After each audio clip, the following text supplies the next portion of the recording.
The giant. You know, 9 times out of 10, these events get won by the right decisions at the right time. Please, God. Oh, gosh, he's hooked up. Please, God. Please, God. Thank you, Lord. When you get in the right area, you can catch some really good fish. There's a big one. Oh, my gosh. Baby, how about that Bassmaster line? Let's go. 7-pounder to start the day. It always starts out tough the first couple hours, and then it just, it lights up. So I really want to fish Sunday. What you doing? That might have solidified a championship Sunday right there, man.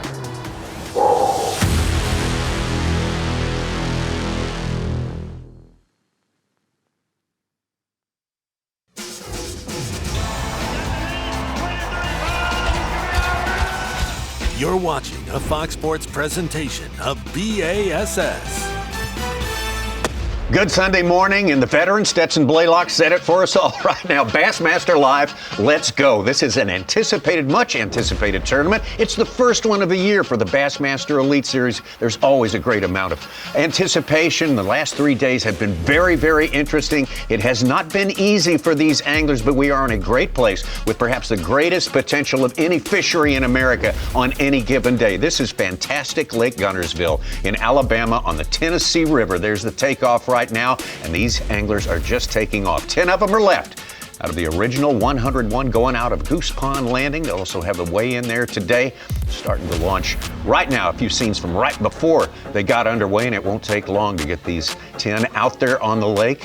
Various times they'll be getting set up, and we will get to them catching fish. But we have seen plenty of fish catching. Tommy Sanders here with Davey Height, Ronnie Moore, Mike Sukon, and Davey Height. It's not been easy, but the potential of this place and what we have seen in spurts is more than enough to get our interest today, and you cannot predict what's going to happen. You definitely can't predict what's going to happen today. We're on one of the best lakes in the country, Lake Guntersville, the best fishermen in the country, the Bassmaster Elite Series, and I don't think we could pick a better scenario for Championship Sunday here in this first event. Kyle Welcher led day 3. He is still in the top 10, but kind of falling back. He was just catching fish throughout the day. But what we've got with Jamie Hartman has been catching fish steady from morning, midday, and then in the afternoon. Wes Logan is getting most of his fish, his bigger fish in particular, in the afternoon only. Stetson Blaylock with a flurry yesterday morning like we have not seen anybody else do. Had 21 pounds in the first 30, 40 minutes. Well, and Ronnie Moore, Jamie Hartman in a great position right now, but is he vulnerable? Yes, he's vulnerable. Just think to Jamie Hartman's history back here in 2019. He started in 10th place and won that thing. Yeah, and normally when you think about anglers who have success on a similar body of water or the same body of water multiple times, it might be a key area. Like they have a spot or a region of the lake that's dialed in. When he won here in 2019, different time of the year, totally different part of the lake. Yesterday, what we saw him unlock, man, if he rolls that into a good morning today and he can extend it through the afternoon, watch out. We could see another 23-plus pound bag and break the 90-pound mark for 4 days of a frigid tournament here at Guntersville. Well, welcome to you. Great Sunday morning to you, and we are going to have a big day, a much anticipated day here for the Bassmaster Elite Series here at the FXR Bassmaster Elite. First of 9 stops for this season, and that's Ronnie Moore, Davey Height, Mike Sukon. I'm Tommy Sanders, and I think we can just, I think we're all going to be able to sit back and watch some great fishing play out for you today, and also some great competition. No one in this top 10 is out of it, guys. No doubt about it. The top 10 and you're on Lake Guntersville, you never know what's going to happen. But like I mentioned, it's going to be so interesting because Stetson Blaylock, in my opinion, has to have a big limit in the boat within the first hour or two. What he's been doing, he needs that early morning bite. Jamie Hartman has just been steadily been able to upgrade. No real big fish all week, but just steadily catching. And then you have Wes Logan, who's been able to catch those bigger fish late in the afternoon. So it's going to be fun all day long. Absolutely. Ronnie? Man, our top 10, I would call it murderer's row. I mean, there's some top 10s where a lot of Elite Series champions are, but in general, our 10 anglers represented with 8 Elite Series win. Someone's going to make that 9 today. There's a couple who could get their first Elite Series win. There's a couple that could get their third Elite Series win. We have 2 classic victories amongst our top 10. We've got an Angler of the Year title as well. And here specifically at Guntersville, which a lot of our top 10 hasn't had many shots on goal. They've joined after 2021 season, maybe after the 2020 season, so they've only gotten 1 or 2 shots. We have 18 top 10s represented amongst our anglers. So not only are they great anglers overall, decorated along the Elite Series, but here at Guntersville, there's some to be feared. And what's crazy about it, only 2 of them are Alabama anglers. So it's not like, well, you got a bunch of locals. You got 2 Alabama anglers, and they're from the Coosa River down south, not necessarily the Tennessee River favorites for the most part. Totally agree on that top 10. It's a fantastic top 10 today. Different ways to catch them. They've been expanding the approaches as we go through the tournament. That's always a big plus for all of us. And Such, we talk about differences this tournament at Guntersville versus past tournaments. When we talk about the ages of the top 10, I think you've discerned a difference for sure. Yeah, this one, we've got happy birthday, 52nd birthday to Hank Cherry's in here. Jamie Hartman, our leader, is 53 years old. The average age is 37. Last year in a scoping event at Lake Fork, maybe the biggest one, the average age was 25. 12 years younger, lot different. Yeah, 12 years younger. Now that Hey, gives us a clue. everybody aged a year, Davey, at least, so of course it's going to go. No, I'm just kidding. But yeah. You know the background to that. Absolutely. Though. No, and that's the technology is so strong for the young generation that they came in and learned it so quickly and have been dominating with it. A lot of the older guys are learning it, but then when you have this split schedule, you're going to see some of those veterans just feel at home. They're going to get to a lake, not apprehensive, much more comfortable, and we're seeing that from some of our guys this week. Yeah, for sure. But technology has always helped the younger anglers. I mean, the mapping, the side imaging, it has always kind of helped people gain an edge on the old veterans that have spent so much time on the water. But forward-facing sonar has taken it to a whole nother level. But here's the other thing.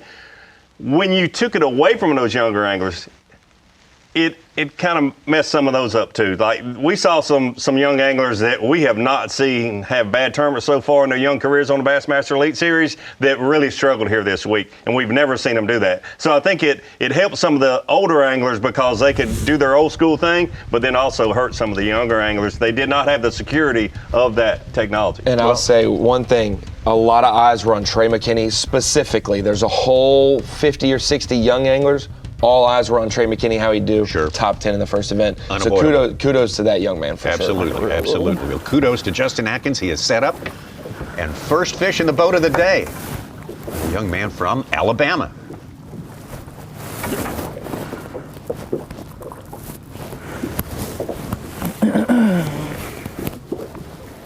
I was wrong. I said 2 Alabama anglers in the top. It's 3. Wes Logan, Welcher, and Justin Atkins. Yep. Not quite. Justin was the first angler to have a fish on live yesterday morning, and unfortunately it was a big one that he lost beside the boat.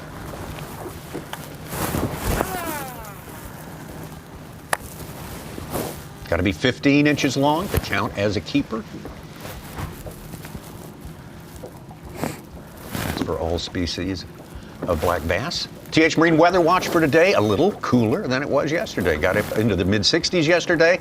We're going to get, hopefully up above the mid-50s, which is not bad. Partly cloudy, but it is. Everyone looks forward to winter fishing here, but it's been an extreme winter fishing tournament from the very start, especially on day one. One note there on the TH Weather Watch, 4-mile-an-hour wind. A lot of these anglers have talked about wind as they normally do, but in particular, there's a few of our top 10 anglers that a little worried about the lack of wind today. And was that arrow pointed from the southeast, I believe, on that mark as well, which would be a third direction change as well. We've had from the south, from the northwest, now from the southeast. Not that it changes up dramatically, but some guys liked certain winds. Now it's going to be opposite and lesser. It's going to be a change. Yeah, exactly. This is like Guntersville, but it's Tennessee River chain, has a lot of current flowing through it. And when you have that wind blowing with or directly against that current, it changes things a lot. Let's go another Alabama angler, Wes Logan, who's second and a fourth here. He feels like he's owed Good one. morning, everybody. It is a lot colder than it was yesterday morning, which is not ideal for me, I don't think. I don't know. We made it to our starting spot. I kind of started where I was quick catching them yesterday. I kind of think they just pulled up in the afternoon, but I couldn't run by it and not check it. So that's what we're going to do for a little while, just kind of mill around, see what we can come up with.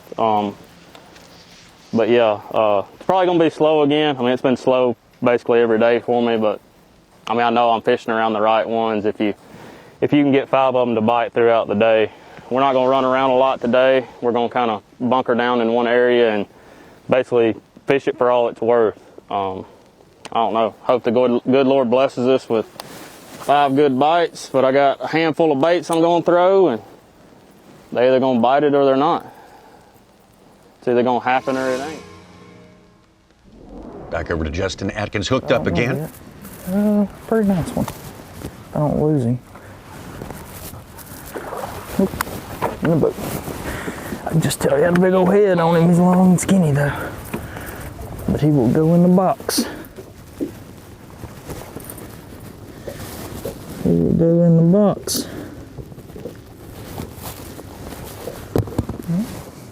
I mean, old buck bass, you gotta catch some females on Guntersville. That is not what that is, but he will turn our live wells on today.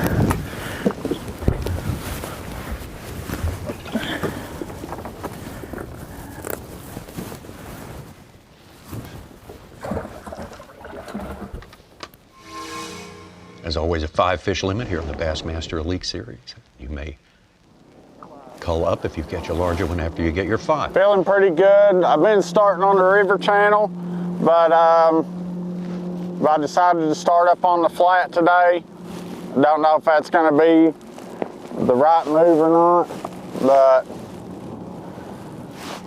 that's what we're going to do. We're going to hopefully them fish will get in this area like they was yesterday, and yeah, maybe do a little work on them.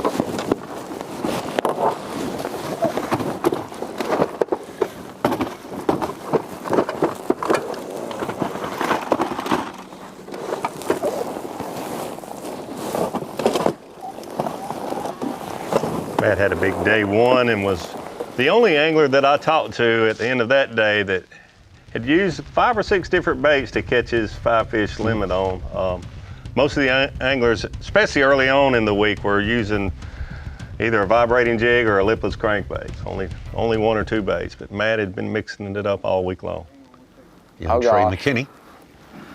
Let me straighten up. Yeah, straighten up my act. Well, today we have an endless grass bar from here as far as you can see. And what I was doing is I take this little thing or whatever, you know, I take my little PD, my crankbait, and I throw it down there, and I just kind of just reel it down this grass flat. I stay in that 8 to 10 foot, and I just find there's probably 5, 10 groups down this little thing. Not like groups, but, you know, just little pods of them. And I just drift down it with the wind. Wind's perfect for me yet again today. It's gonna be awesome. I just drift down it as far as you can see till I get a bite. And I got my little remote right here, spot lock. And I stay on my same line and I just bomb this up where I can cover all 3 categories. You got 3 foot where my bait lands. In the middle, I got 6. And out here by the boat, I got that 10 foot. So I just reel it down it. When I get a bite, I spot lock. I take that provoke, throw it around, and I just work that area over really well. And about usually every time I get one bite, or actually yesterday it wasn't a bite, it was a slap, just kind of like one, just tap it. And I would spot lock and then throw that jerk bait around, and it really does, it worked really good, because every time there was one, there'd be 2 or 3, and sometimes they'd be big. You'd find a pack where you'd catch 3, and they'd all be big ones. And then you'd find another pack that you'd catch 3 or 4 of them, and they'd all be 2-pounders. You know, it's hard to say. You just got to find these little bitty groups of them, stay right here on this edge of the grass, and make sure you get your cast down. And once I get my distance down, where what I do is my trap hits the water, I'll slow it down until it hits that first piece of grass, and then kind of pull it over it and wait for one to tap it, and then I try to find them. And then from then on, I throw all my other baits, you know, provoke, little bitty PD, something that's finessey that they'll actually eat. But hopefully today, they'll just eat this. But if not, pick it apart with the old provoke. It's kind of different, man. Throwing a jerkbait blind, I don't care who you are, that takes some time and patience, dude. Like forever. I get bored. Twitch, and yesterday I had 10-second pauses. Gosh, talk about a long time. Young Trey McKinney, he'll be 21 years old before too long. He's already got 2 Elite Series wins, runner-up for Angler of the Year. Hey, it's been cold weather here at Guntersville, but these guys are coping with it, and here is how.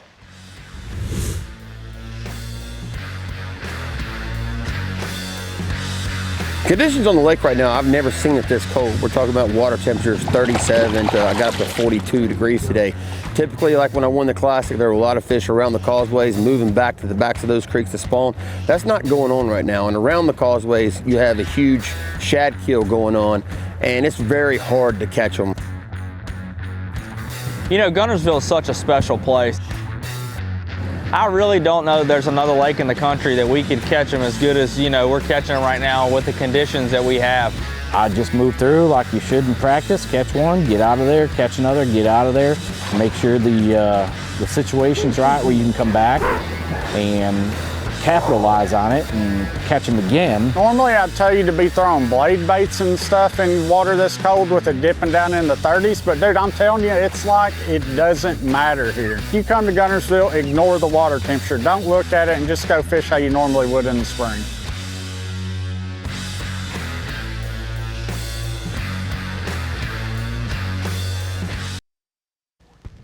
The FXR Progressive Bassmaster Elite at Lake Guntersville.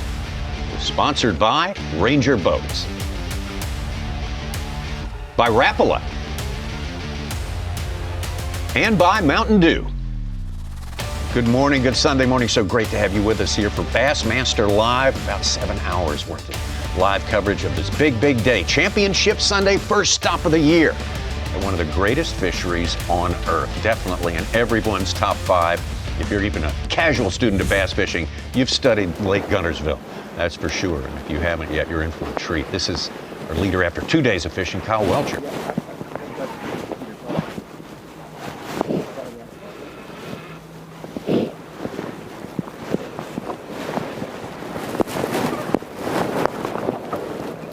It's not even a keeper, it don't matter.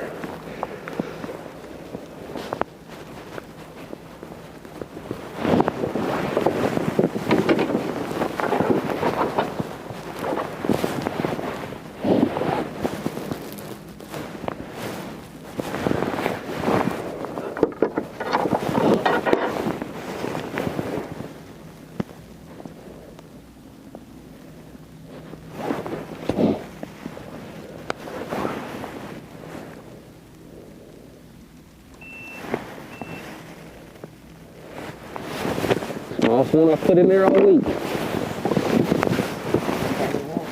Yeah.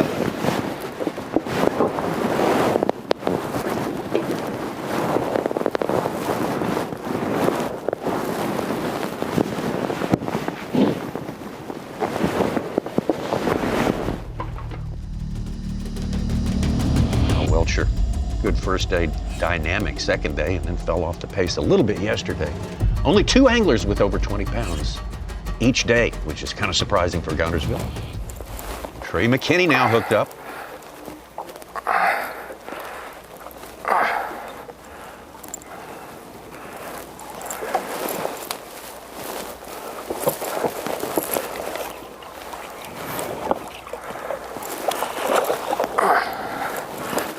Come on, baby.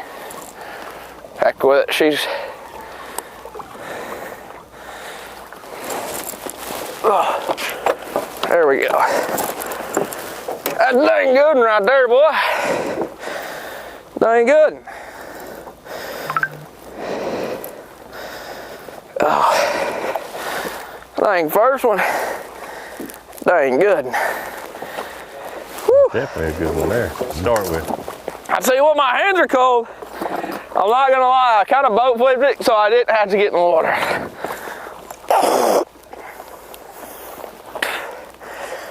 Okay.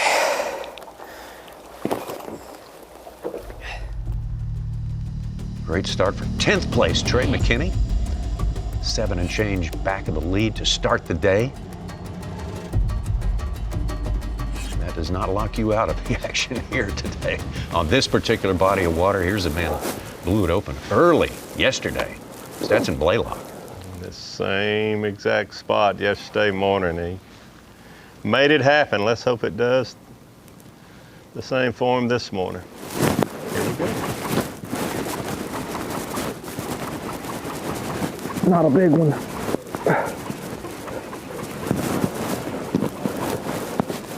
Swimming to the boat. Start.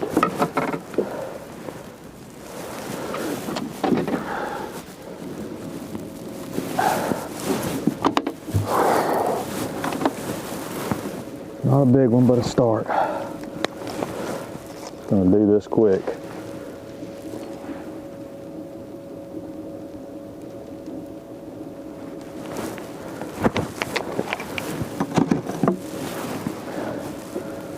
Two and a half.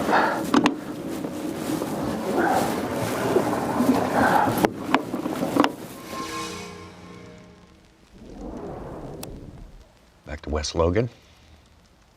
There's an eagle.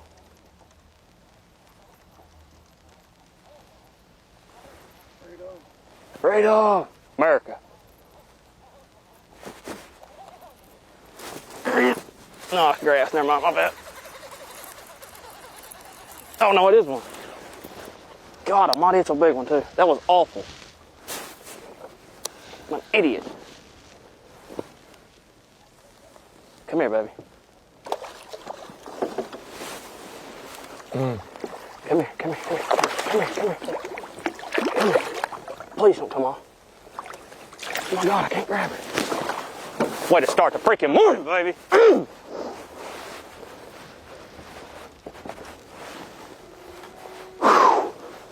I'll freaking wake you up, baby. Let's go. Lake Guntersville, day 4.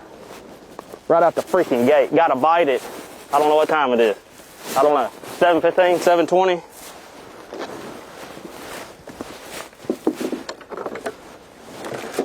Come on. Thought I had freaking grass on my cricket. 4.5. First bite. Need 4 more. Need 4 more. If I can get the live wells open because they're frozen. Let's go, baby.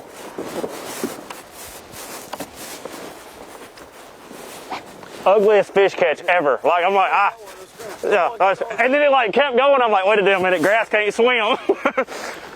Oh, golly.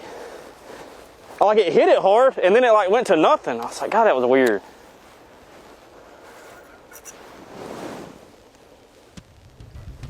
Well, the old cliche, it's not how, it's how many. And it worked out good. The outcome was right on the money. Exactly. The final result was just what you want. Just exactly right. A 4th and a 2nd in his 2 previous elites here at Guntersville. A win just seems on the horizon for West Logan. Big win 2020 here on Guntersville for Hank Cherry, won the Bassmaster Classic. Set up this morning for me. How you feeling? I'm feeling good. I mean, it's calm down here. The water cleaned back up. There's not near as much grass floating as yesterday when I left. It's just going to be a matter of locating them. We got all day. The birds are active, which is good. I'm just, swimming this little grub along. Not bothering anybody. It's minding its own business. Should be a good day. That wind's supposed to switch. What little bit we have right now is supposed to switch come directly out of south, which I think might help matters. I don't know, we've had different conditions every day. How's it feel to be here today fishing on Sunday? Oh, dude, it's awesome. Be here fishing on my birthday. Couldn't be any better. Best part about today is it doesn't matter. The farthest I can go is 10th, but I can go all the way to the top. But for everybody, there's no guarantee today.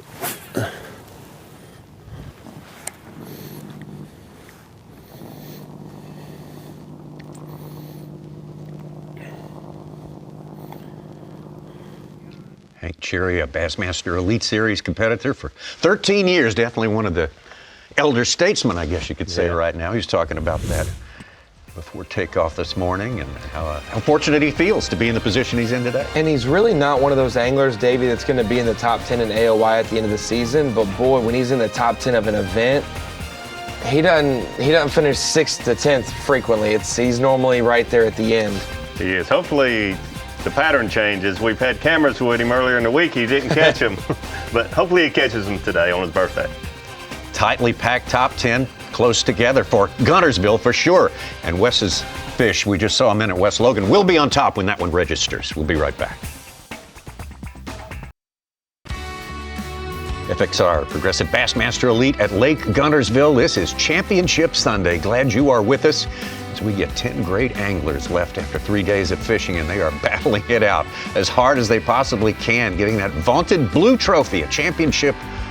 One of the 9 events this year is very, very important. And West Logan, we just saw him catch a good one, 4 pounds plus, when he thought he had some grass on the line, but the outcome was good. He is the man on top of our leaderboard right now. A couple of pounds and more ahead of Jamie Hartman, our man who started the day with the lead. Jamie Hartman, who won back in 2019 here. A magic season for him, and he hasn't had a season like that since, not even close. But boy, it's fun to see him back and operating at the highest level. Got a good day set up for you.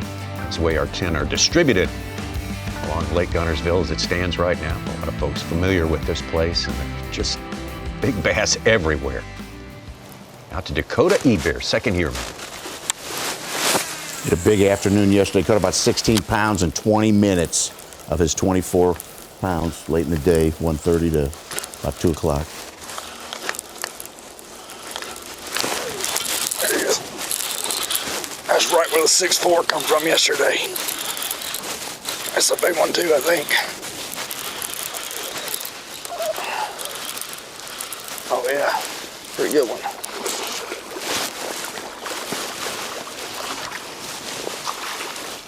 Pretty good one. Not a bad start. That's the exact same cast I caught the 6'4" on yesterday. That's freaking cool. Something about that little spot. I'll take it. Not a bad start, man. Beautiful morning on Lake Guntersville. I mean, what can you ask for? Not much more than that, huh? 3-3. Start the morning. I didn't have a keeper yesterday till about 10:40, so we 30 pounds, 3 ounces ahead of where I was at for about 5 hours yesterday.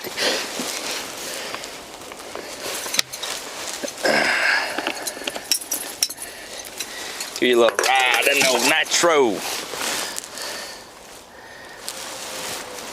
I can't close my live well lids all the way because I had to unfreeze them this morning. I don't want to freeze again right now. It was right at freezing. These guys took off 30 degrees, in fact, just a little under this morning when these anglers took off. Dakota Ebear having a much faster start to his season than he did in his rookie year last year. Dude, it's wild. He's setting up. He's not far off crawling. He ain't figured out how to crawl, but he'll stand. He'll like raise his chest up off the ground. Ain't gonna be long. No.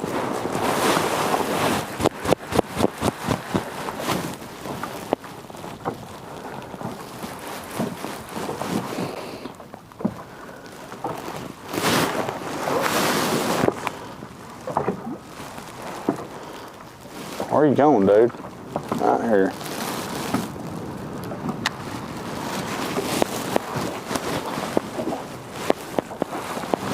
Boat pushing water on top.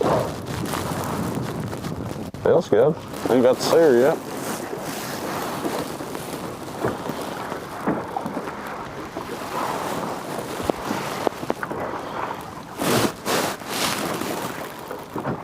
Looks nice.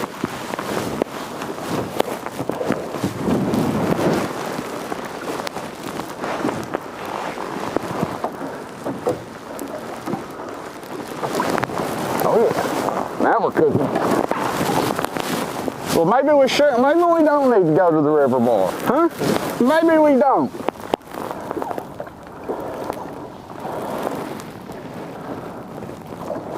Oh yeah, baby. We're starting off good. This milk on a little.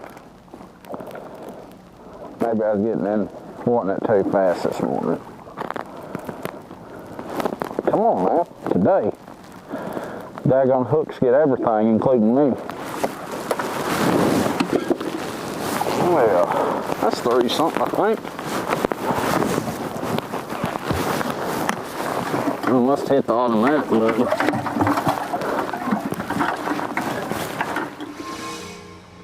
We're going in just under 3.5 pounds from Matt Robertson. Over to Brandon Card. I mean, yeah, if you didn't have a family, I'm sure it would be great.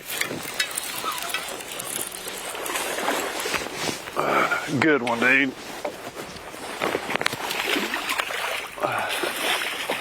Digging.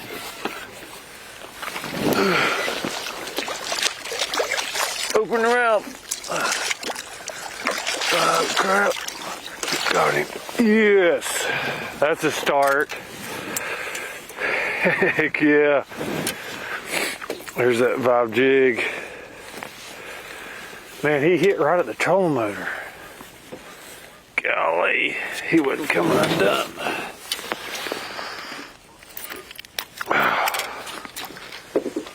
Dang, that's a nice one.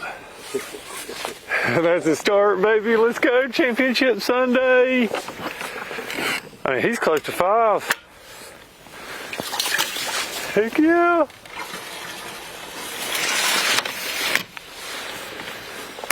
Let's do that like 4, 5, 6 more times a day. That went about a 7-pounder. Oh, we got some guys ahead of schedule on this day. Yeah, absolutely. Noticing that even though we've had a colder morning this morning than yesterday, the anglers that are starting really shallow, like Wes Logan, Brandon Card, have already started catching them, and they've been catching them better in the afternoon, so look out. Yeah, absolutely. Your warning light should go on now. And it might be cold this morning. Wes Logan said colder this morning than it was yesterday, but it was warmer yesterday afternoon than it has been all week. So these fish might not feel that cold air with not a lot of wind overnight and things like that. And they were already fired up yesterday afternoon. There's our leader to start the day now in second place, Jamie Hartman.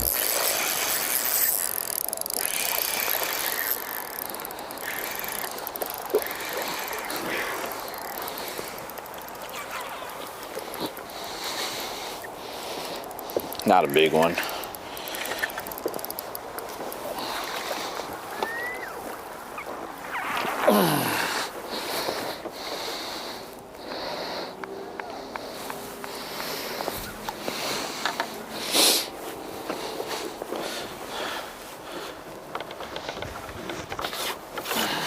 See, there's his first keeper. A much slower start than he was hoping for. Yeah.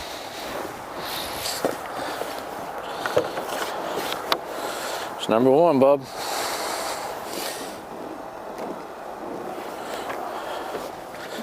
He little, but it's number 1. It's kind of like the same size as the fish yesterday. Look at this. Back to Matt Robertson. Feels good. Is around him this morning. Calm down, sucker. I don't know, it didn't look real big.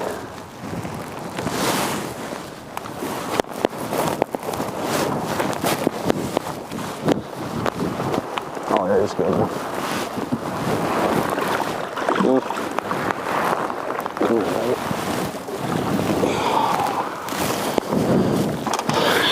Oh yeah, money, baby. Oh yeah, just keep on biting.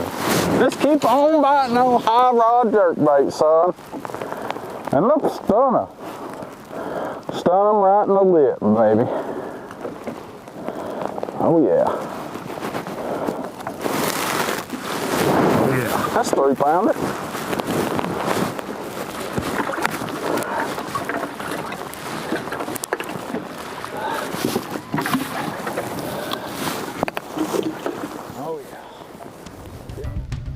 Mixing it up. The first fish we saw him catch was on a crankbait, and those last two have been on a stunner jerkbait. Not too far away from Trey McKinney. We already saw Trey put a good one in the boat. There she is. There she is.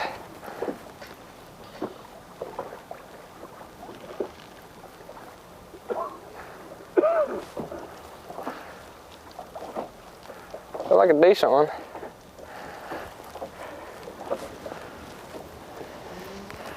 Yeah, not a bad one.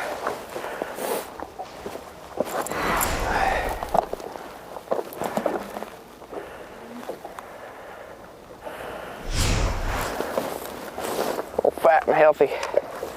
Fat and healthy little girl.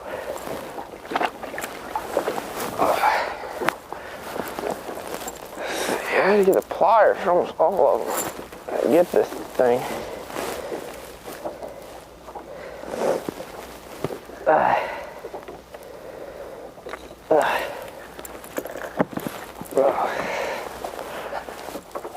Not bad, little guy. Nice little fish. So cold, my.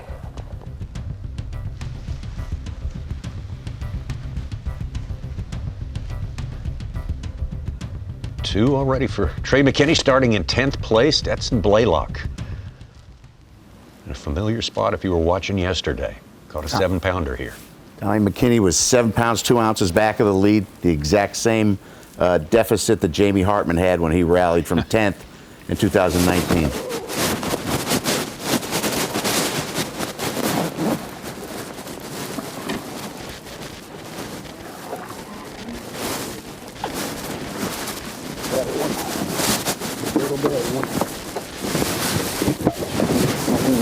So bad.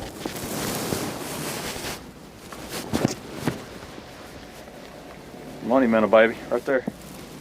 Young money minnow, gonna get it again. Not a bad one there.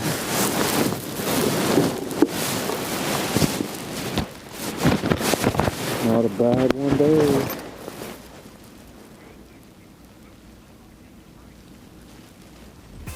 No giants yet for Blaylock, but holding his spot as best he can.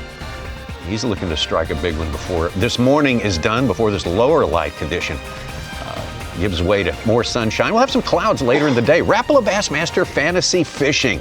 One of 3 Bassmaster fantasy games you can enjoy. Get yourself really into the game with the Bassmaster Elite Series. Pick 5 anglers for each of the 9 tournaments and see how you fare against the rest of the world. Rapala Bassmaster Fantasy Fishing.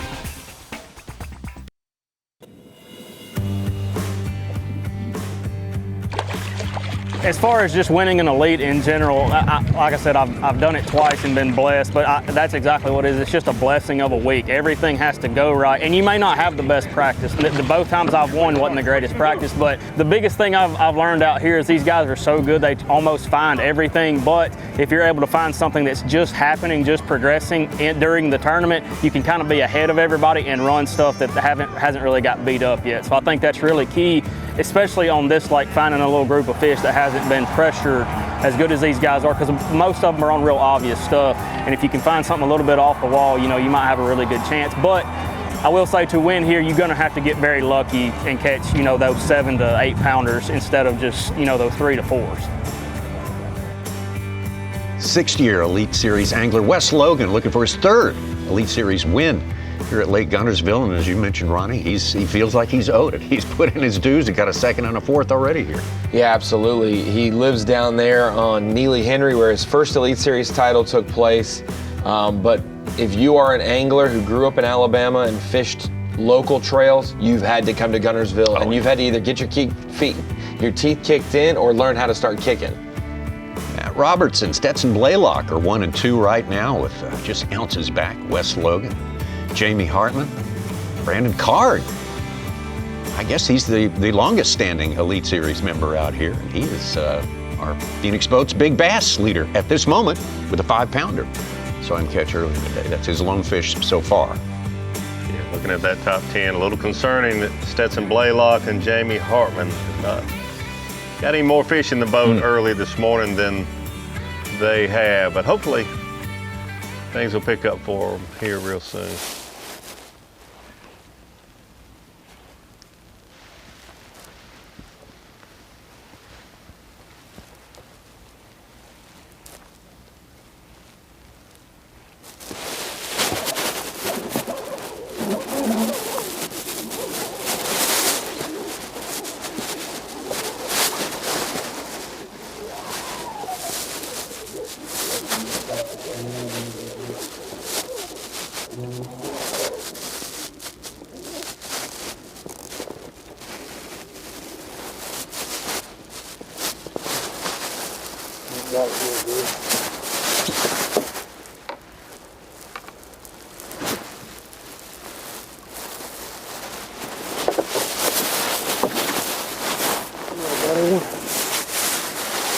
Oh, switched up to the old hard knocker, wouldn't you say?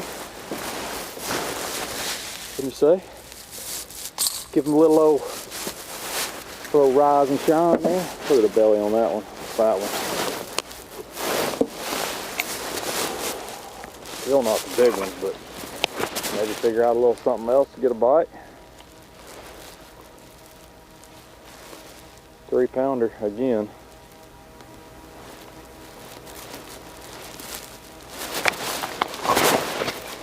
Need 4s, but take what we can get.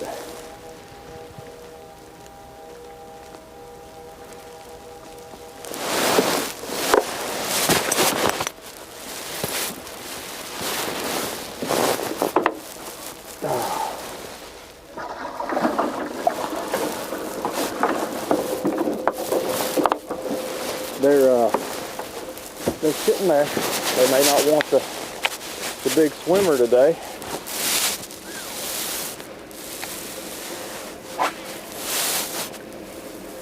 Stetson mentioned they're sitting there, may not want the big swimmer today. Yesterday he caught all of his fish that he weighed on a 5/8 booyah money minnow. This morning you see he's mixing it up there, and that was a booyah hard knocker, libless. It's your Lowrance bird's eye view of Stetson and this place that's been so productive. There's a good article on Bassmaster.com about why fish bite at certain times of the day this morning. And it was explained about low light conditions. The predator has the advantage, and they get to work early in the morning, and they know it's going to be a harder order for them to catch some of these bait fish and catch and eat them in a highlight situation where the bait fish are more aware of their presence. We have definite bite windows here, and they will play out as the day moves on. And those who are prepared for them are going to score big. Back to Justin Atkins.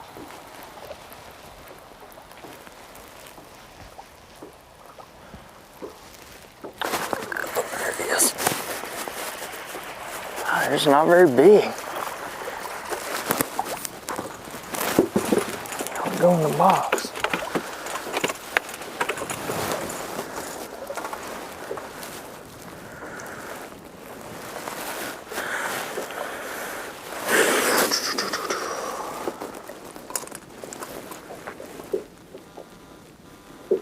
Water's super clear. I went to that more translucent dime for and he locked it up.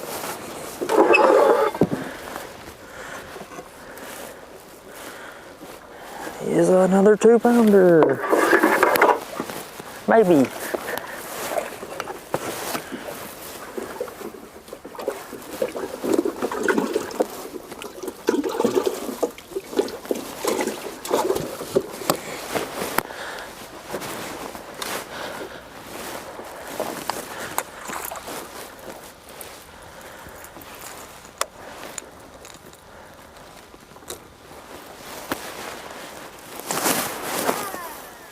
Atkins definitely using the traditional crankbait more than anyone else we've had a camera with this week with a lip, not lipless. His home lake, Lake Pickwick on the Tennessee River. You would expect that sort of person to be a crankbait partisan, for sure. And that's the big tournament venue that he grew up on. Yeah. His home is probably a place he never thought we'd have an elite event. Columbus, Mississippi, Tennessee Tom Bigby Waterway that we'll be going to is a place that he cut his teeth that you'd never think that he would be able to have an event there, but He'll we'll be have looking one in forward to Mississippi, that. yeah. Him and Broughton Mosley. Yeah. Cliff Pace and a couple of the guys who fished the Open that made the top 10. There's quite a few excited about it. Tournament leader, Matt Robertson.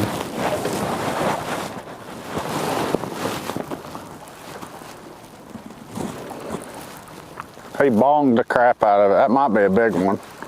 That's a big one. It's a great big one.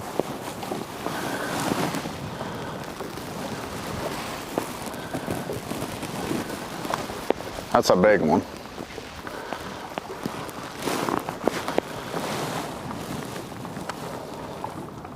Come here, baby.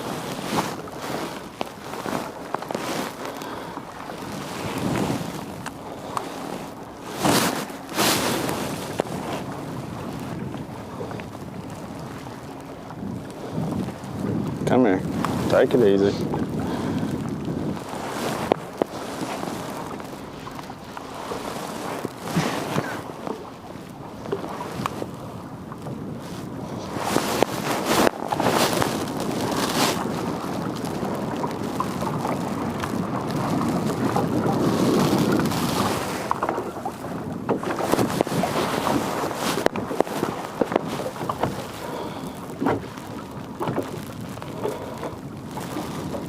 Coming to the back deck, you going? No, I'm gonna let him be right here in this seat.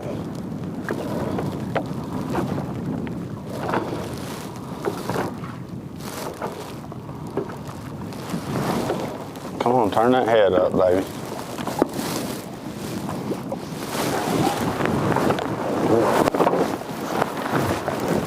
I said it was big. I'm gonna take it, baby. What, another 3.5 or something? We'll take it. We'll take it, baby. Stress me out, sucker. I thought you was like a 6-pounder. I seen a big old flash out there. Oh, flasheroo. Oh yeah, get you some, baby. Get you some. Now all we need is a couple of 6s. Oh, they don't want none of this. They don't want none of this smoke, son.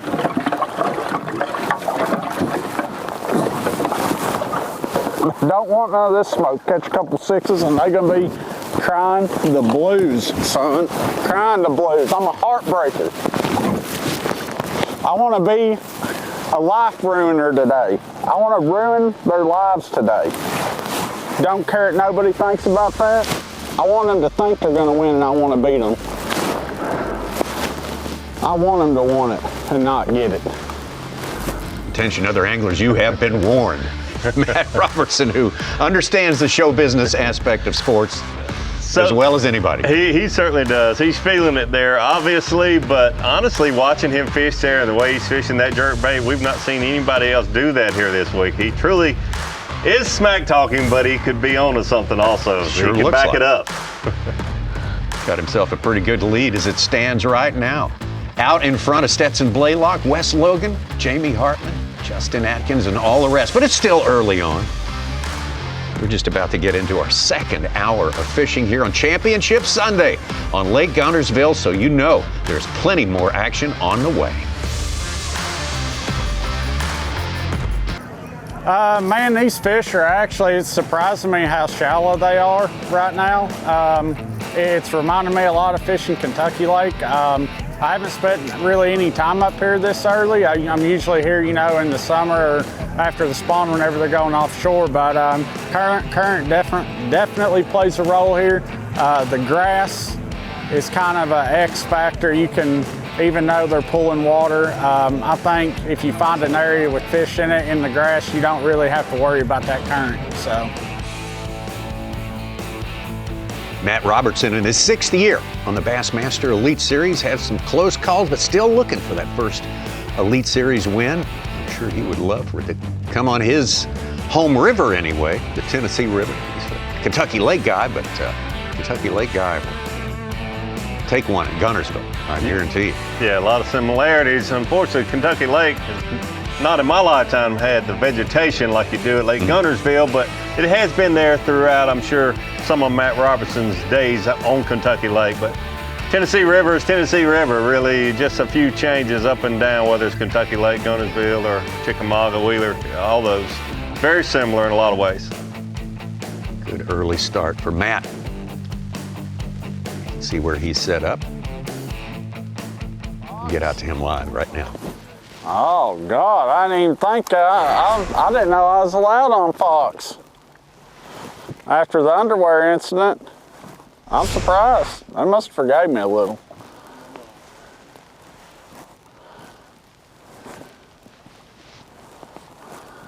Is it time to strip down? Fish in our underwear? Feeling pretty good. Got 4 in the box, and I was debating on starting on the river again, but I decided to start on this shallow flat, and yeah, dude, got 3 decent ones and a little keeper in there, and yeah, just fishing a real shallow grass flat, and so shallow I gotta hold my rod straight up whenever I jerk this jerk bait. I can't even make a long cast, just pitching it out there a little bit. And I mean, it seems a little crazy what I'm doing, but it's working.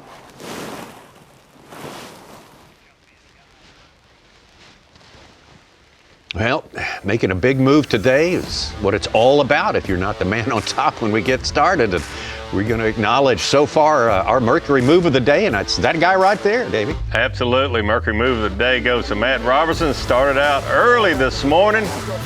Said he wanted to break everyone's heart because he was not the leader starting this morning. He said, hey, I want them to think they're going to win it, and I want to break their heart. Well, he has so far. If they knew the standings, unfortunately for Matt, they don't even realize that he has taken our lead, and he is Mercury move of the day.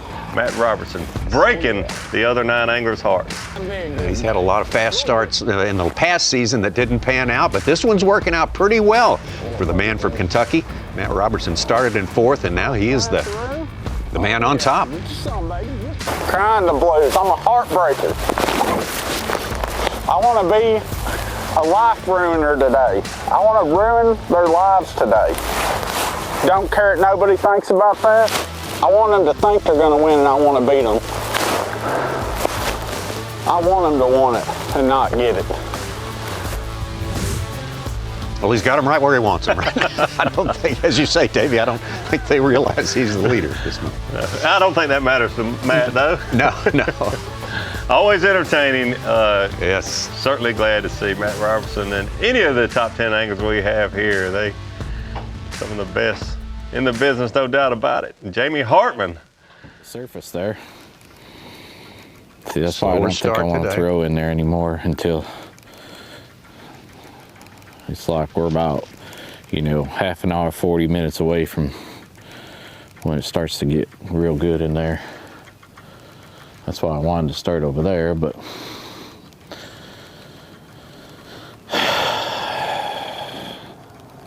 the locals are going to hurt me unless they get off of it, The bite's bad right now, so that's good, They're on it, but that's good that the bite's bad. It's always bad first thing.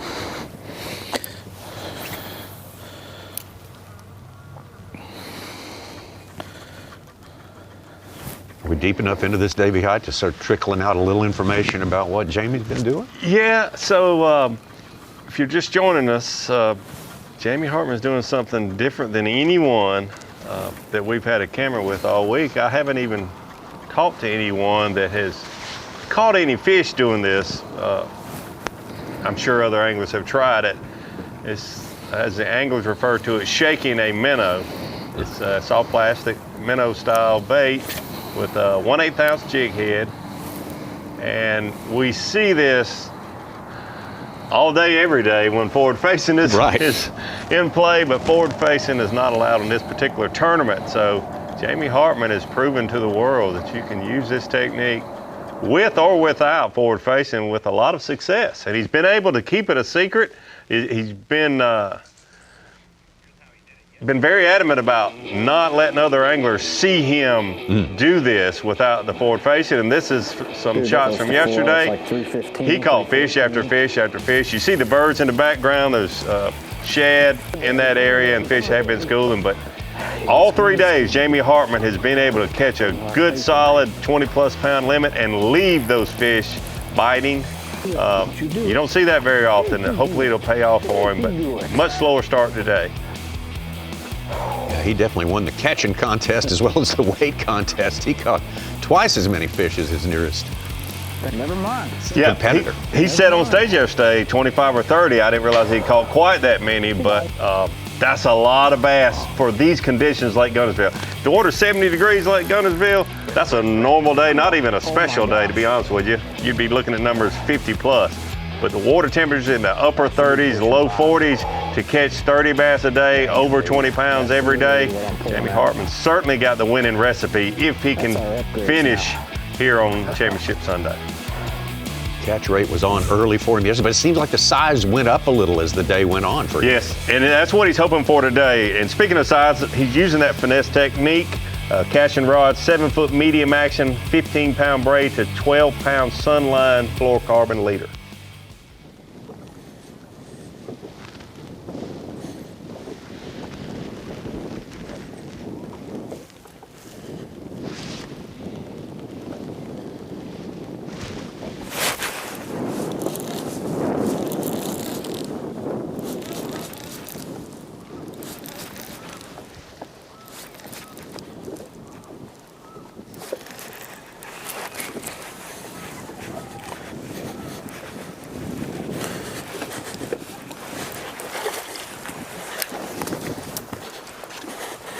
And voila.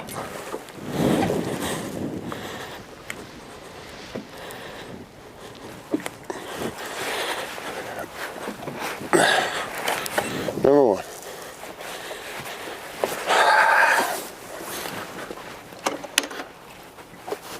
Oh God, they're froze.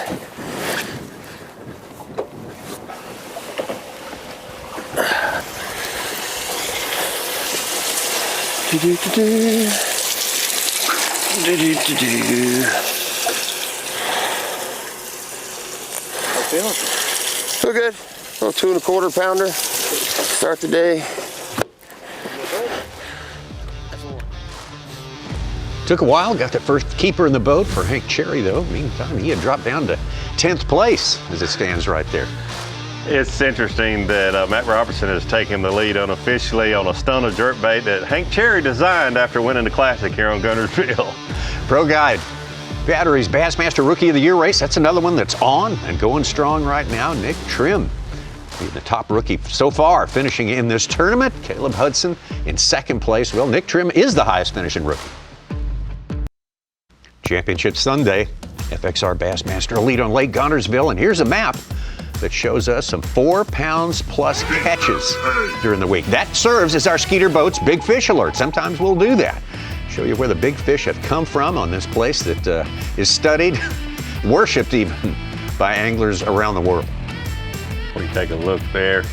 Ronnie mentioned this morning we haven't seen any catches back in North Saudi, South Saudi, some places that we typically see a lot of catches, but you notice out on the main river channel, just outside of those main tributaries, a lot of fish catches. So yes, it's very, very telling when you look at these fish catches, 4 pound plus, that these fish are out on the main river. These catchable fish are out on the main river here this week on Lake Guntersville. Very interesting. We only have 10 anglers out there today. That doesn't mean they don't have company out on the water. There'll be a lot of locals out there. There already are a lot of locals out there on a Saturday in February. Jamie Hartman was commenting on that a little bit earlier today, kind of maybe getting in his mind a little bit. Yeah, absolutely. But you have to know that this is one of the top 10, top 5, maybe top 2 or 3 bass fishing destinations in the world. And there's going to be people out there all day, every day. If there's ever been a place that fish get accustomed to pressure, to traffic, to noise, it is Lake Guntersville. Yep, that's the playing field we got here today. You're gonna live with it. There's our leader, Matt Robertson, on top of the standings right now. Almost 3-pound lead ahead of West Logan.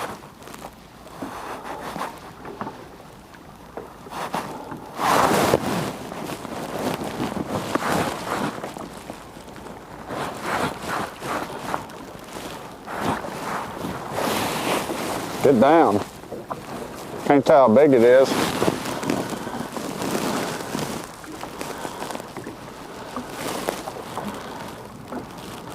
Looked all right.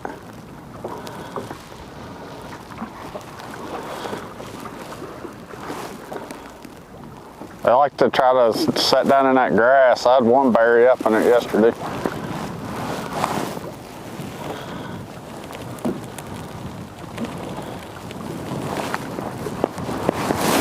All right, one. Come here, buddy. Stay down. Just take it easy.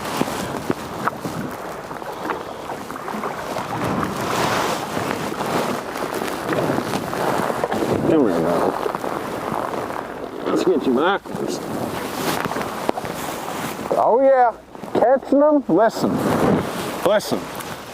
I come from the trailer park. We're out here doing this on ugly sticks and Shakespeare's, baby. $24 at Walmart. Skip a lunch, you can miss it. I don't care if you got money or not. Shakespeare excursion, baby. Hey, listen, well, you're gonna see us catch them on ugly sticks too, but you can't beat this thing, dude. You can't beat it. We're gonna crack some on the ugly stick though.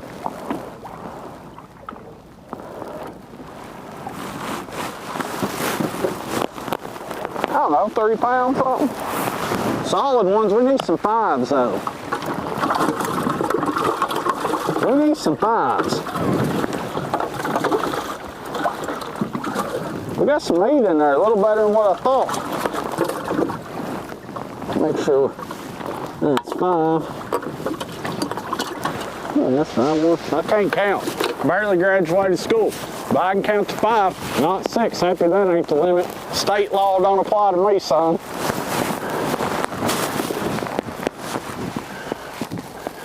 No giants yet, but solid across the board from Matt, and that's good enough. That gets the job done so far, Davey. Yeah, absolutely does. He's got his 5-fish limit before anyone else, and a solid lead. Working on almost 7-pound difference between Matt Robertson and Stetson Blaylock. Bass Track has him at 15 pounds, 14 ounces, a total of 79.7.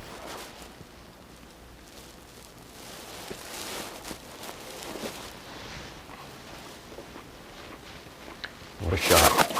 Yeah, it's a great, oh, look at the bite. The fish jump there. Camera angles we didn't have years ago. You can see all that vegetation and the holes in the vegetation. It's incredible. Yes.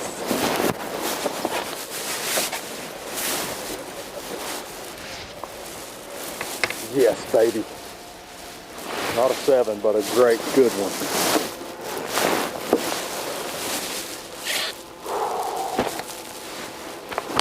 They're in here. They're in here. Just gotta slow down. Slow down. It's a 5.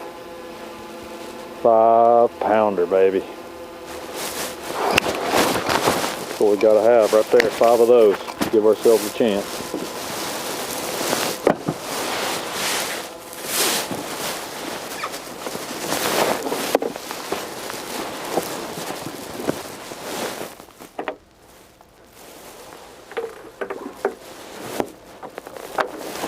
Hey, we'll take that. We'll take that. It's a little slower than we wanted, but we'll take it.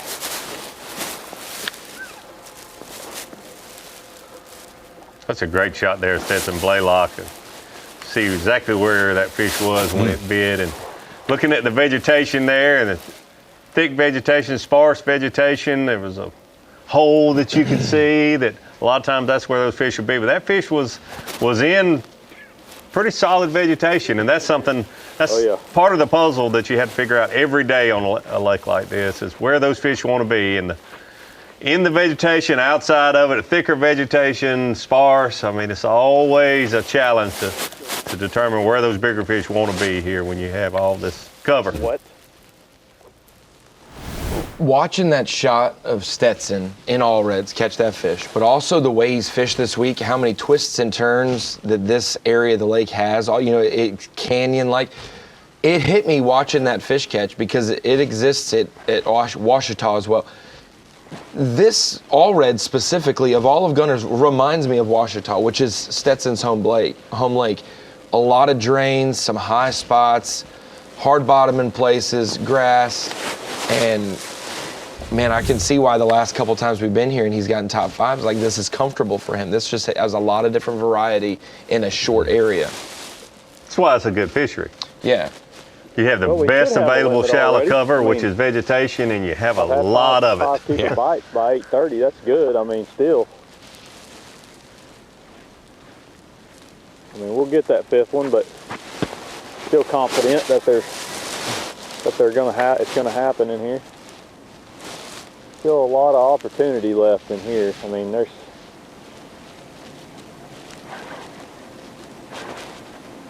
so many bass in this creek.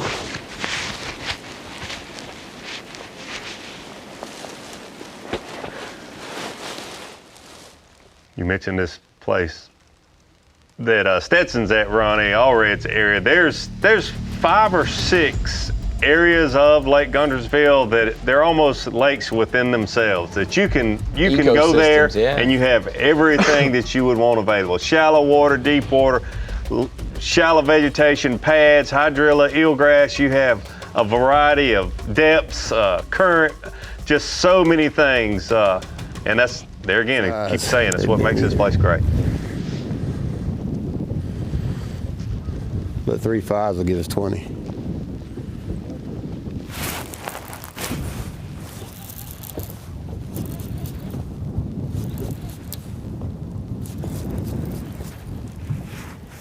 Hank looking for number 2 here.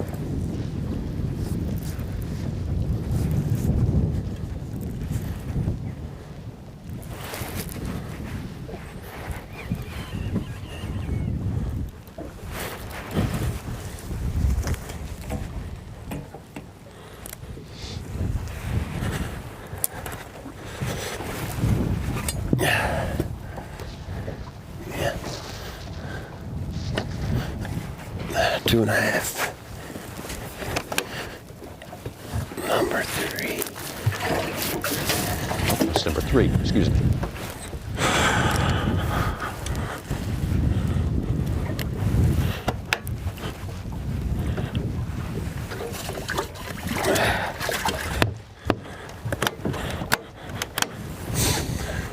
Working on it.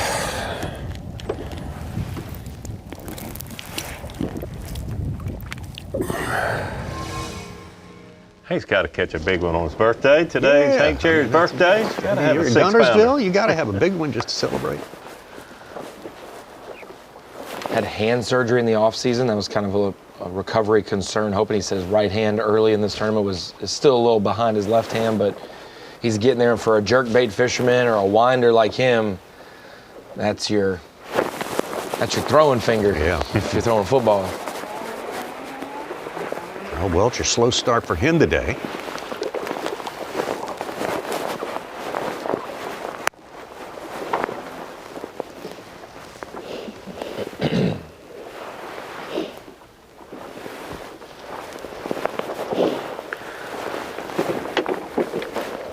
Dose.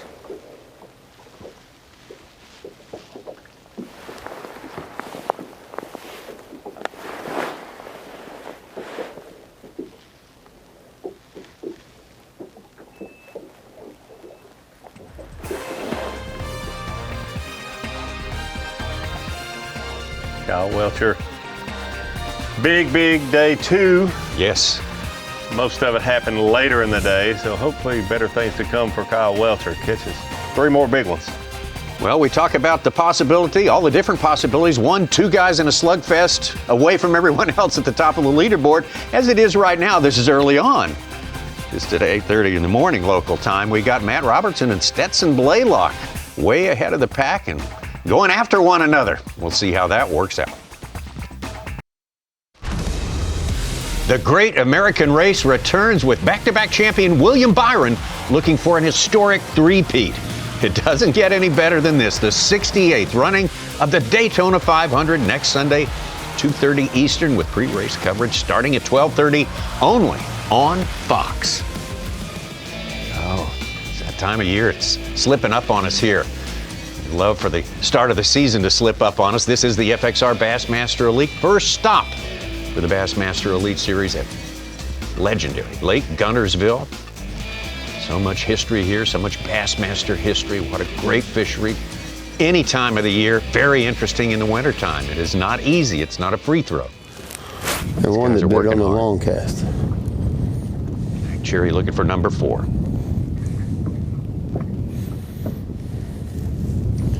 Like I said, that's a serious one, I think.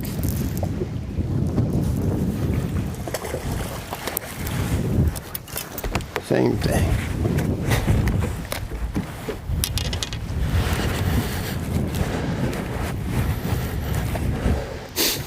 That one might go 3.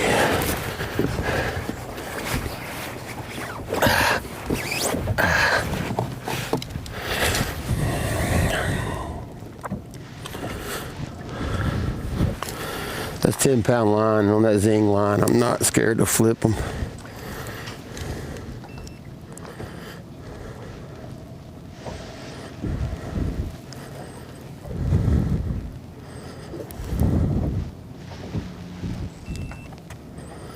Is that number 4? 4.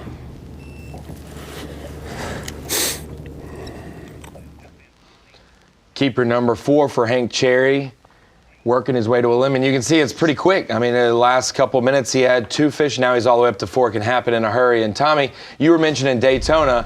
Well, we've already said, gentlemen, start your engines this year, and we did it on one of the great American playing fields that we could have in bass fishing, Lake Guntersville and Davy Height. We knew with the split schedule, no forward-facing sonar for 4 of our elite events, allowing forward-facing sonar for 5 of the events, that we were going to see a variety. And that's the one big thing that we've lacked in Elite Series competition. We've seen a lot of the same style lures. Yep. With Guntersville, there's always variety, whether we had the technology or not, I would assume.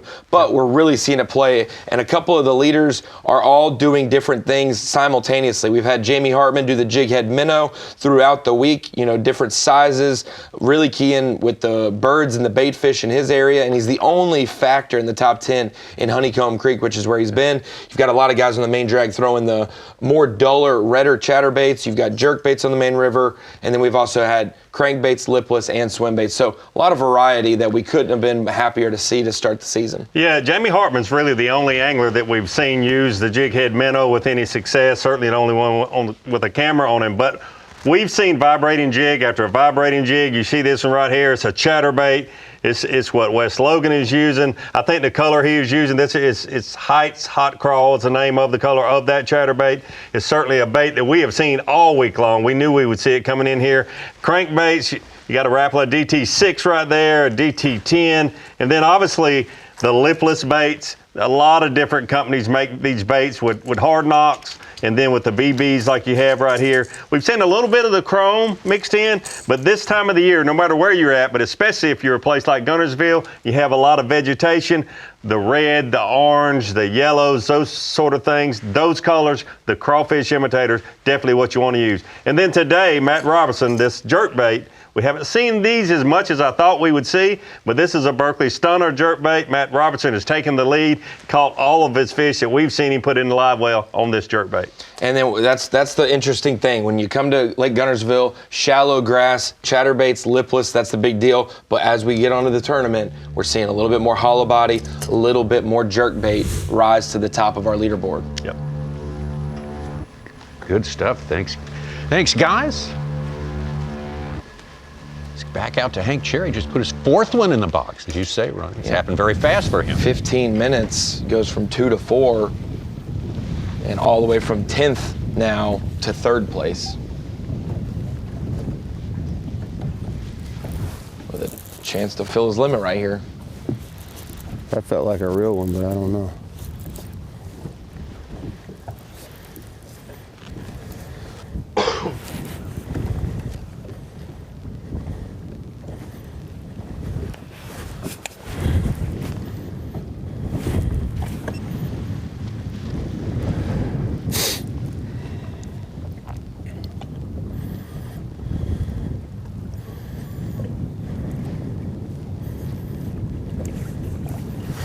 God dang my wrist. Come on, baby. Come on, baby. Come to daddy.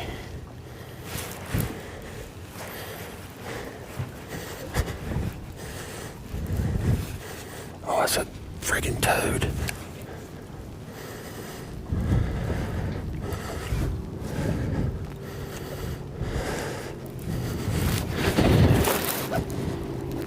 Come here.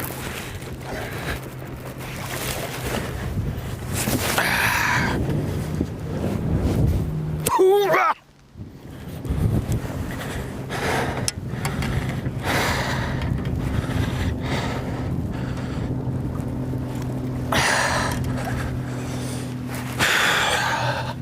Thank you, Lord. That's for you, Pop. I know you don't feel good, so I'm feeling really good right about now. Man, what a fish. What a big, beautiful bass.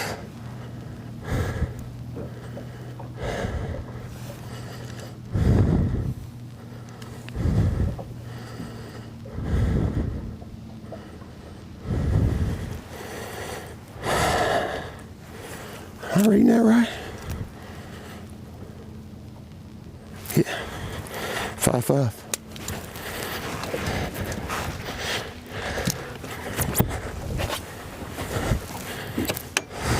Number 5 is a 5 timing his biggest of the day so far. I think that's, hopefully he gets another one, but that's a birthday bass. There you for go. That's birthday what boy. you called your shot. His shot there, Davey. I called his Am I shot. feeling?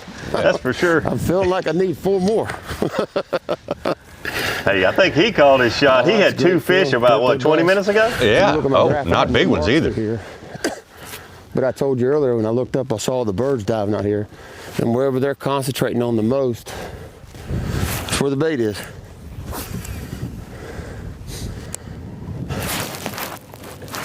A color we have not seen much of They this gonna week bite. either. About all 5 in the last 25 minutes. They're gonna eat it up. Look out there, see? So look, there's a perfect example of what I'm looking at.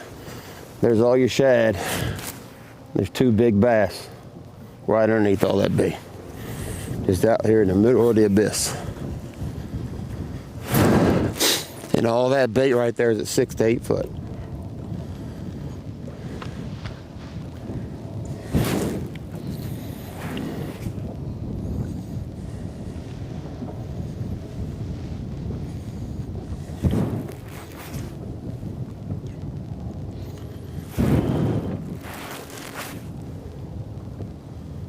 We were talking a few minutes ago about the area that Stetson was in, and Stetson tends to fish that area a lot. We've seen him there have a lot of success at the Classic a few years back, other times.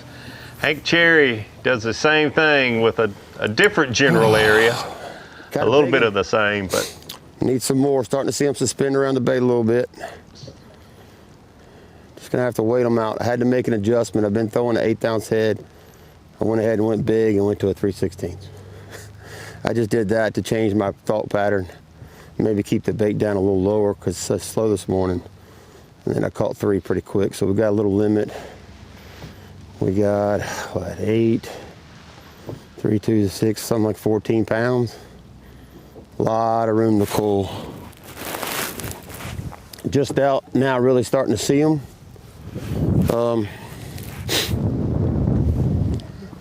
Once again, you know, it's a bait that's definitely older than Trey McKinney. Yeah, it's older than me. It's the beginning of bass fishing. This is one of the first things a lot of people just start fishing with when they're a kid. And all I'm doing is I'm set up about 2 contours off the break. And I'm basically casting towards the break and swimming it back. I'm not slow reeling it. I'm just kind of making it act like it's a shad struggling. The bites are very, very light.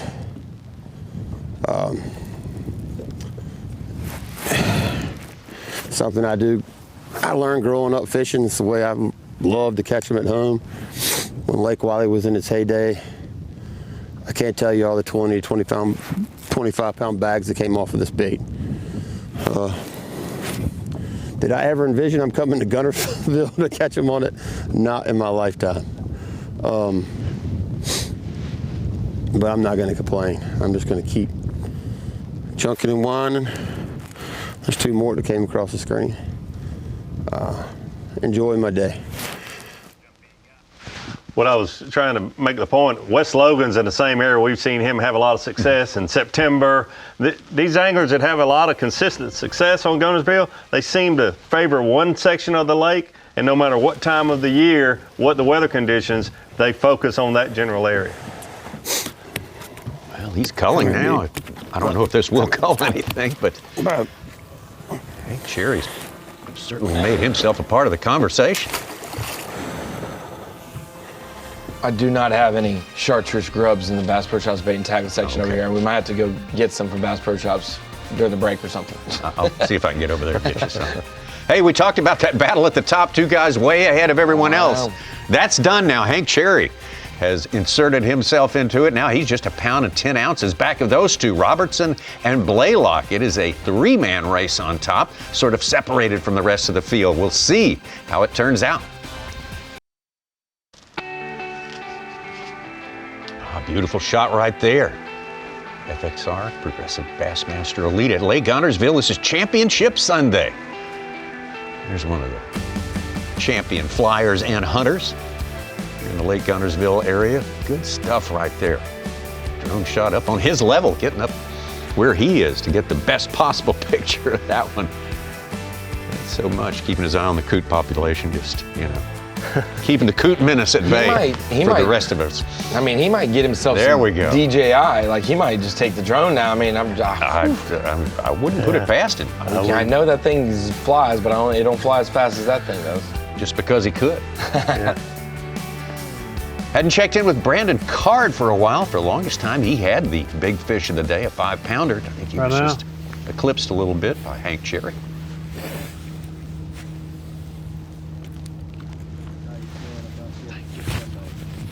Well, we started where we've been starting every morning, and got a 5-pounder, pretty quick. The wind was blowing a little bit first thing, and then the wind kind of died down a little bit.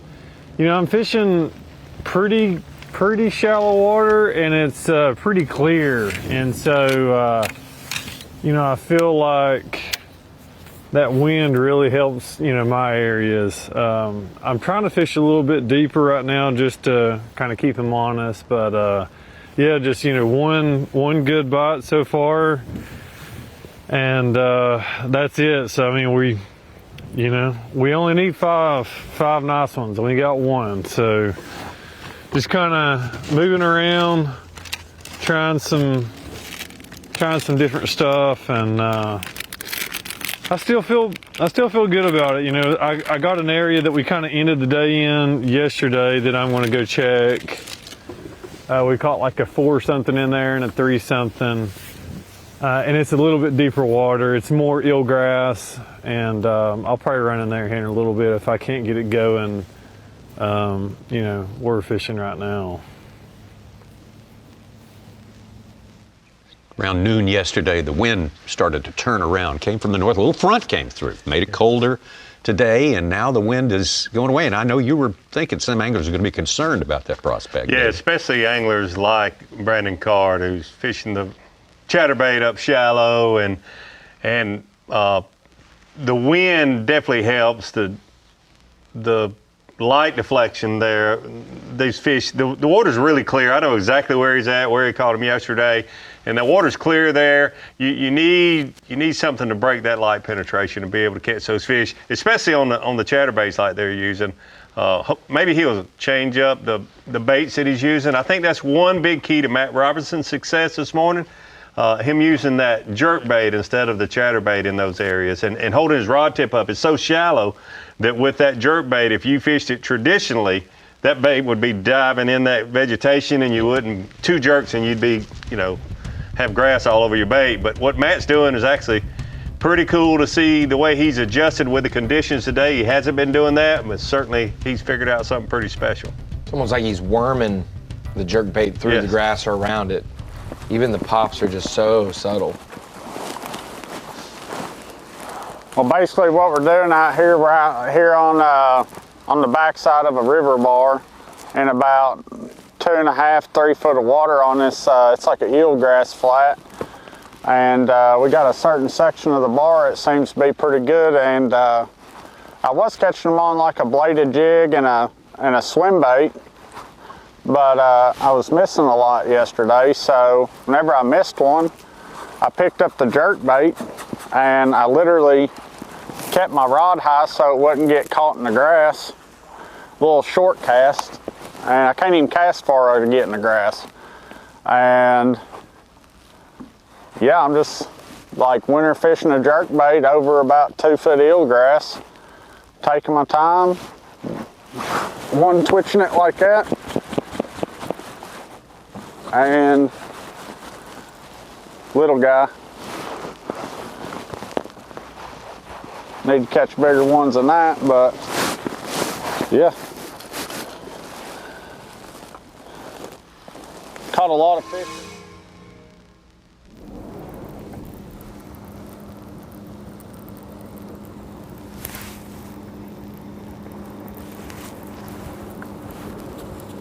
Been a little bit since Justin's last keeper, Justin Atkins.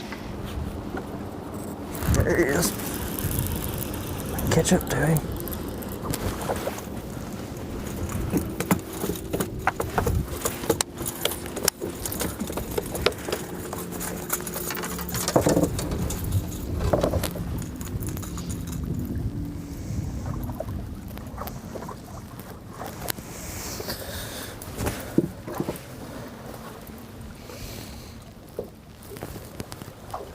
I can't feel my fingers.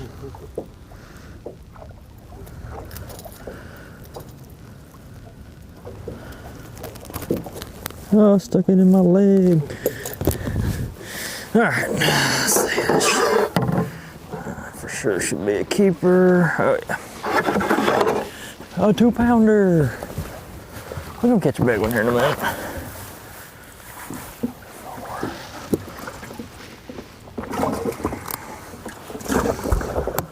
Box of 2s today. It's just a box of 2. His 4th 2-pounder of the day. How dialed are you when you have 4 other rods in your boat and they're all strapped over because you've only picked up 1 and had to use 1 today? That's what he's been for the last 3 or 4 days. Yes. I got the Kyle Welcher, our leader after the first 2 days.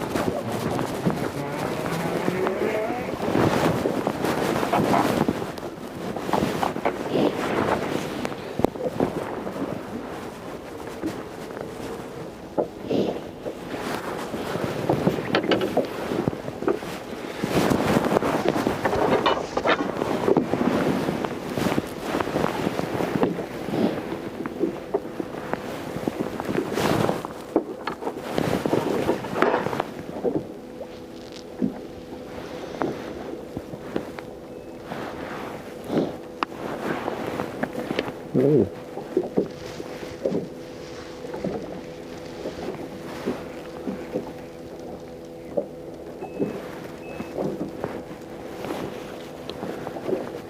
As an angler, it's so frustrating. I've been exactly where Kyle is.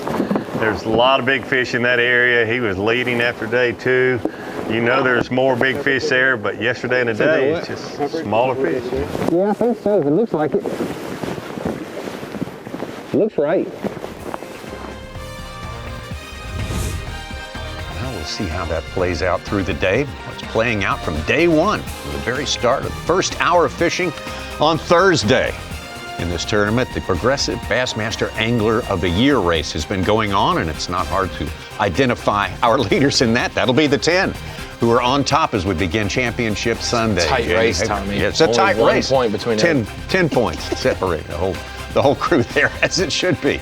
Jamie Hartman on top of that one right now. Will it or will it not change at the end of the day today? But every day is important in the Progressive Bassmaster Angler of the Year race. The FXR Progressive Bassmaster Elite Stop at Lake Guntersville is sponsored by Minn Kota, by Bass Pro Shops, and by Skeeter Boats.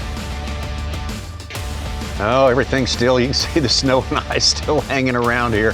That was a hard hit from winter earlier over the past 2 weeks for this part of the country, but recovering, getting back closer. The sun's a little higher every day and sort of feeling the warmth a little bit, but not quite as warm today as it was yesterday. Matt Robertson got the hot hand though. Moved himself up to the top of that leaderboard, and he sits there very close to Stetson Blaylock and Hank Cherry Jr.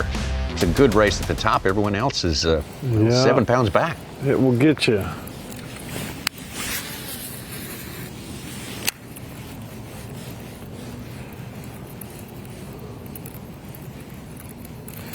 There he is.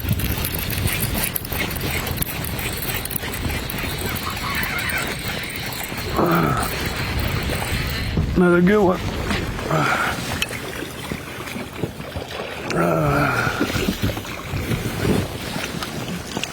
Yep. Here we go.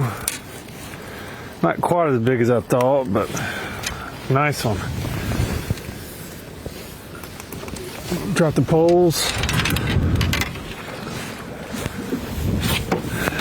Let me just see how big this one is. I think it's like a 4-pounder.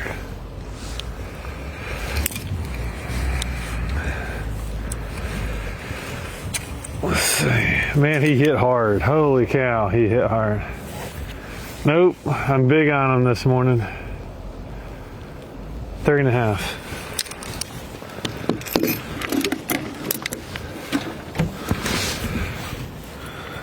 Number 2.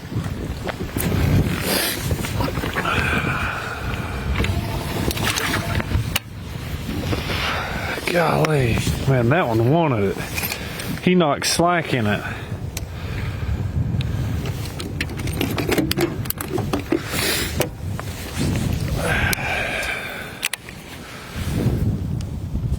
Brandon Carr mentioned no wind just 10 or 15 minutes ago.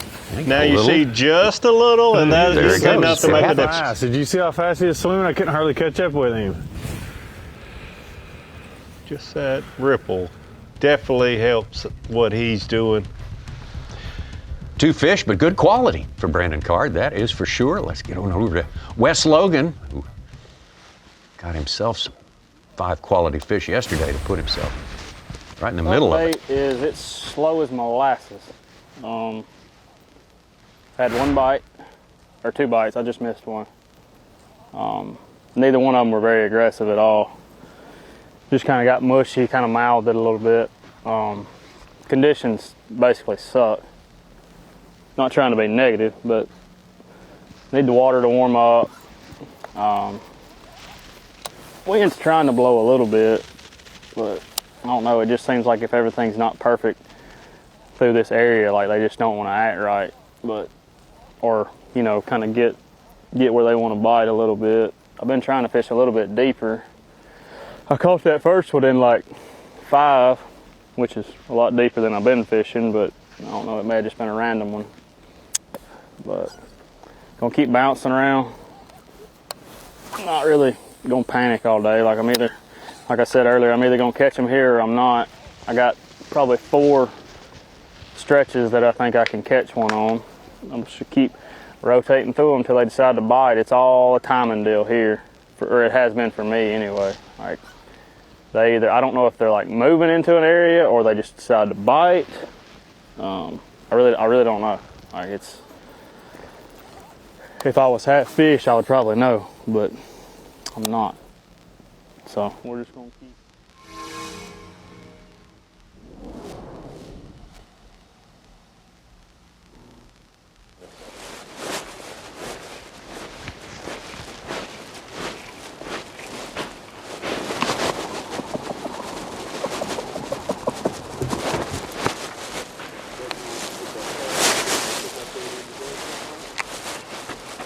Yeah, I just started off the first real cast I made, caught a quality keeper, and I've managed to get 4. I had the 5th one hooked up a while ago, and just had it hooked for a split second. But they're definitely, you know, yesterday was such a magical morning that it's hard to expect that every morning, and it definitely did not pan out like that. I feel kind of like I know the answer to the question that I'm trying to find already, which is it's probably not going to happen in here like I need it to win this tournament. I was kind of hoping that it would shake out as I made one pass around it and end up with you know, what I needed to have a chance. But we got one of the right ones in the box. That's a good thing. And I think you can always look at the bright side, and we still have a long day. We just need to get 4 more bites. You know, it's hard to, the way this game goes is, you know, 4 bites could win this tournament for me right now. So it's like, you got to stay focused and just get one at a time. If we can do that, we'll have a chance. Stetson's still looking for a limit there. He's 1 shy of it. His last fish was his best. It was a 5-pounder. It's got him just 1.5 pounds out of the lead. Sitting in good shape here. Back to Trey McKinney.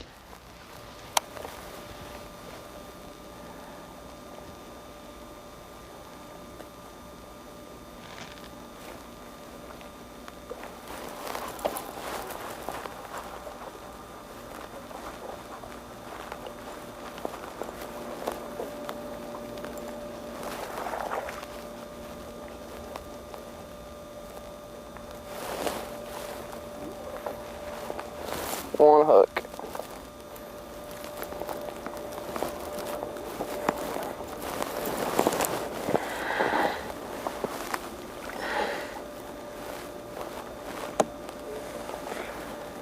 Not very big.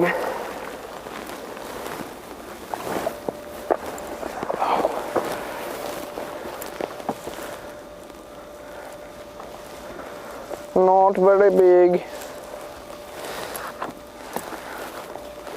Not bad one.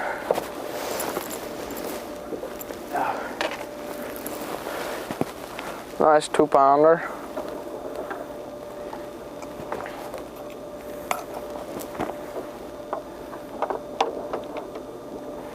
Two and a half.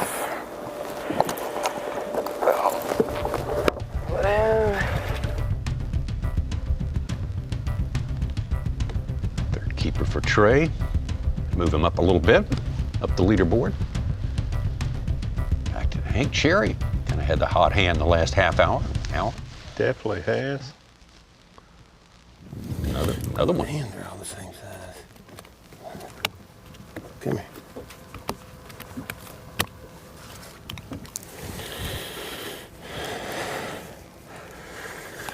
I found a little wad of them.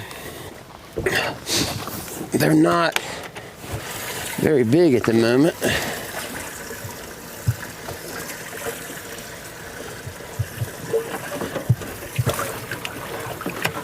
But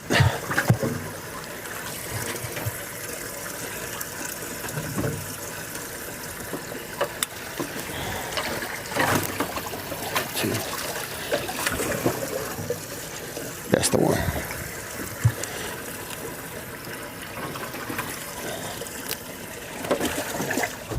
Thank you, dude. They're biting good. I lost what I thought was a good one, but I don't really know, because that one felt kind of the same way. But that's, I think, 4 bites and 5 casts.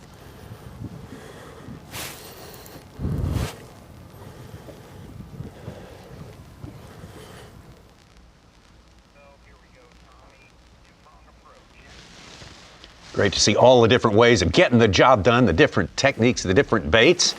Hank Cherry's employing a two-pronged approach, and he tells us about it.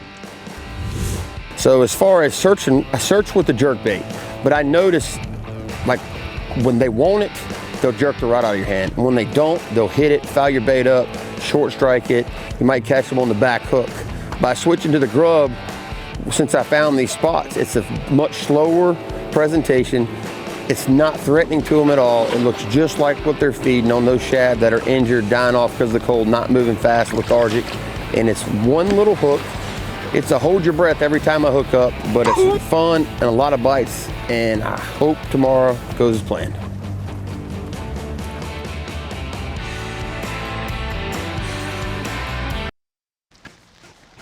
'26 FXR Bassmaster Elite at Lake Guntersville, and this is the ultimate day. This is Championship Sunday.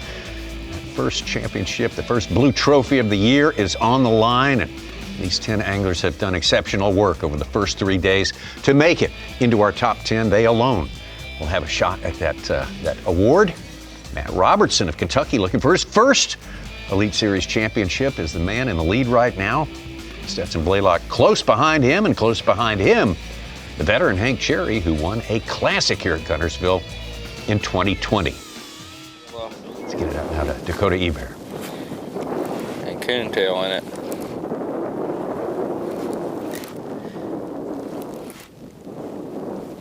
There he is.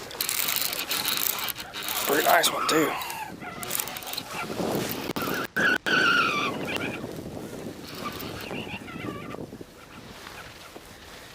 Come on over here there, buddy.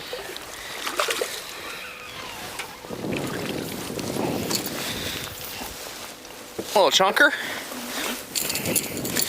A little chunker on the 2-tap. Man, that thing has been so much fun this week. That bait has been munched. Little bass snack. Just need to dig it out of the crunchers of a 7-pounder here in a minute, then I'll really be happy.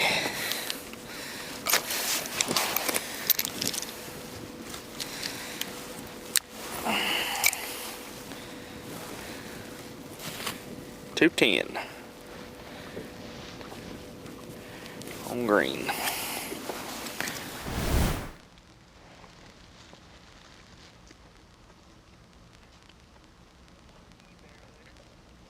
Good fish there for Dakota. Been mixing it up with a jig and that tungsten 2-tap lipless crankbait there.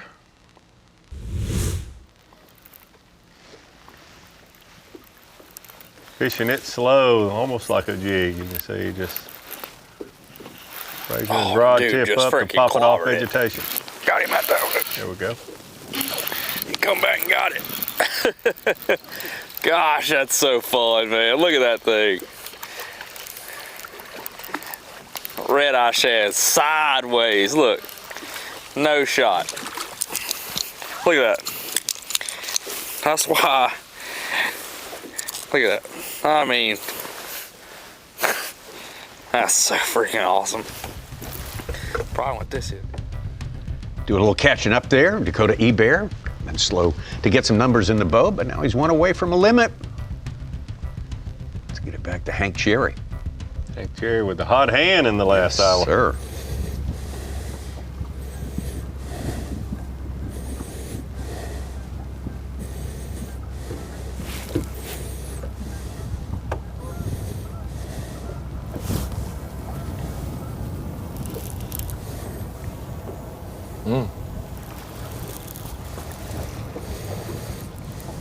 It's a real one there.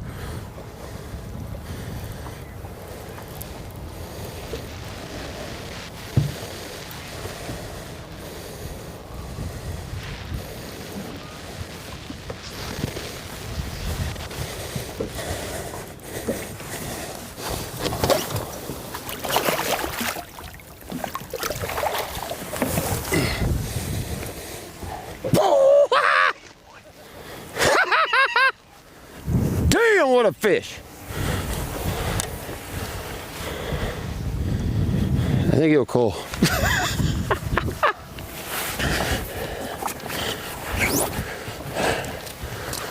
Per catch and 30, per catch and 30.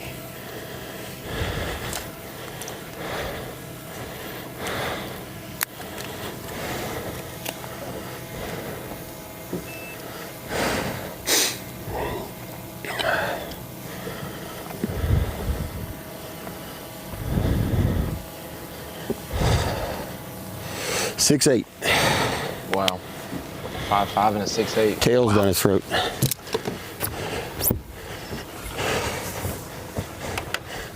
right. I got it. I'll stop. 1, 2. 1,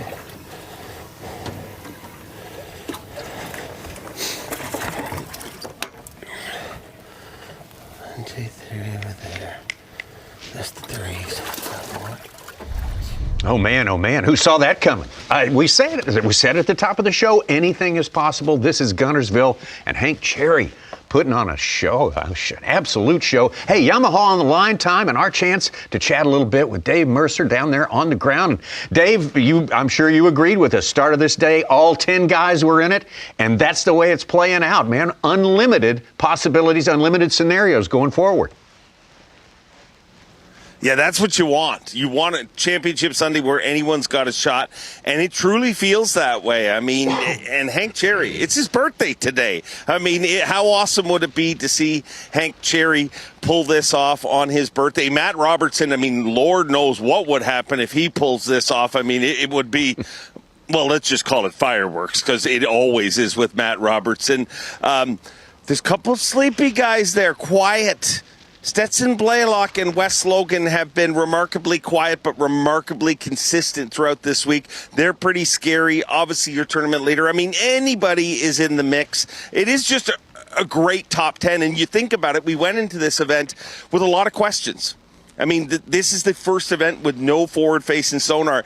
And the irony of the world, I mean, Dakota Ebert makes his first championship Sunday here on the Bassmaster Elite Series, and I kind of joked with him this morning because he is very pro forward-facing sonar, and he kind of in the offseason became a spokesperson for the forward-facing sonar guys, and I'm like, how ironic is it you make your first top 10 fishing this way, and he's just happy to be here, and of course Trey McKinney in the mix. I mean, it is a great top 10, and it is a wonderful time. I'm standing here looking at some of the craziest people on earth, to be honest. One of the cool things at events, guys, is we have demo rides. I mean, you can go Skeeter Yamaha, Nitro Mercury, Ranger Mercury. They'll take you out free of charge. It's exhilarating. But if you're going for a free ride today, I know watching this at home, it looks beautiful. The footage looks beautiful. It's very crisp and chilly. Nothing wakes you up like the exhilaration of that 30-degree air temperature in your face at 75 miles an hour. But it's a wonderful championship Sunday. Dave, you get to MC all of our Bassmaster Elite Series tournaments, travel all over the country, see the best fisheries in this country. With us coming down here this week, early February this winter, and they got hit with snow and ice, everything before we got here, and everyone said, oh, they'll catch them, they'll still catch them. But looking back at all the fish you've seen come across the scales this week, are you even more impressed with Lake Guntersville and the size of fish that these anglers have been able to catch here this week? We've been talking about that in the live cast. I've been at Guntersville when it's been at what people would say its best. I am more impressed by it here this week than I probably ever have been. Like, I mean, we're talking about water temperatures that in most situations you have to drill a hole to fish them.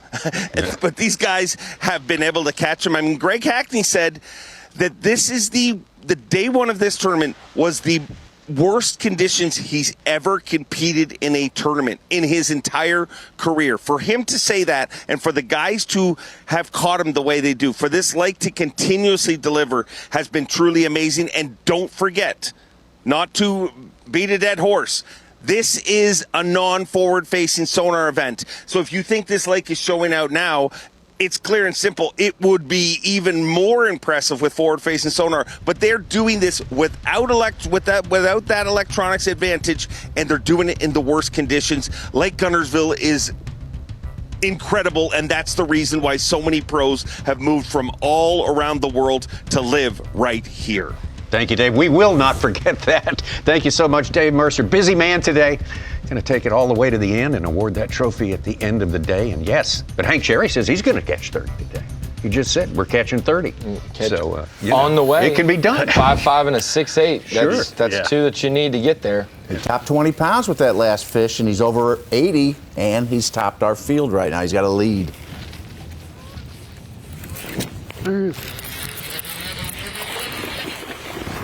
Card looking for number 3. He's got 2 good ones in the boat.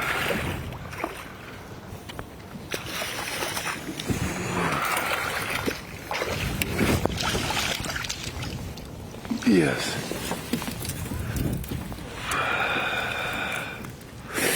That's number 3. Probably a 3-pounder. If he had a gut on him, he'd be. Tommy, you mentioned it a couple of days ago. Unfortunately, we're seeing it again today. Leading this tournament is not where you want to be because you don't stay there very long. It's hard to keep a lead day to day here. That has been proven. All 3 of our leaders so far have fallen off the pace on the following day. Come on, one of those big ones. Come up there and get it.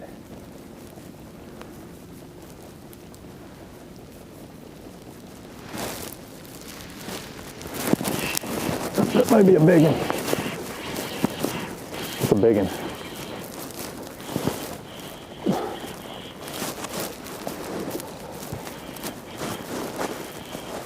Oh my gosh.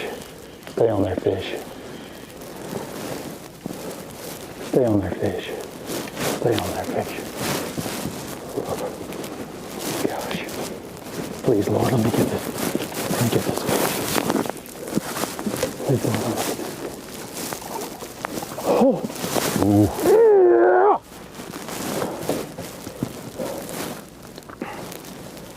Oh, thank you, Lord.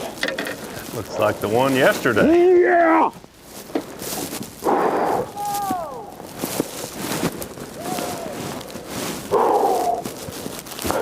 They're still here.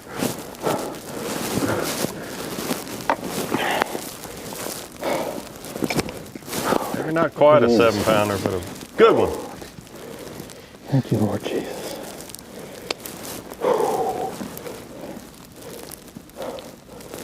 Oh, thank you, Lord Jesus.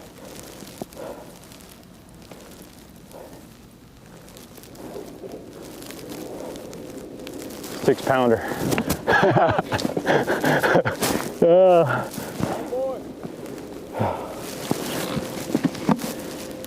Which one did I? Which one was it? I forgot which color it was.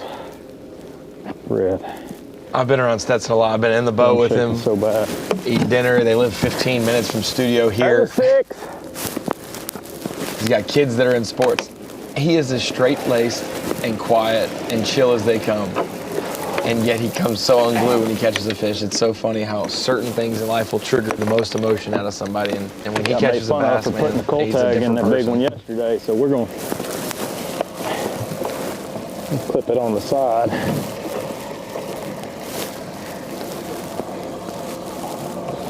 Now we're 3 bites away from winning this dirt.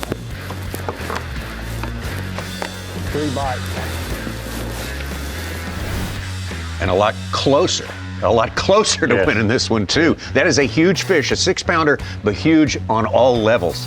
In the context of Championship Sunday, that gives him a big, big advantage. All of a sudden, over the rest of the field, it has changed now.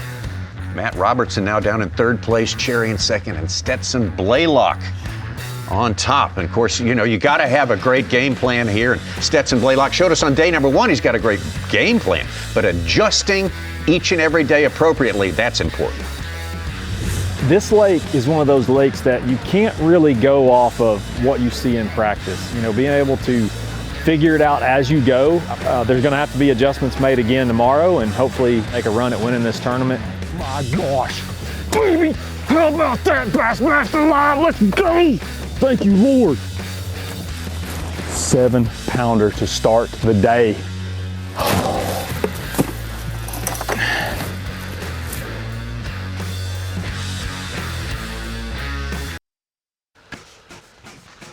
The FXR Progressive Bassmaster Elite Championship Sunday coming to you from here at Lake Guntersville, one of the most praised and valued fisheries, one of the top probably 5 in the world for bass fishing, maybe the top tournament fishing, strictly tournament fishing lake around the country. Stetson Blaylock, the veteran, has found himself on top. He has got a good game plan, and he has made a few little changes that have made a big difference and broken him out of a really tight race with Matt Robertson to put him ahead of Cherry and Robertson. Brandon Card moving up the leaderboard in a dramatic way on this day.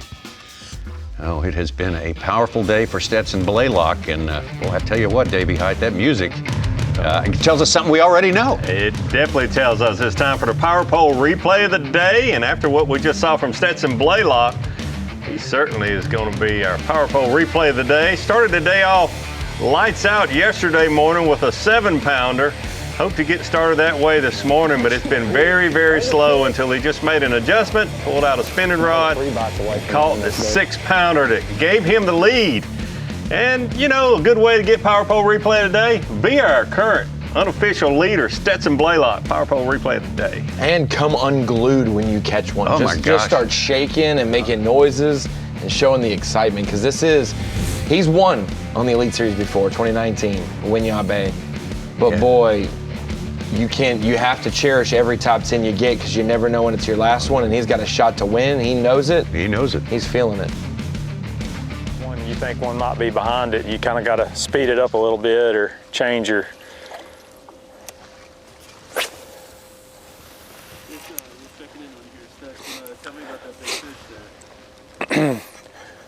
Well, we've fished around our area thoroughly this morning and got a couple bites, but no good ones. Got on the other side over there and caught that 5-pounder, and then it's just so calm, so bright, and this water's crystal clear.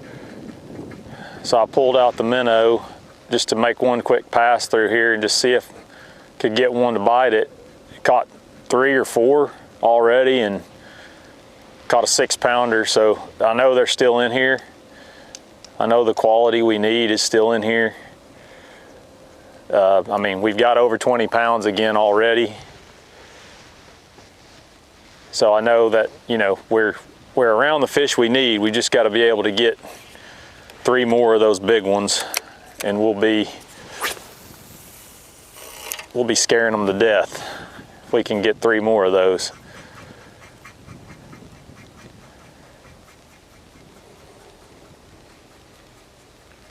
You can tell he's really counting on this one little, about 100-yard stretch there that he caught his fish on yesterday morning. It's been good to him, not just yesterday, but in years past. And I certainly know the feeling when you've got the whole Lake Guntersville, and it's great, but you only have one area that you think gives you a chance to win, that you think the quality fish are there and you can get them. I do know that we're going to pull it by. It's mixing it up using a lot of different baits. 3 of the ones that we need to win this tournament. There's no question. No question.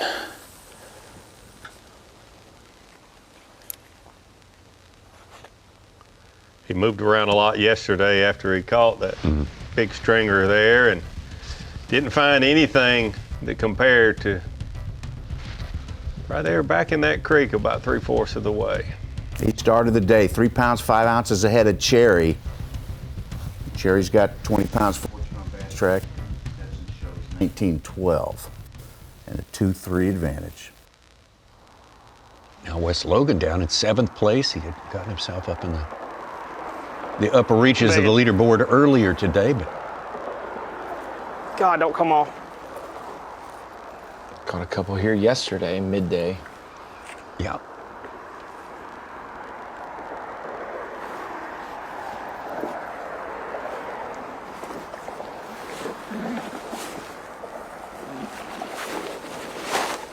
That ain't a big one, but it's a keeper.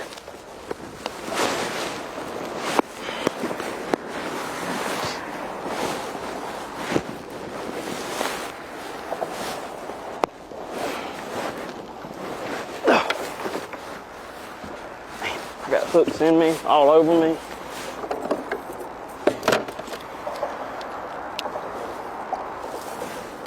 Hooked again. Oh, he's double hooked. Here's what we're gonna do. There's a mess in here. Number 2.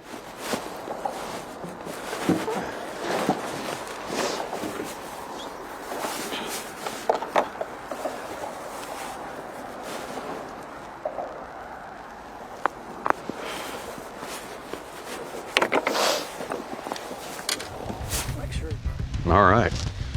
It's a deeper plug. Yeah. Deeper plug. Not fishing the vegetation, fishing those pilings. Check in with Justin Atkins right now, sitting currently in 8th place. Speaking of plugs, Justin's been throwing a crankbait basically the entire tournament. That's like a big one. That is a big one. Please be hooked good. That's a 6-pounder. Oh, you go. Wow. We ain't Boat getting in the flip floor 6-pounder. I don't know if he's gonna make 6, but he's a dang good one. That's what he said yesterday. Played a 6-pounder out and lost it when he had been boat flipping his other big ones this week. No chance today.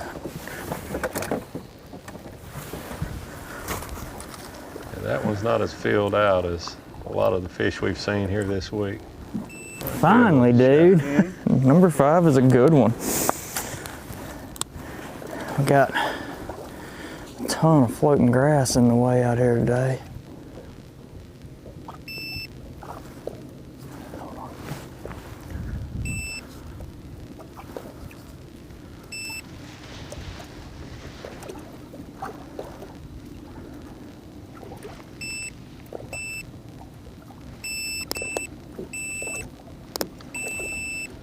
All right, I have to clear my scales from yesterday.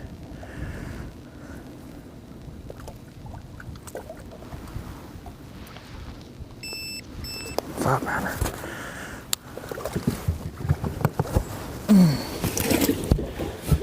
And that should be number 5. So, 2, 3, 4, 5. Hey, just like that, 4 more bites and we'll be good to go. So I got a little zone right out there that like they've really been in, and there's so much floating grass I can't hardly make a cast. So just got up on the high side of this bar and just making my way down through there.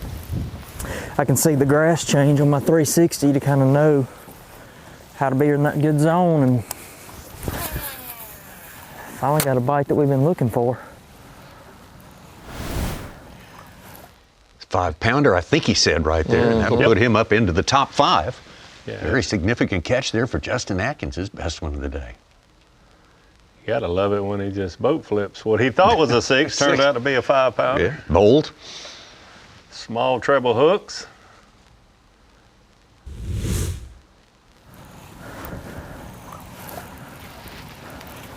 Yeah, it's a 5. He mentioned not being able to. Look out. That's all right, I'll fall out of the boat for another big one. We get him in the boat.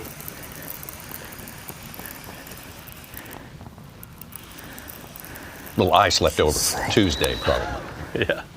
It's not a big one, it's a nice one though.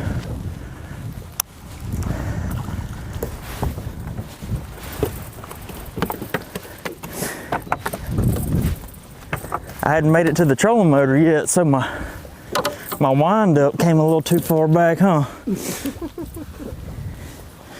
Saved it just in time. I mean.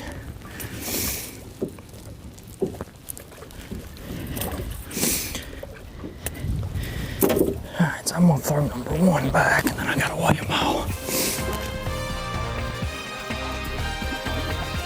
When an angler gets a hot hand, they get a hot hand, and right now it's Justin Atkins. Yeah, but they've been passing that around a little bit. We've seen some great performances, some great little streaks, flurries of fish catching here. Just what we expected on this day, when I still think everything's possible. Nobody's shot themselves out of it yet. Might take a lot to get from the bottom to the top, but it's doable here on this day. Stetson Blaylock on top of our leaderboard, moving on through the morning. Hey there, I'm Nick Koser. This is your Bassmaster Elite Forecast for Lake Guntersville in Scottsboro, Alabama, where temperatures are going to start off in the upper 30s under some sunshine. A little bit of cloud coverage moves in, and we'll see a high temperature this afternoon right around 56. Hopefully, the fish are biting. And remember to stream us on your favorite connected TV devices. Fox Weather for all seasons for all America. We'll see you there. Thank you for that, folks at Fox Weather, keeping us apprised of the weather situation. They're as chilly as we talk about, and Dave Mercer talked about it too. There's some folks in other parts of the country that are in the deep freeze still right now, and I know they're probably looking longingly at this beautiful sunlit vista that we have ahead of us here. Magnificent Lake Guntersville. If you're a Bassmaster or a Bass fan, you definitely would like to be here on this day. This is the FXR Bassmaster Elite. First stop of the year. And this is Championship Sunday. 10 anglers out there. I know that weatherman. You kind of lit up. That's the famous dancing weatherman, Nick. Oh, okay. He actually was from Charlotte back in the day and then started dancing when he would do his weather hits on the thing, just some trendy dances. And now he's in the big leagues. He's just millions of followers. Why didn't we get a little bit I of know. I took a photo so I can call him out that he didn't give us a little dance. We're going to do a big fish dance. Come on. Card fixing to do the big fish dance, maybe. A little dance can change your career. Yeah, that's right. They run so fast at you.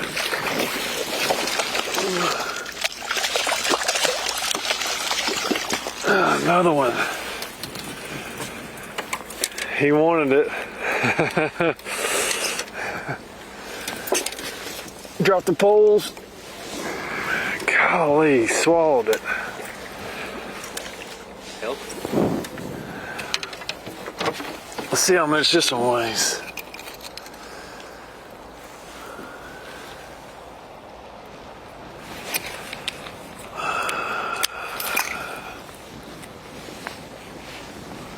$4 pounds, baby. Getting better.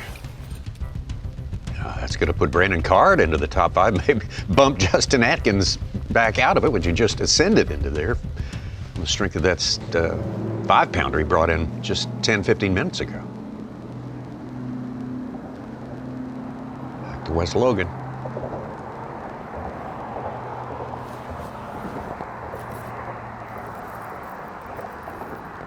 I don't know. Dude, it's a big one. Oh my God.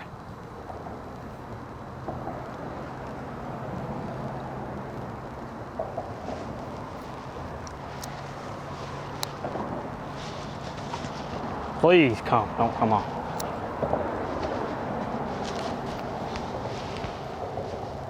I mean, I barely got her.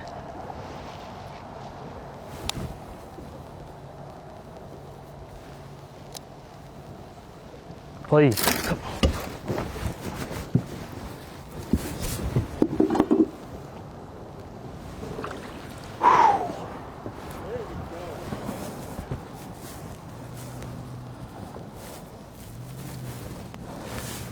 Thank you, Mr. Bill.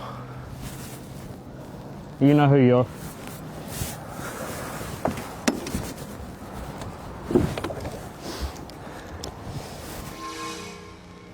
Good keeper there for West Logan.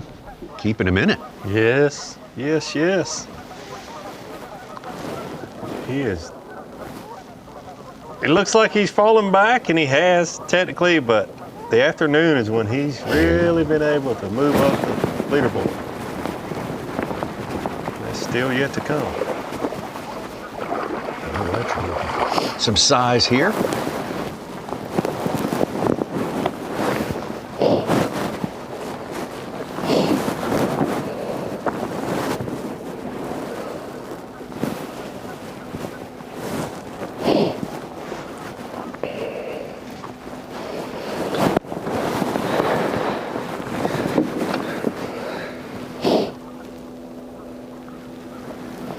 Compared to what I've been catching, he's a good one.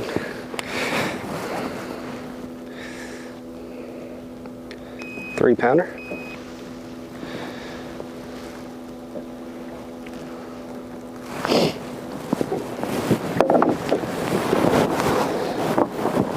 Ooh. You got 4 though.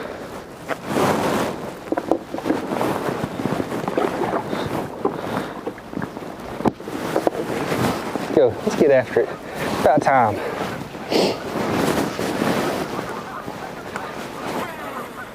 Three-pounder going right to the bottom line, moves Kyle Wiltshire out of 10th place, a couple of spaces up.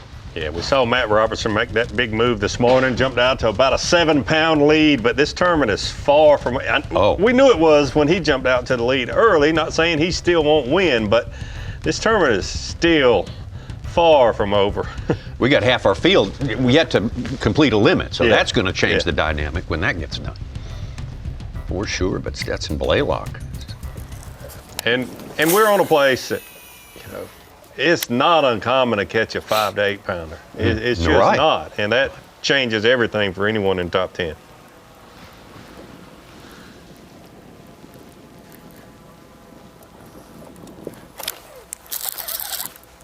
Small one, I think. Maybe. Like Cole, maybe. I don't think so. A great shot of where Stetson has caught a lot of his fish. Aerial shot where you can see the vegetation and thick one.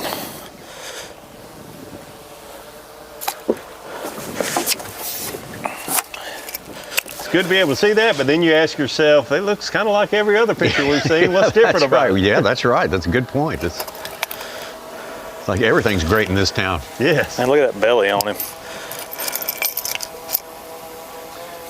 Like we talked about, a lot of those on the main drag, Yep, a couple ounces. Every ounce is going to be critical today. Are wired for current. 3-6. And impacted by it, but this is kind of its own lake ecosystem. It's protected from the wind in a lot of directions.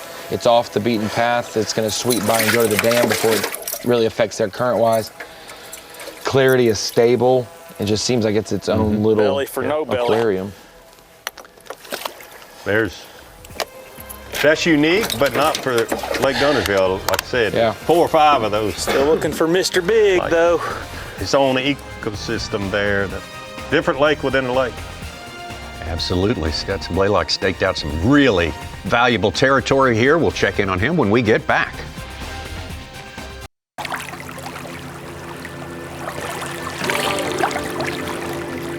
If you've ever fished Lake Guntersville in Sweet Home, Alabama, you know the lake doesn't just offer bass, it offers moments. And the best ones show up when you loosen your plans a little. You might roll up the North Saudi first thing in the morning, thinking you're going to stick to your game plan, hit the grass, work the edge, punch a few mats. But Guntersville whispers, hey, try one more creek, one more cast, and that whisper is usually right. Soon you're headed for the miracle mile, chasing that feeling only this lake can give you. Or you're easing into City Harbor, realizing you're hungrier than you thought. Perfect excuse to wander into Crawmama's or Winsel's Oyster House, and suddenly the day tastes a whole lot better. That's what we love about Alabama.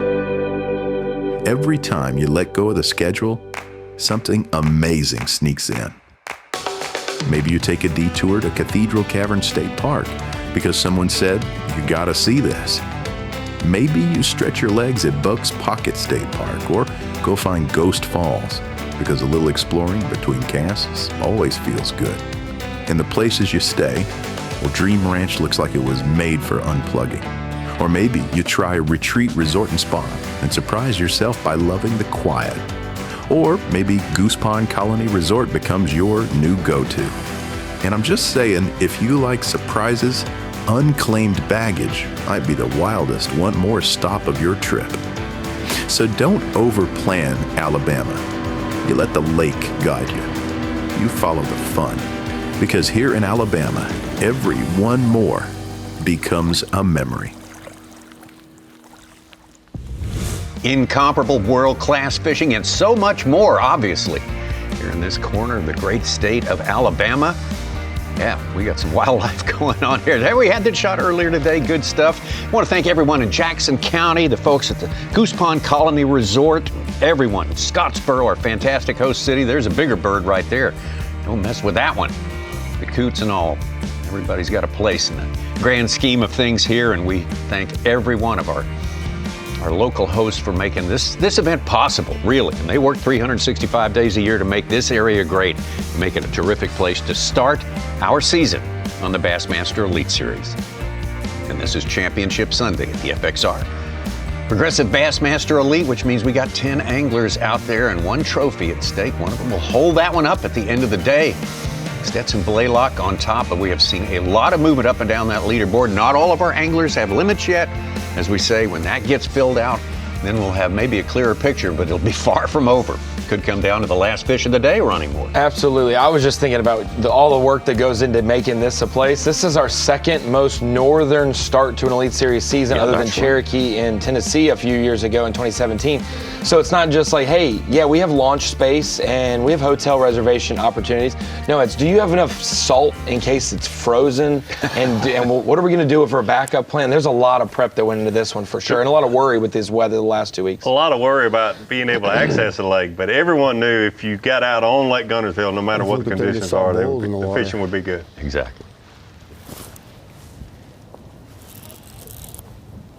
Back to Hank Cherry, birthday boy, and a big story. One of the big stories today. Making some major moves.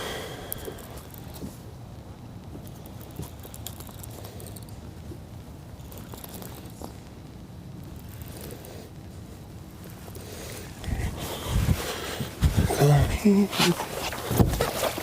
that's another nice one. Oh, yeah.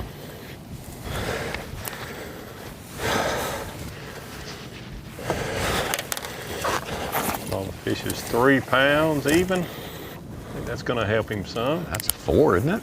Close to it.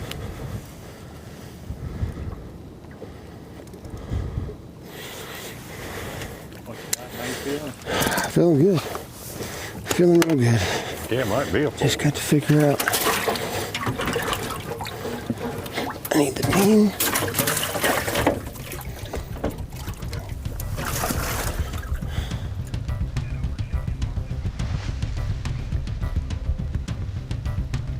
Let's go over. Been a while since we visited Dakota E-Bear. So working on that limit.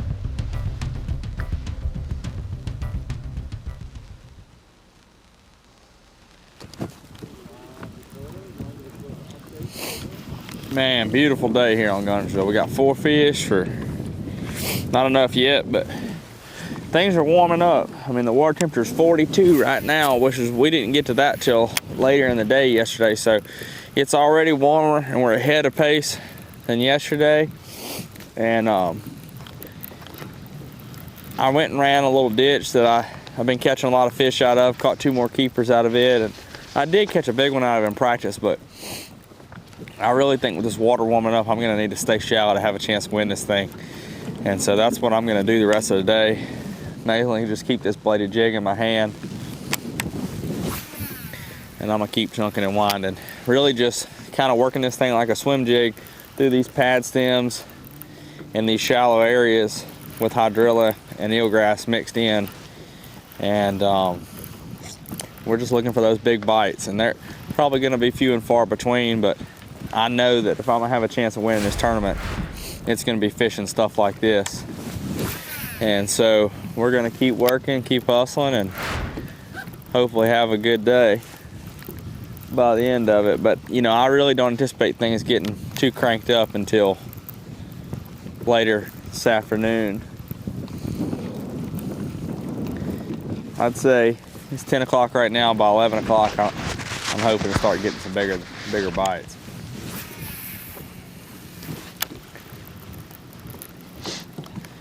We're fixing to kind of go back through that area that I caught those big ones in yesterday. I went through there this morning, caught one 3.5 pounder basically on the exact same cast that I caught the 6.4 on. So there's something to that little spot. There's no doubt about that. And we're fixing to kind of rotate back through that area. I'll make that move now.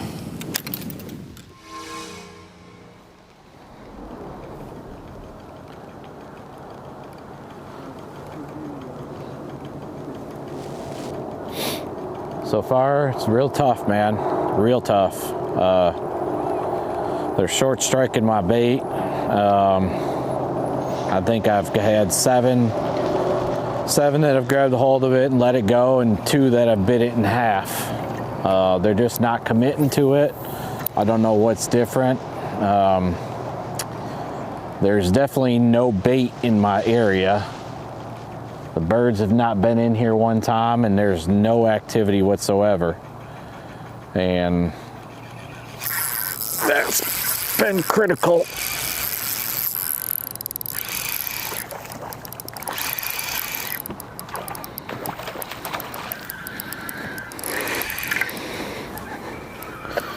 But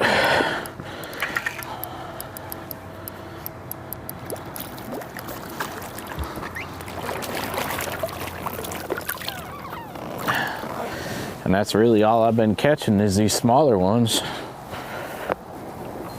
Very grateful for this fish right now, but you know, it's been tough. And I never even knew that fish had it. It was so light. And it just started moving off to the side very slowly, just like the last ones have been. But this one got it, so it's just been tough, man. I don't get it, but I'm trying to fish around a bit, but I'm dealing with a lot of local pressure.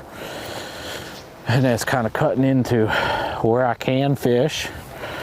And fish are seeing a lot of baits. So we got one guy sitting on my starting spot that is very adamant of not letting me fish it. So he's not a Hartman fan, that's for sure.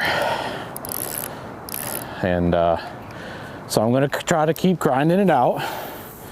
And this might just be a timing thing where I can leave here and come back in an hour or two. I've already left it once, so I'm coming back right here right now. And I mean, I'm throwing, it's 3 foot of water in there. So either they're there or they're not. And trying to make them bite, but they've been finicky. I've had a couple pop off, like I said, bite the bait in half and just bump the bait. So that one was the first one in a while that actually committed to it. So hopefully that's a good sign going forward.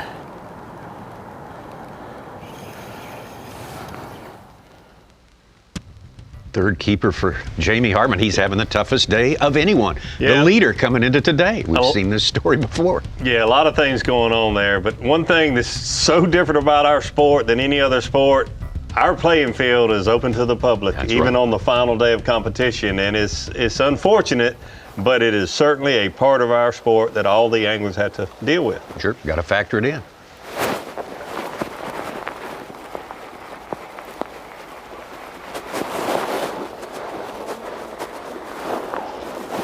Much better fish for Kyle Welcher right here. Yeah, much needed. That's a nice one.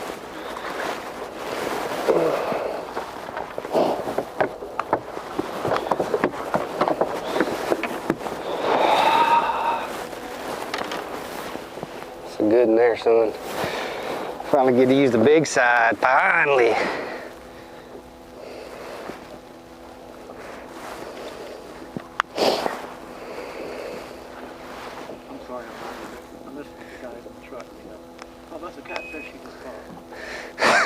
Yeah, it's a catfish. And then Mike Middleton's like, yeah,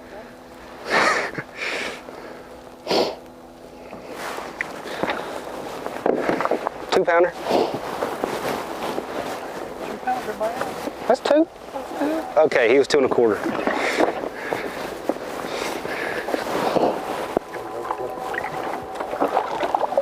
Heard Kyle say, finally get to use the big side. Yeah. Most of these boats have 2 separate live wells, and I did the same thing. A lot of the anglers will have a big side and a small side. At Pasquotank River, Kyle Welcher only used the big side.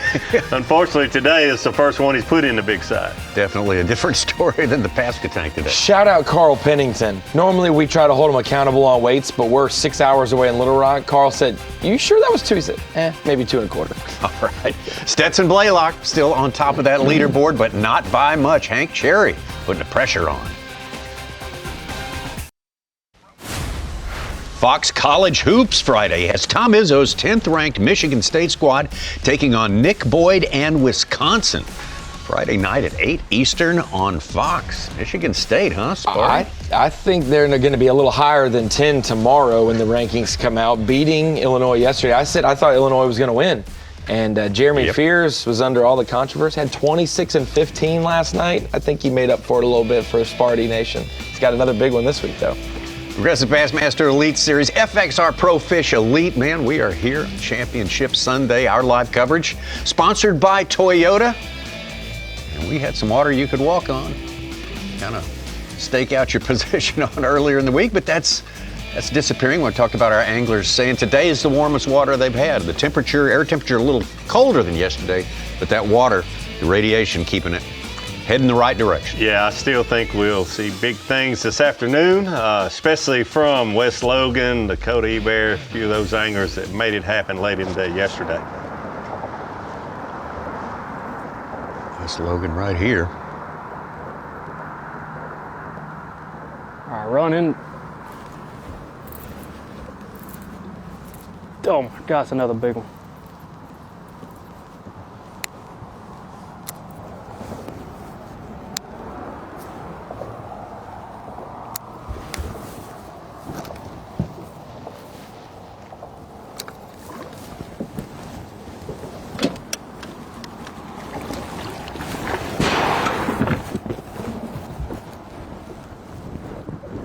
Dang, another hook in me.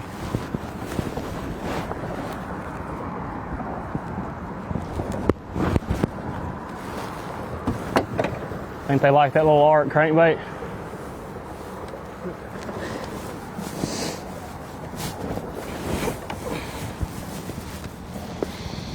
Is it still too late for this tournament to get one on a bridge?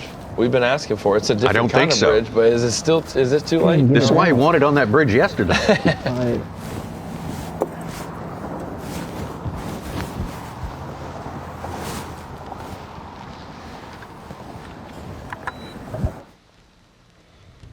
All right, Wes Logan keeping himself in it for sure. As we go further and further into Championship Sunday. We've been talking about all week the main drag of Guntersville, and the main drag referring to the main channel. A lot of these anglers are on shallow flats, but right off the main channel. And oftentimes when we think of main channel stuff, we think about water current and the flow of the fishery, especially at the Tennessee River. I'm on the Deep Dive app and looking at the lay of the lake. One awesome new aspect to this app, before you get on the water, maybe you've never been to Guntersville, you don't know what Tennessee River current flow is like. In the bottom left here of the screen, you can click and see the active outflow history, inflow history as well. You can see this is a week at a glance. So on the far left is when they started practice. They were running 50,000 CFS. And then now it dropped down to the end of practice and the tournament to 26,000 and change. And over the weekend, just 20,000 CFS. And you may wonder what that means. If that's the outflow, that's what they're sending out. One good thing is you can also check the inflow and the generation releases. And it says here, the inflow from Nickajack, which is above Guntersville, it says it will be spilling until further notice, and the outflow is Guntersville will be spilling until further notice. So that tells me if you do not know what 20,000 CFS means, or if that's normal for Guntersville, maybe it's a lot. It's not. 20,000 is what they're just classifying as spilling. When it's up to 50,000, that's actually some kind of pool and flow that's going to affect the conditions on the fishery. And so 50,000 earlier in practice had the water really moving. Now it's just spilling. So what they're bringing in is what they're sending out, and Guntersville is staying pretty status quo. Guntersville, you told me this, is more than any other Tennessee River lake, is known for equal, less fluctuation, or balanced inflow and outflow. Yeah, maybe 1.5 feet high and 1.5 feet low, but it stays in that range, whereas Chickamauga and Nickajack above it will drop, and places like Wheeler will drop at times. Wilson and Pickwick and Kentucky Lake are the big ones at the end of the Tennessee River as it flows up back into Tennessee from Alabama, where they'll hold a bunch of water for those spring rains. And so those are the ones that help that distribution along these 9 lakes from Knoxville all the way to Nashville, just past Nashville up to Paducah. The level doesn't fluctuate as much as some of the others, many of the others, but the just spilling is very little current flow, even though the level is staying basically the same. They can be generating, and if they're generating, 30,000 feet per second, on both ends, the level will stay the same, but you got a lot more current, and it's going to position those fish a lot better.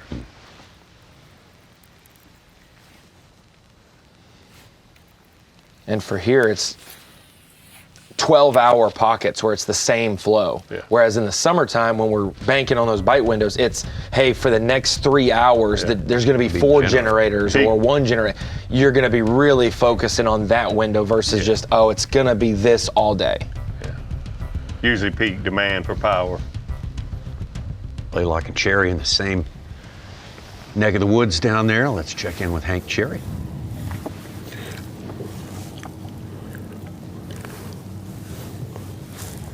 How's your birthday going today? How you feeling about it? Birthday is going excellent. I am just enjoying this. Just racking my brain. Oh, there they go, school. Racking my brain on, well, you get so many things going through your head of how you could catch a bigger one. And I gotta just keep telling myself I've caught all the big ones doing this. So there's no need to leave, no need to go. I have noticed they're getting up a little shallower. You can see all the birds diving, getting shad. So they're pushing the shad. I may have to go up there where I caught a 4-pounder on chatterbait the first day. That bird's about to give me one.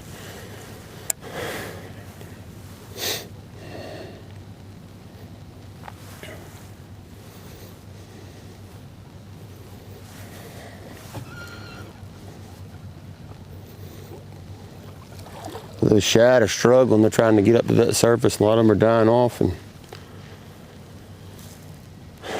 I'm just trying to imitate one of them. But this has been about the time every day where, say he got one right there. It's been about the time every day where I just lose touch with them.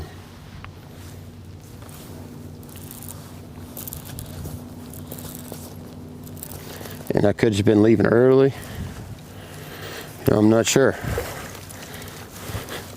But today we're going to stick around and find out.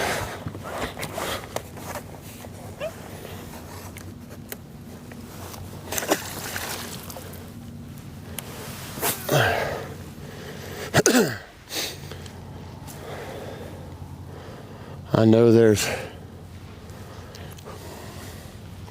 plenty more, 5 to probably 12 pounders swimming right in here. It just does one peek his head out long enough. And do I get lucky and make the right cast?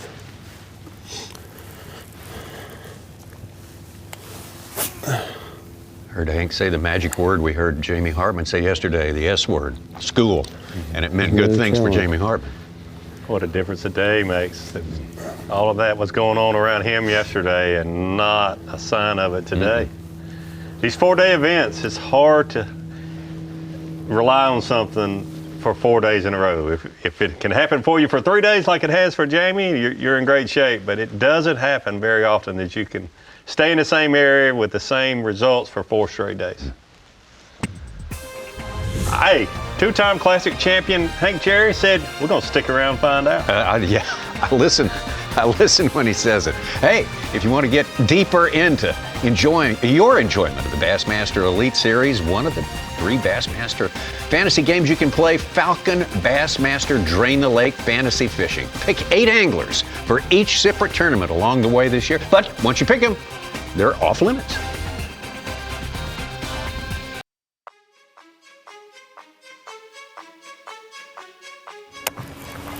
That's a 6-pounder. I don't know if he's gonna make 6, but he's a dang good one. There's a train of thought that, the fish really don't want to bite when it gets cold. They do. What happens is their length of travel really shrinks. And so the fish will be aggressive and bite, but you really gotta get that bait right to them. And so you can't be lax on just throwing the same thing. You need to change baits as your depth changes to make sure that you're putting whatever you're throwing right in front of them.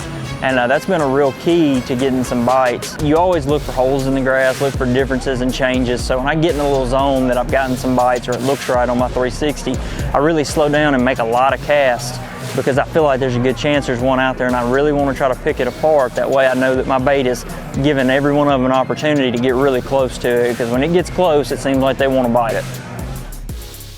Justin Atkins, a true river specialist. He can catch them on the Tennessee, he can catch them on the St. Lawrence. He'll get to try it on the 10 Tom, as you mentioned, later on. Absolutely. Very good, very good river fisherman. He's great at the Mississippi River as well, up in La Crosse. You're right. So, the FXR Bassmaster Elite at Lake Guntersville. This is the big day. His championship Sunday, and Stetson Blaylock looking for his second Bassmaster Elite Series trophy, and is making a good case today that he's worthy, but he's got a lot of competition, including two-time Classic winner Hank Cherry Jr. One of those classics, one right here, 2020 on Lake Guntersville. Yes, Stetson's done a great job. The morning didn't start out like yesterday morning, like he had hoped, but he has battled all day long in that general area using a variety of different baits and finds himself atop the leaderboard. Cherry started 3 pounds 5 ounces behind Blaylock today. He's got our better bag of over 22 pounds, and Blaylock's got 20 pounds 6 ounces. So it's tight. They're 1.5 pounds apart. we've been talking about this area, all reds. You know, the south end of Guntersville on day one, Tommy, was void of a lot of anglers. Day two, void of a lot of anglers. And we started to see guys like Stetson Blaylock, Bryant Smith a little bit as well on the outskirts, and Hank Cherry in this general region start to rise up as we get towards the weekend. This is truly an ecosystem. Look at all those high spots with grass on top of them. We've got some, this is our bird's eye view, but we got some underwater, some Lowrance Sea Map that we can definitely paint that picture for you visibly. You see him fishing on the left side of your screen. And when you look at all of these places that can be high spots, we talk about underwater islands. You know, you got plenty of actual islands back in All Reds, but all these underwater humps and high spots, this is where some of that grass is growing out, where they're fishing off the bank, but they're not fishing real deep, Davey. And we're seeing so many different ditches and different channels that these fish can drop back when that water temperature was in the 30s during practice, but can rise up and feed on top of these places when it gets warmed up. And so we're getting sun penetration this weekend, a little bit warmer days, still cold nights. You can see here with the shaded relief how dark that line is. That is a significant drop and a break as we get closer to the lake, to the main lake. And so All Reds has it all. There's even a big marina in here you could fish. It has been an X Factor place the last 2 or 3 days of competition, and very impressed that for an angler on Guntersville, if you're ever by yourself, Davey, you have some kind of fear that you're doing the wrong thing. And Stetson's actually been like, man, I got all this to myself. Yeah, this is just a giant creek arm, and just fishing the very back end of it, where when the water got real cold a few days ago, the shad started dying off, and that happened right here in the middle of the back of this creek. And from what I can figure, those fish just kind of funneling in here. I mean, they come back here anyways, but I think that shad dying off kind of helped that, and being able to figure out that they were feeding on those minnows. You know, I could come in here with that money minnow, and obviously today shaking the minnow just over this grass that's produced a really, you know, my biggest fish of the day. But it's just grass edges with drops where they're going to spawn up on these flats. They're just starting to ease in here. They're probably not even thinking about spawning yet, but like I said, the water temp's 44 degrees. It's cold. Those shad been dying off, and those fish just been feeding up on them.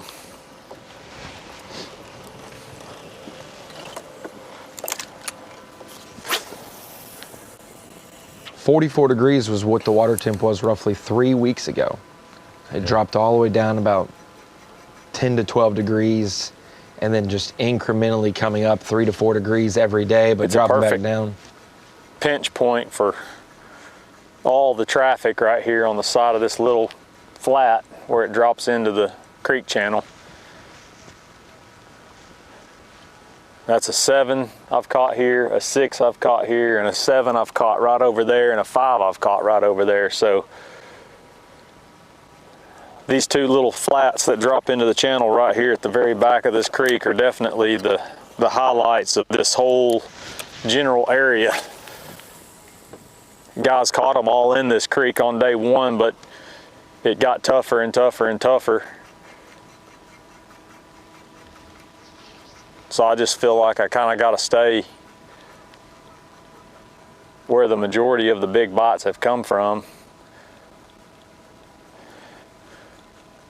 The scariest part is I know I'm 1, maybe 2 bites away from having the stringer I need to really be in contention to win this tournament. And obviously when you're not in the lead going into the final day, you know, the guys around you have to stumble a little bit, which is the case, but we've put ourselves in a good place. I mean, that's for sure. We just I would say 1 6-pounder away from having a really good chance.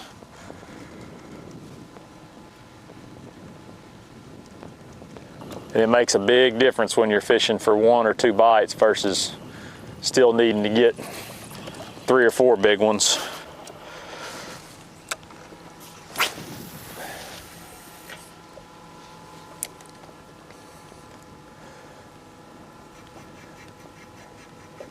So many things going through your mind on the final day of a Bassmaster Elite Series tournament.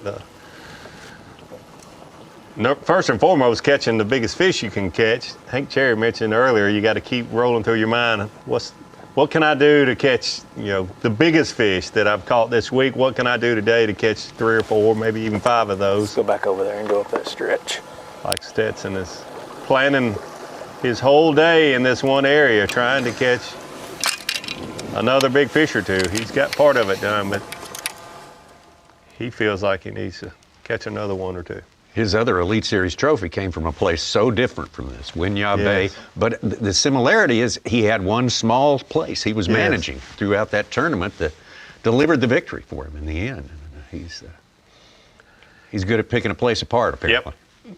So there's usually 2 approaches. Try to fish the whole lake, maybe not the whole lake, but a lot of the lake, fish as many places as you can. The other approach is pick one area and just really dissect it and pick it apart and stay in that area. Sometimes one works, sometimes the other, but each angler kind of has their own style, and obviously Stetson likes to pick one place apart.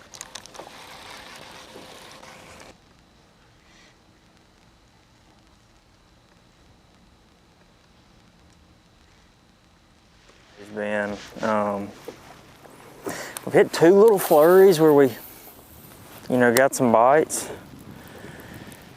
but what's weird is they really seem to be 2-pounders today. I did catch a big one, and then I got one that's, you know, in that 3-pound class, but I've been getting a lot of bites and they've all just been 3-pounders, you know, and you kind of try to cull up to those high 3s and then hope you get a big bite. And this morning, I mean, like I've caught 9 keepers and 2-pounders, which is fine as long as we're getting some bites. And better ones will come, but it's kind of strange how the class of fish I've been catching has changed a little bit today, but we don't have near as much wind. So I'm able to just really pick these places apart, and it's the last day, so we're gonna try to catch everything we can, obviously. I wasn't, you know, earlier in the week as we blew through these areas, you pick 1 or 2 up here and 1 or 2 there. I've always felt like I was leaving some, but today we're getting out here on this 360 and finding the holes in the grass and making a lot of casts in the same area. Make sure we don't leave anything behind. Because we're on Guntersville, man, there's big ones everywhere.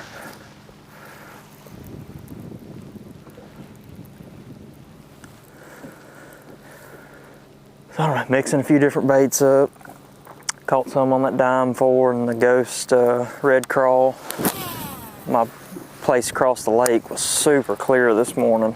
I could see this brighter bait coming back a long ways, and so picked that ghost red crawl up and caught some on it, and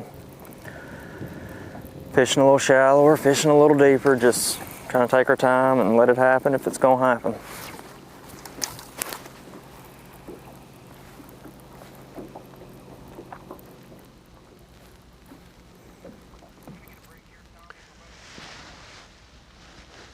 Probably shouldn't say this, but the local traffic, I know Jamie Hartman said there's a few people around him, but overall the local traffic seems to be relatively calm for it being a bright, pretty Sunday on Lake Guntersville. Certainly is that.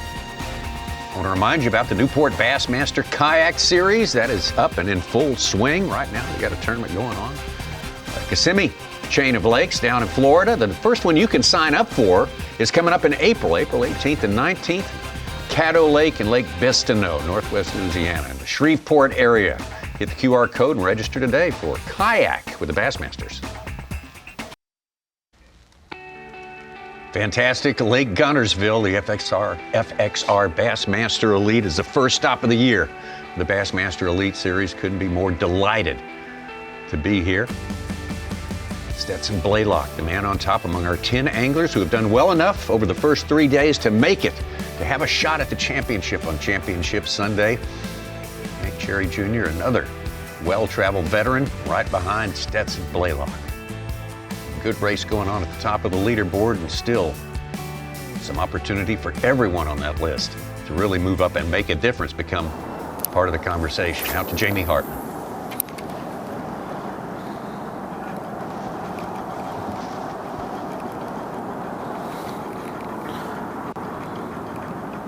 Been kind of a lull. We've only had one fish in the past half hour.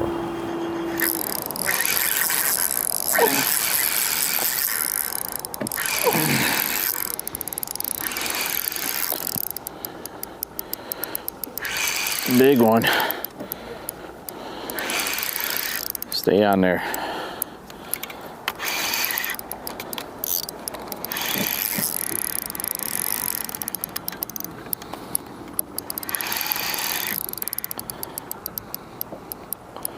Freaking giant.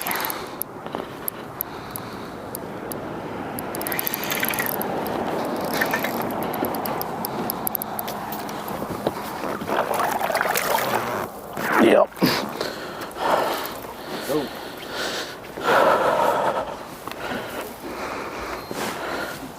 Not a giant, but he's a dang good one.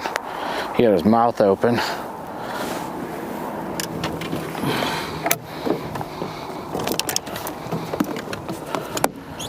Okay. Maybe this is where they move, dude. Keep my fingers crossed right now, you know. I mean, them birds gave them up. The birds just gave them. I casted right where they went down.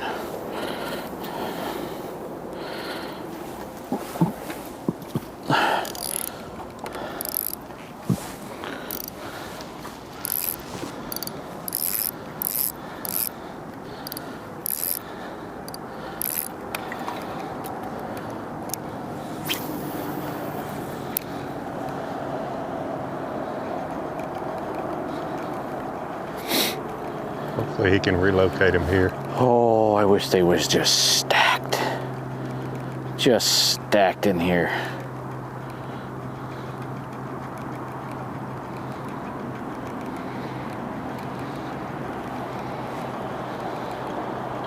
We were with him a lot yesterday, all the fish he was catching, and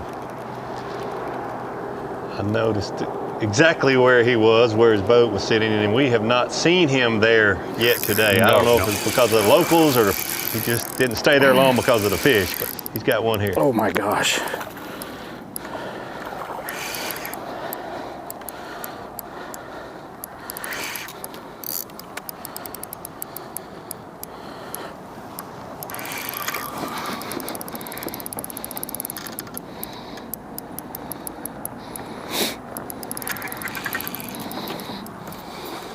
Be his fifth fish. Okay.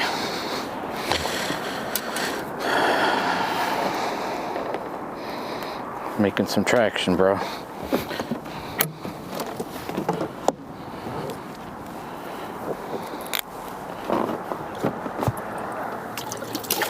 That's 5. I'll worry about the small one next. I don't care. I got to keep catching them while they're fired up.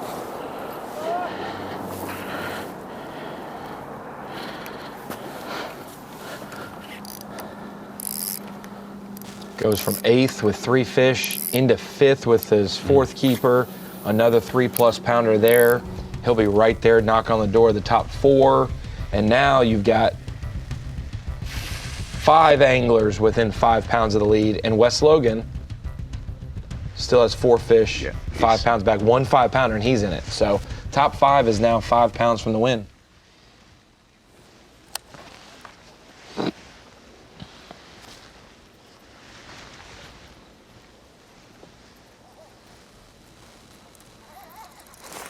Oh! Damn, I didn't know he had it. Dang it!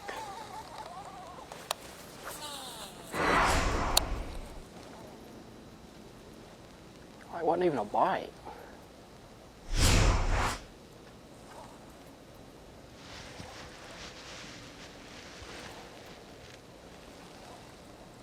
Dang.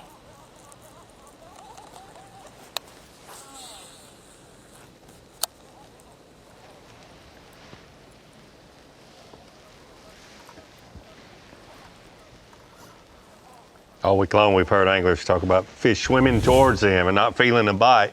Conditions like this with the cold water, these fish will follow a bait a little more than they normally, not for a long distance, but follow it instead of attack it. So a lot of those bites, because the fish is directly towards the angler, they don't, you know, when they set the hook, they pull that fish to them more so than the fish just swimming to them. They pull that fish to them. Solid morning.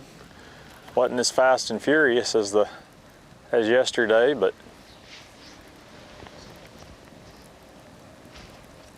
I feel like I'm just right there on the cusp of figuring it out or getting what I need to have a chance to win. Still early, the bite just dies. That's the hardest part, is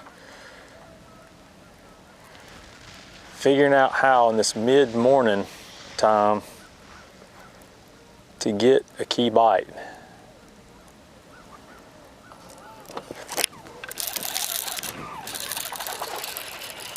Not a big one.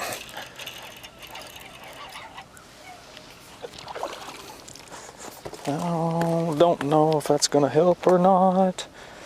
We're gonna see. Thick one though.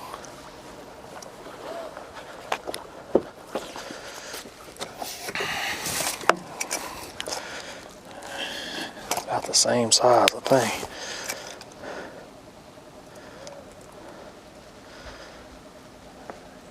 Yeah, it's gonna help. A couple ounces, 3.7 green.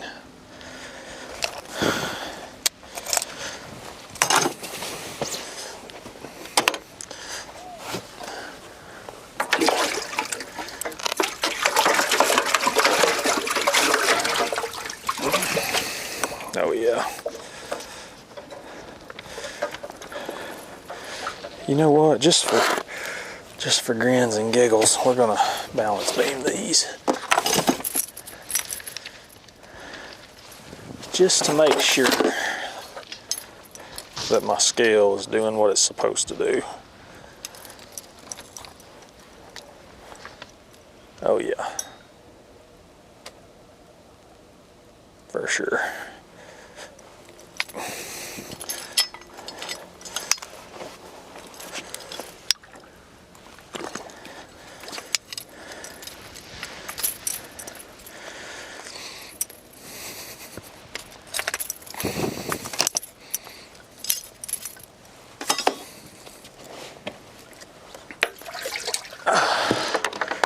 I'm telling you, we're right there.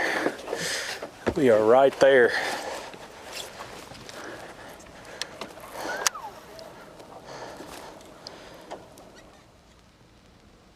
These old pros know exactly where they stand at any given time. That's something you can count on. Back to Jamie Hartman. They don't have a scoreboard in their boat, but mentally they know exactly what the score is. Oh yeah. Oh yeah. Oh, he's a fighter too.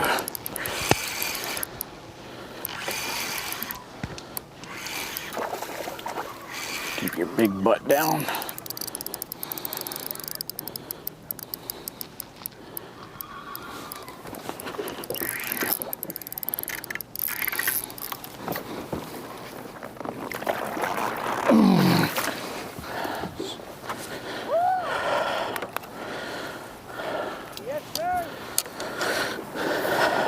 Getting somewhere, aren't we? Not sure where it is just quite yet, but we're getting somewhere.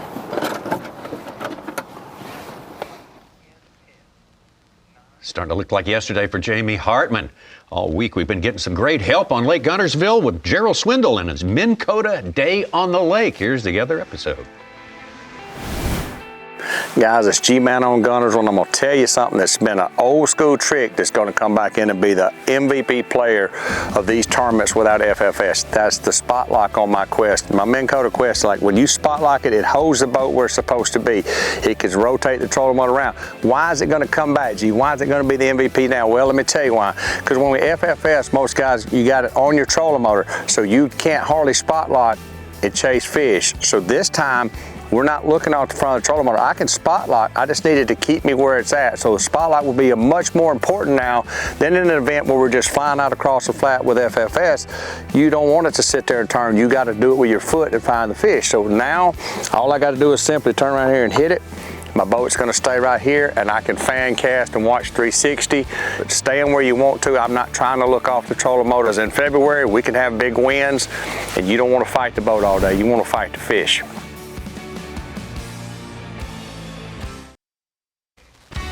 Rolling up on the halfway point of Championship Sunday at our FXR Progressive Bassmaster Elite at Lake Guntersville.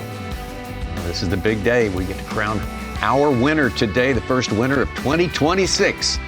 Among the best in the business here.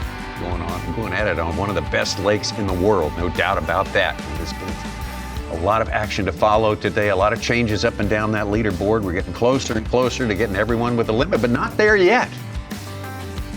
Better idea of how things are going top to bottom when that happens, and it won't be much longer now. Jamie Hartman, our leader from yesterday, had a tough start, just as every leader from every day has done in this event so far, but he's turned it around somewhat. He has found a way to make it work. He's maybe relocated his fish. Man, and that's dangerous. That's 30 minutes, and you go from 10th to 1st type of thing for him. That's how volatile it is out here today. Trey McKinney, he's sitting in 10th now. Well, slow start. All this floating eelgrass, I'm fishing stuff now that I really hadn't caught them on. Just trying to find maybe a new group or something, but yeah, the main area that I've been catching them, or yesterday I found them in, it's basically unfishable. Out of 10 casts, you might get one that you actually get all the way through to the boat. And had bites when I did, but it's literally like so impossible. Tried jerking it, had lost 2 doing it, just biting it funny, I guess. And then half the time I wouldn't know there'd be a mile of grass on my provoke. So I don't know, it's gonna be interesting. We got to find some fish down this whole deal that don't have wads of eelgrass on it, because literally you'd throw your thing out there and get 5 cranks and it'd be on the surface sideways. So I don't know, we'll see. We're gonna try this a little longer, see if we can run into a little pod of them. If not, we'll just run around and see if we can find us another little bar with a pod, see what happens. But I don't know, I tried fishing, even trying to jigsaw through that grass and stuff, and I haven't really caught much on that style of bait all week. I don't know, I think it just needs to get a little bit warmer. But I don't know, we'll see. Hopefully find some, if we can get on some down this deal that don't have all that floating eelgrass, will be good. Oh my gosh. That one absolutely nuked it. And didn't get it. That's what they were doing yesterday, and then I'd catch them on something else. and then right in the eelgrass, of course. Okay, come on. I mean, nuked it. Knock like a... One thing that makes this lake so good is the vegetation, but that eelgrass can be aggravating, frustrating to fish around at times. The props cut it up and the coots pull it up, so you have to deal with it. Yep. Yep. Lake wouldn't be as good as it is without it, though.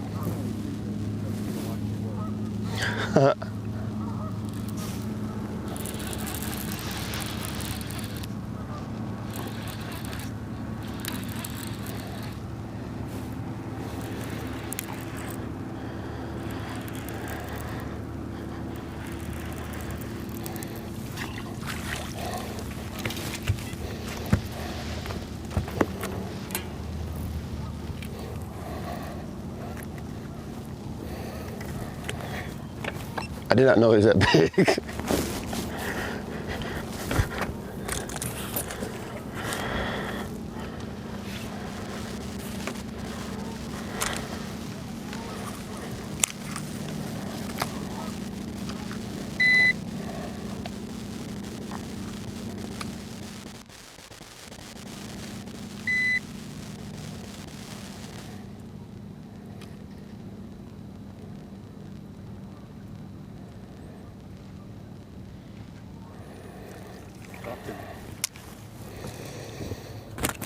It's like a 310. Whoa, whoa. Easy, buddy.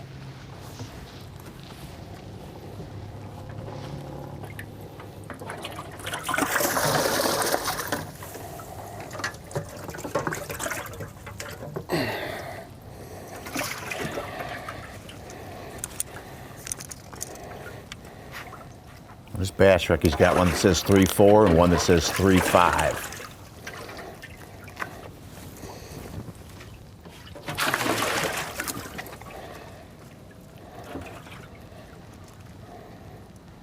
Those are like twins.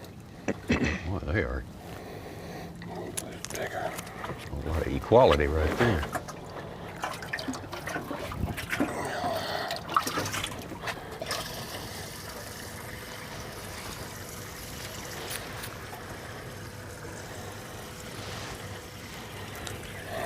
Triplets? Yeah. I don't think he's found the one yet, huh? We're looking for a 10 ounce or a That is 8 ounce. So hard. Upgrade.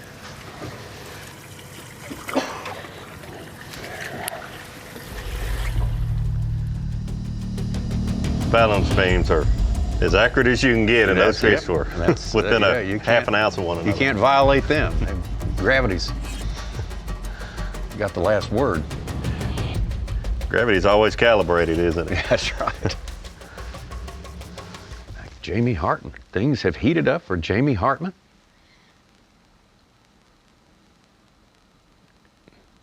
Seems to have relocated him. He's definitely, I'm going to say 200 yards from where he caught most of his fish yesterday. Got 1310 on bass track, and he's 4.5 pounds out of the lead.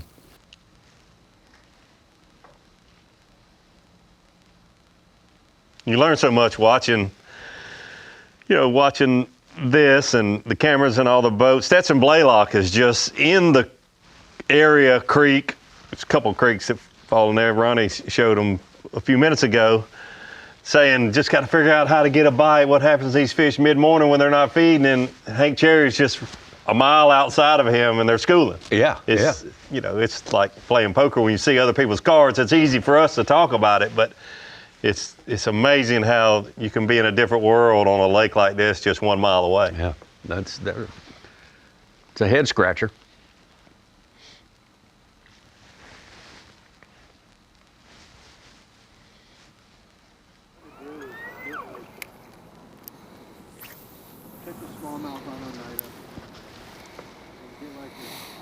Davey, Guntersville is the second most visited place on Bassmaster Tournament schedule, and there's some big names who've won it. Does this winning at Big G on your resume mean a little bit more to people say, oh, I wanted Guntersville? It's funny you asked that, Such, because when Ronnie was talking about Stetson, his other elite win was in South Carolina, Winyah Bay, and he wouldn't trade it for anything. But there is something, you know, special about winning on, let's say, a Lake Okeechobee, a Santee Cooper Lakes, a Guntersville, those historic places. Yeah. I mean, a lot of legends in the sport have won here and during the elite era. A southern angler going to, you know, northern smallmouth country, one of those, you know, Ontario, St. Clair, winning. Yeah, there's something personal that adds to that, yeah.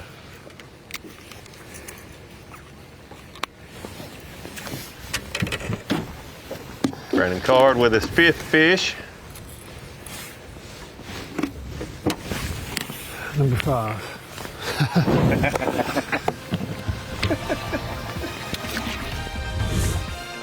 Oh, a lot of fun out there today. You're always welcome to join in the fun, get a little bit more out of your Bassmaster fan action there with the Bassmaster fantasy games. How about the TH Marine, the newest one, TH Marine Pick'em Challenge? 7 matchups, custom curated by Kyle Jesse. For each event here, you just pick the winner in each one of those 7 matches, and you can come out on top.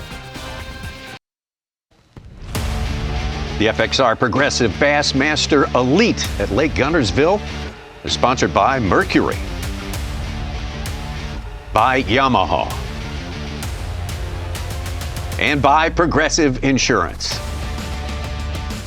Championship Sunday is always fun. It's always engaging, but this one may be even a little more so than your average event. We're at an above average place, that's for sure. Lake Guntersville, these guys are the best in the business, getting their season started. And they've all gotten off to a good start. Hey, hats off to them for making the top 10 today. But who is going to be the winner? I think we're a long way from knowing who that is at this time. Hank Cherry just got a little closer to Stetson Blaylock there. Jamie Hartman, our leader from yesterday, putting himself back in the mix for sure. I mean, you've got 5 anglers within 514, and that 5th place angler, the farthest back, only has 4 fish. Yeah. One more 5-pounder. This is the closest we've had a Guntersville event coming down to the wire in a while. Most of the time, somebody just runs away from the field. The afternoons have caught a lot of fish. They've just been all small. Morning has been where I've got to do all my damage. Well, today I'm just gonna. I think I would be gone right about now every day. But I've caught a couple. I caught with a nice one. I don't think I'm gonna run it like I have been. I think I'm gonna give this a little bit longer. I've only got X amount of places up there where I've caught a big one.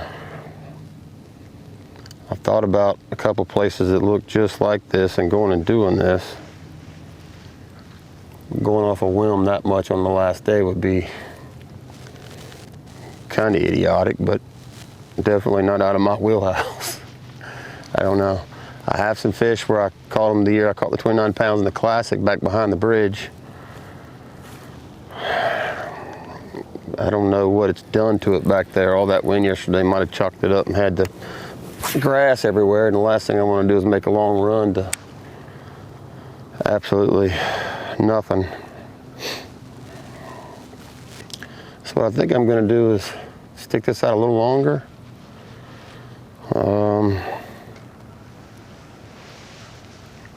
And then maybe go up and hit a couple bars up the lake.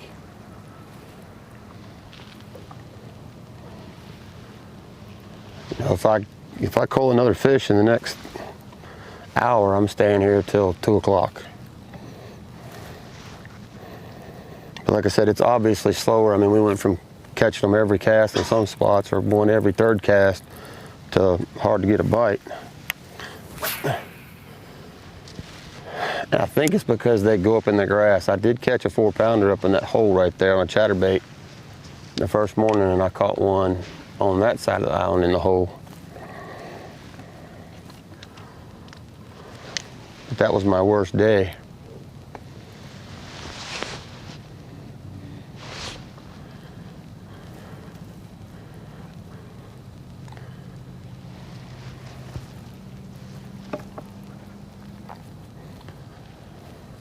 conditions speaking, I think I'm just a cast away.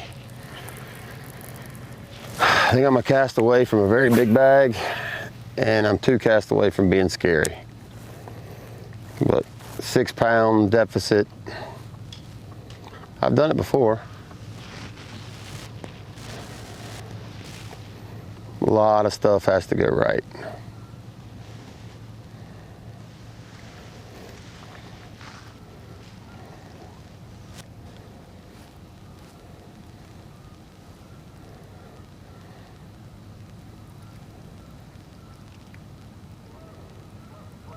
I think if this water would get to 43, 44, I could really catch them jerking. Cover a lot more water doing that. 41.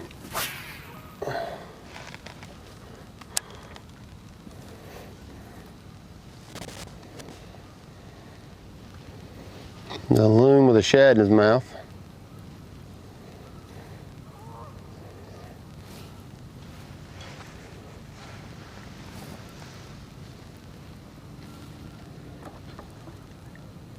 I'd seen a catch from Matt Robertson in a bit. He's right there.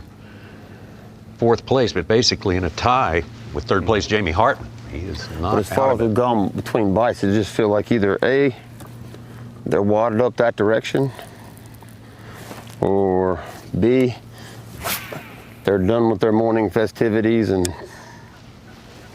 went to go do something else. Yes, I was just thinking it's great to have this 4 box, because any one of those 4 certainly have a great chance to win. And when I'm catch a big fish, I want to be able to see it. And right behind him is Wes Logan with 4 fish, still 1 to the limit, so he's dangerous too.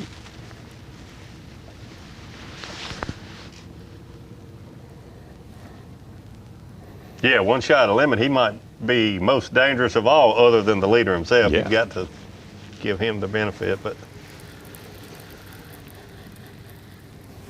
Wes Logan with only 4 fish. Being 5 pounds out, he could catch it wouldn't even take a giant. Just a good. Well, he's Guntersville 6 pounder. Yeah, he's 5'14" back on Bass Track, and he had a 6 pounder yesterday.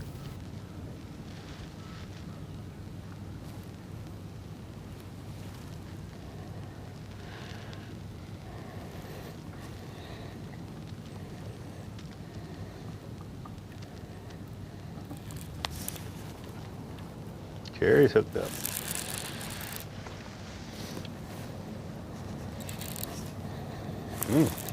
A lot of bend in his rod. Yeah.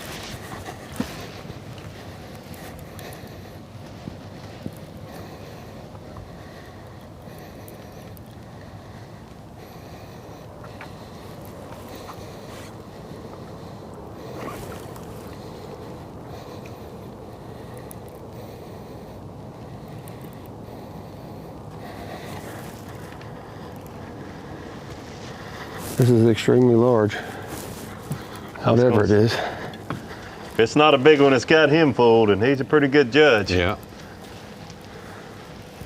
Oh my goodness. Come here.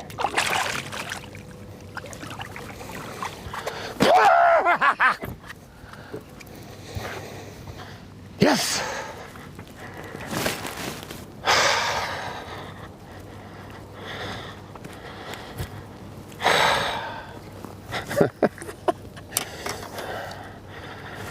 It just got interesting.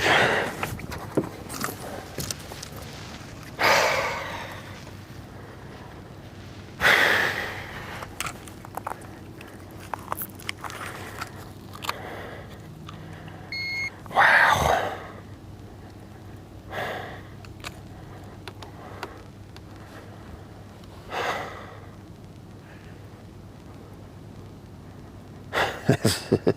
What a day, what a day, what a day, what a day, what a day. We're gonna go 5, 9. It's every bit of that too. 5'5", 6'8", 5'9". Wow. That's a 3 fish group in there. Hey now, hold on. Get your butt down there.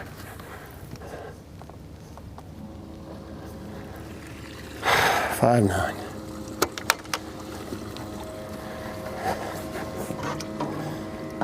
I got it.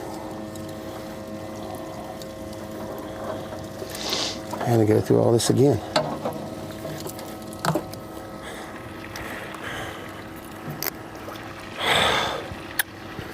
I love this place.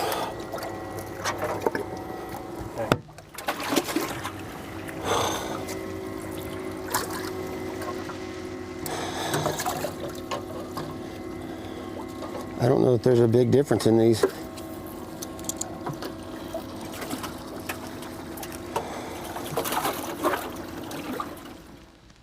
Hank said 10 minutes ago, one more big one and I've got a bag, two more and I'm scary. Yeah. Next fish, get ready for scary. But this is how it went down for Hank today. Yeah, what a day for Hank Cherry. Expected big things from him coming into this event. He's won a Bassmaster Classic here. He's always had karma with this lake, Lake Guntersville. And today it's all coming together for him, it looks like, on his birthday. And big fish is what you have to have on Lake Guntersville. Doesn't matter what time of the year we're here. And if you're gonna make a move up the top 10, you've got to have several of them, and he's been able to do that. With what we did not see coming, nobody called this other than Hank, chartreuse grub. He's caught a lot of his fish on, going old school, he said. Yeah, we saw him day one. We had a camera with him. We saw him throwing a square bill that's more of a cold water speed trap bod crankbait plus a bladed jig. Then we see him make his progressions throughout the week. Day one wasn't bad. He's now really dialed in the jerk bait and this grub. And Davey, Tommy, we've always dubbed this guy as the big game performer for the Classic. 2 Classic wins. Oh yeah. Rookie of the Year in AOI, All-Star Week. Never won an Elite. This could be the day. There's your new leaderboard with Hank Cherry on top, 85 pounds and 8 ounces. Slim lead ahead of Stetson Blaylock, but Jamie Hartman, Matt Robertson, and Wes Logan are in the trio right below those two, and they could be dangerous as well. There's plenty of time for a whole lot of things to transpire remaining here on Guntersville. Nice. Into the last half of the day here at the FXR Progressive Bassmaster Elite at Lake Guntersville. This is Championship Sunday, and things just keep getting tighter and tighter around that top mark. 10 anglers out there. Only one of them will be standing at the end of it all, but we're a long way from that point as it stands right now. Tommy, we've been covering Lake Guntersville for a lot of years and for 4 straight days now, and this tournament's progressed as we're bringing it into the Bass Pro Shops bait and tackle section. Davey, it's been a hard bait, aggressive type of tournament. Lipless crankbaits, square bill crankbaits, 6-foot divers, bladed jigs as well. But now we're getting to the point where it seems like some finesse, or at least a lot more natural baits are coming in. Let's talk about the jig head minnow that we saw Stetson Blaylock, Jamie Hartman using without the forward-facing technology, and also the hollow belly, and we got one more thing to get to afterwards. Yeah, as the week has progressed, the water has cleared, the winds have calmed. When we look at these baits right here, you look at Stetson Blaylock made hay, so to speak, yesterday morning in quick fashion, caught over 20 pounds on this lead head, hollow belly swim bait. Got a big kicker tail back here, moves a lot of water, makes vibration. He caught a few on it this morning, but what we've seen Jamie Hartman do with these baits, these swimming minnow baits, you see they don't move as much water, don't make as much noise, a lot of rod shake, very subtle approach, and then we don't have the grub like Hank Cherry has been using, but it's subtle also. So we've seen the winds lay down here on the final day, the water's gotten clearer, the subtle approach has been the big key. Yeah, and the closest thing we have here in studio is a small swim bait on a jig head. It's the same paddle tail type or profile, but finesse and, man, old school grub. Who would have thought that for the first Elite Series top baits? Good stuff, guys. Thank you very much. Let's get out on Lake Guntersville where things are happening. Let's check in with Matt Robertson. Already hooked up.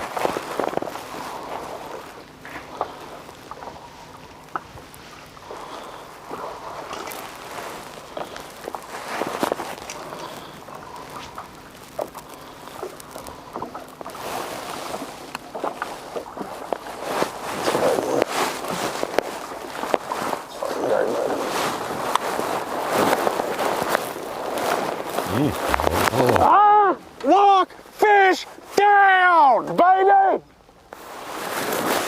That's what we're out here for.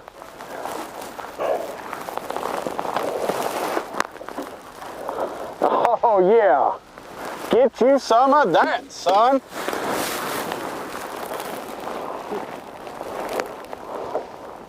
I knew she was out here.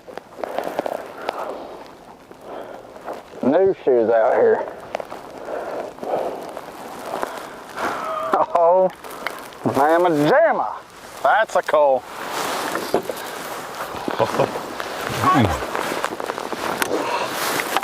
It's going to be right down to the wire. There's no doubt about it. Yeah, oh yeah.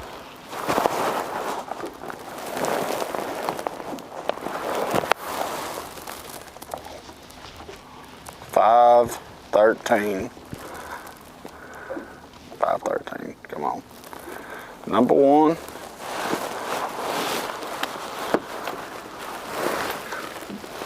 I told you they was out here. I told you they was out here.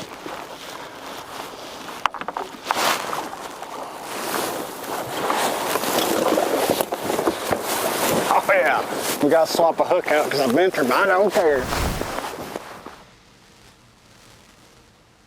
Look there. Stunner jerkbait, designed by Hank Cherry. How about that? Or he certainly had a big role in designing that bait. Weaponizing my intel to try to beat me, that's crazy. Hey, when you help design a good bait, you got to know other guys are going to use it. Feeling For you good, or just against cracked you. a 513. We're walking them down, son. We're walking them down.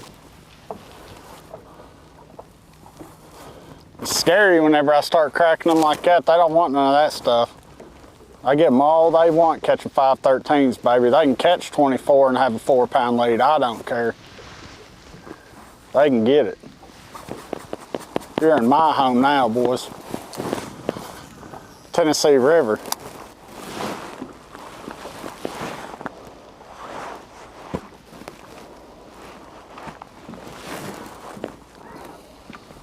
Unofficially inside of 2.5 pounds behind our leader right now. And his smallest fish is? I was gonna leave. About 3? But I know there's great big ones out here. That's what lives out here in the middle of Guntersville. Before that 513, he had 3 that went 3.7 and 2 that went 3.6. We got rid of one of them. They're all very similar. Thought it'd be hard for him to figure out which one to go. A little slower, just gotta weed through it.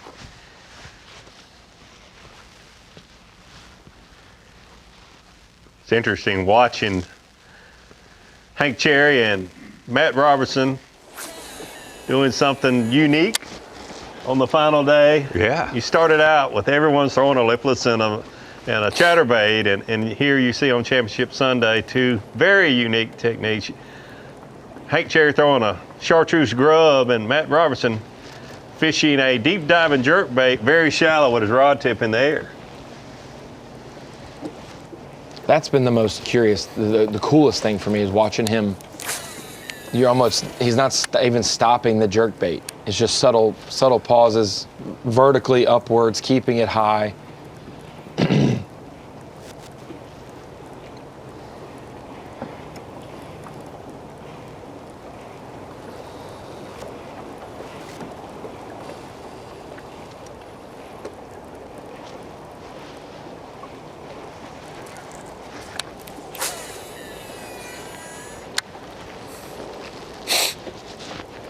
I mean, 20 years ago, a lot of guys would be throwing just a grub like Hank's throwing right now.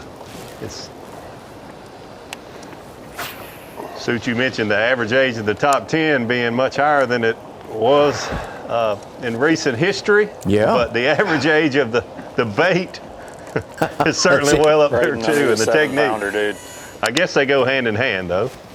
To win. Shoot, the young money minnow probably 15, 20 years old. That's early Elite Series, bait as well. Needs it.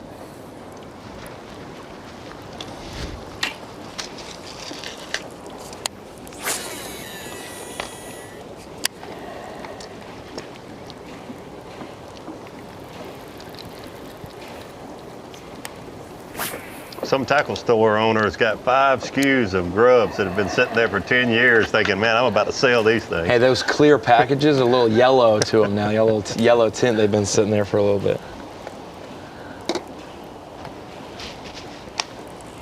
It's great to see the variety, the diversity. Well, the fact that he has it in his boat in 2026. Yeah. Why would you, I mean, not saying why would you ever do that, but packing up to start the season, you want to bring everything you can bring, but you want to have your boat, maybe it's in your truck or your hotel room or the house. That's some forethought to have grubs just readily with you. Because these anglers, I did it for a lot of years, you pack your truck and your boat as full as you can get them going to 2 events, 2 very different events, but you can't take everything. No. and then you have to scale it down to the boat, and then you scale it down to my day box, and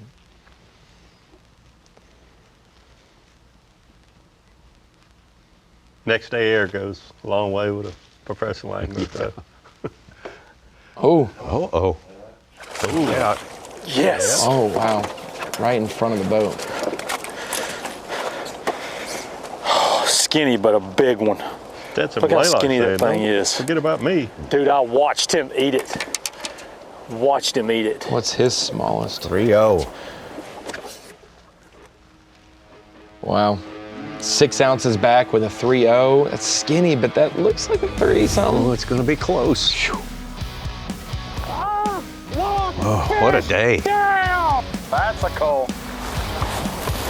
Lake Guntersville has not been a disappointment, no doubt about it. We didn't think it was going to be. We were going to give more info on this show, Tommy, but we leave the show after 4.5 hours with more questions than answers of what the last 3 hours are going to look like. That's what we said at the top. Just forget your expectations. This thing is going to be the Wild West out there today. And so it has been. Lots of movement. Everyone having a shot when this thing opened up today.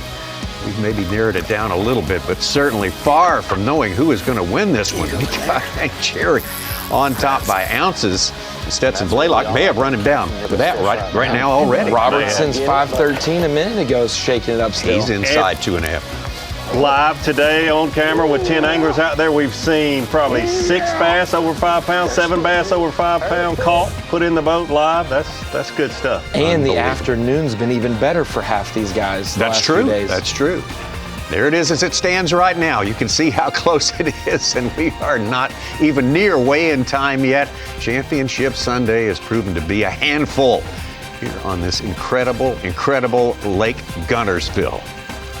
Well, the final day coverage is going to continue for you if you want it.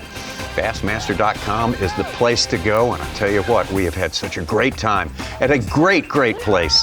Scottsboro, Alabama, and Lake Guntersville. Just around the corner, Fox College Hoops tip-off right here on FS1 and on Fox. We'll see you next week.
great.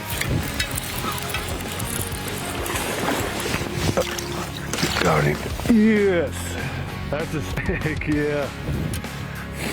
There's that vibe jig. That's a nice one. That's a start, baby. Let's go. There it is. Yep. Here we go. There it is. Yes. Probably a 3-pounder. Number 3.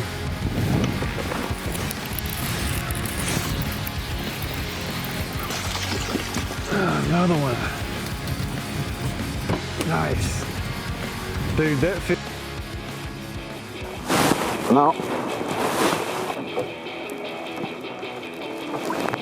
Oh yeah. Let's get bigger one.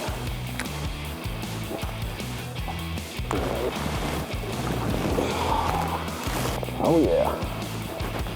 That'd be a good day. Go get.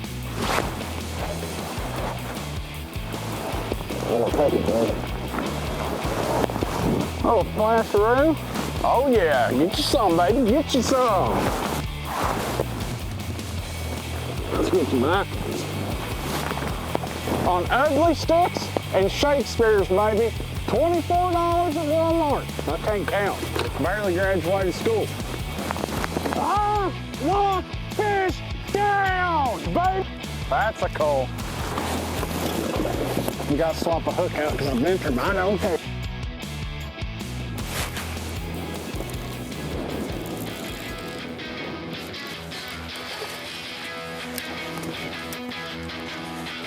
And voila. So 2 1/4 pounder, start the day.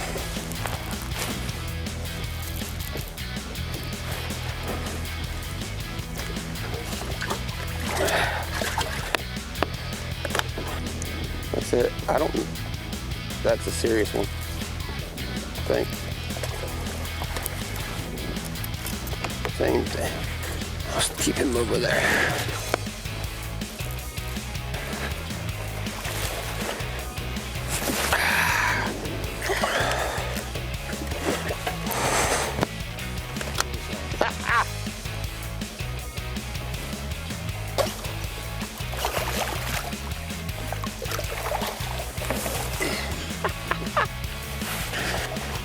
You go in there.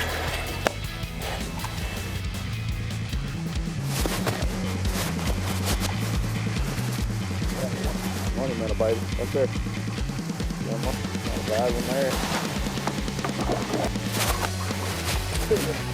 Yes. Yes, baby.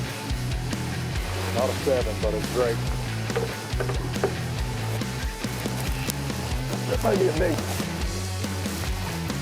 Oh. Yeah. Yeah. They're still here. There's a 6. Now we're 3 bites away from winning this. Yes. We're gonna put him in there, reeling it, and I can see it coming from the side, and he just right there.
we go.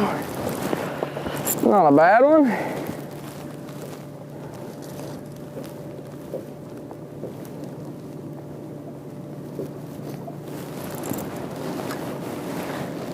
There we go.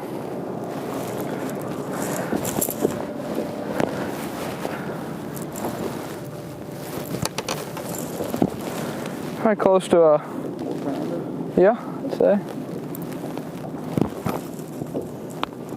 If he was fat, he'd be huge. Yeah, that's a nice fish.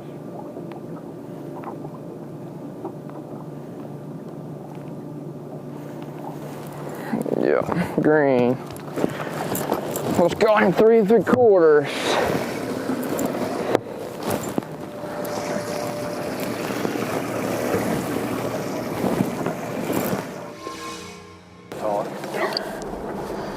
Incredible day so far.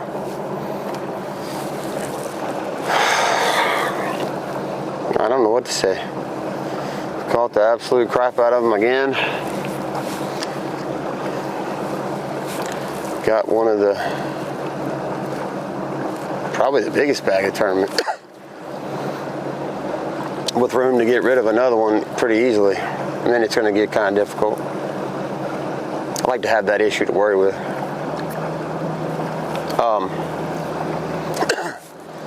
You know, I don't know that every bite now has been solo, but the last 2 bites have been a 4-pounder and a 5.5, so I'm just going to ease back around this grass a couple more times and see what I can get. No, the guys watching me, they're fishing now, but they're up in the grass. They're not out here, which is fine.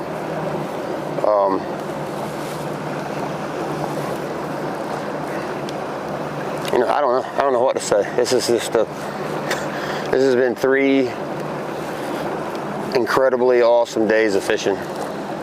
Like, I mean, I can't explain how many fish I've caught.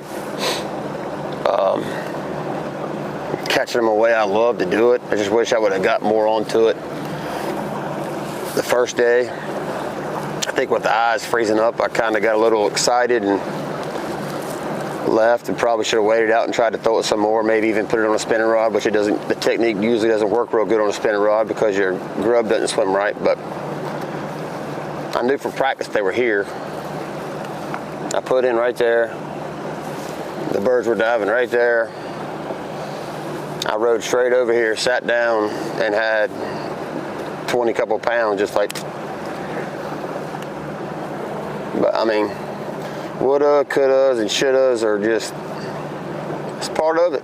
Nothing you can do about it. Now I just gotta execute, finish the day, and what happens is gonna happen. All I know is they've got to catch them. I've done my job.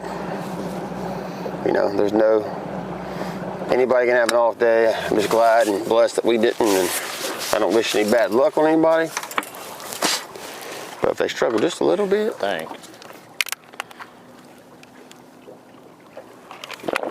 just enough, I'd take another one of those 1 ounce wins.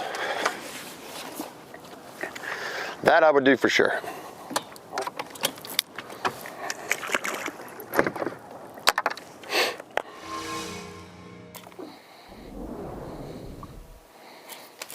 There's one.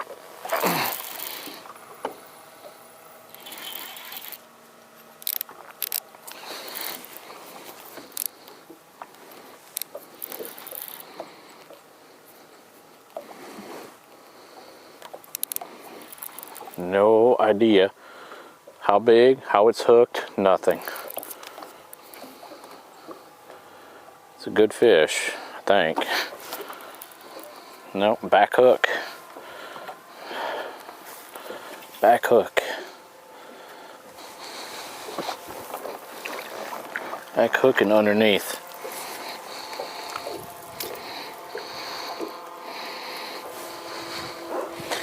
See, scares me. I gotta pick that stupid minnow up. I have to. They're gonna keep doing that. All he done was swipe at it, and that's the 3rd one in what? 10 yards, if that?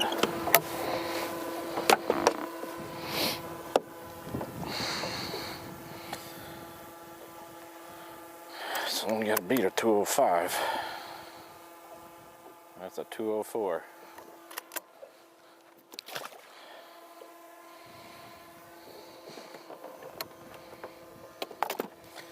They're here. I'm gonna make one more cast up this line, and then I'm turning and I'm getting that minnow and I'm gonna shake it.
Yeah, no, this is all red marina. This is a place that caught a couple big ones in the Classic a few years ago and didn't fish it yesterday. Got close out there, but didn't come in here yesterday.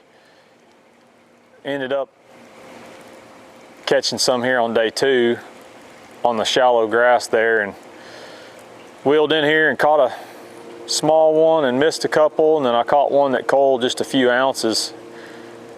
I mean, every ounce is going to be important today for sure. I said it earlier, the hardest part is knowing how close you are, but knowing exactly what you've got to do. We're just waiting on that big one.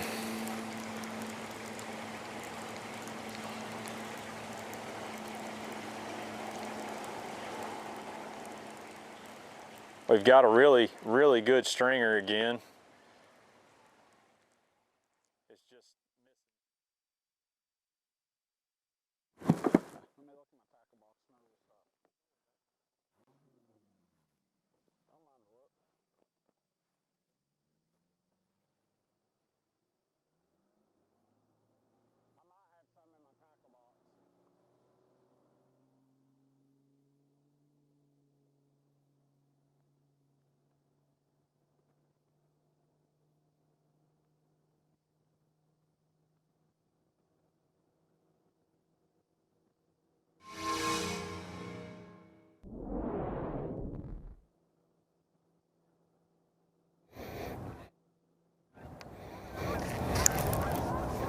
Look like another 5.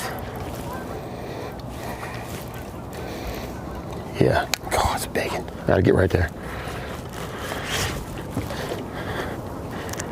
I'm just gonna walk him around, maybe.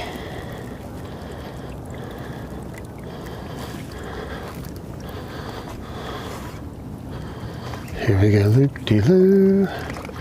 Here we go, loop-de-la. Come on, baby. Come up here.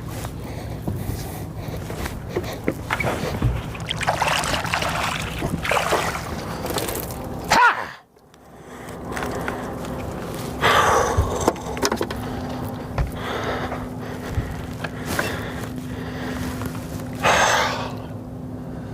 Jesus, thank you, Lord.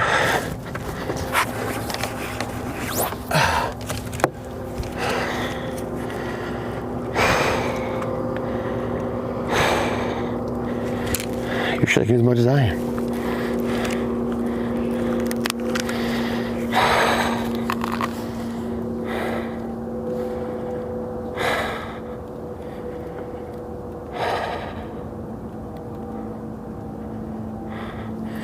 Five.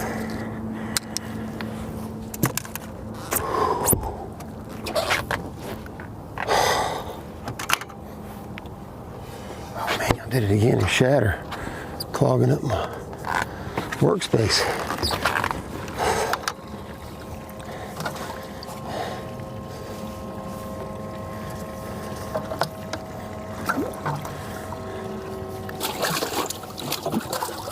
Hold on a minute.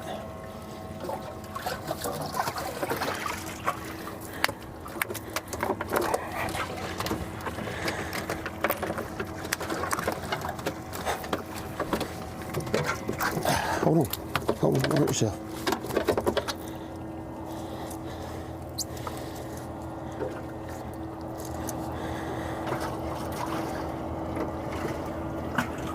Green stains.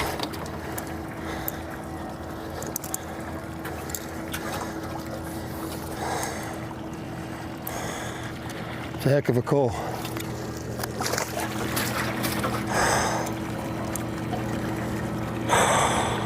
Coming off.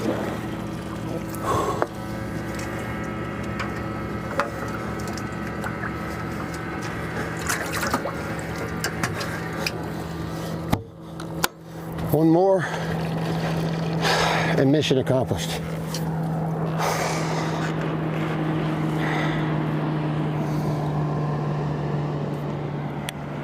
Unbelievable. Unbelievable.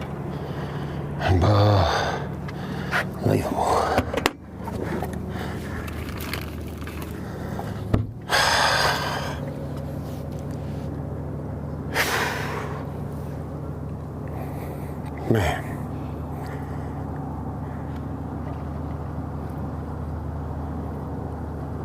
Show me your little magic weapon you got in your hands there.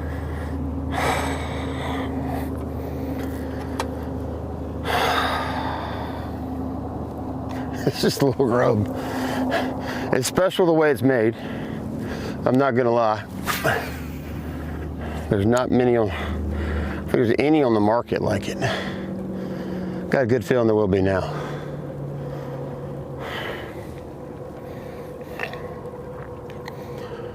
Oh, BJ. One more. And they just got it, they just beat me. There's nothing I can do about it. No matter what happened the first day, one more fish of that caliber, and I lose, I just lose.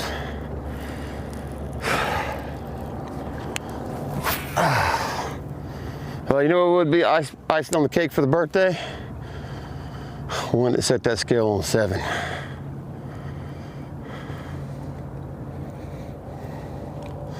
That would be fantabulous. Oh, man. Thank you, Lord.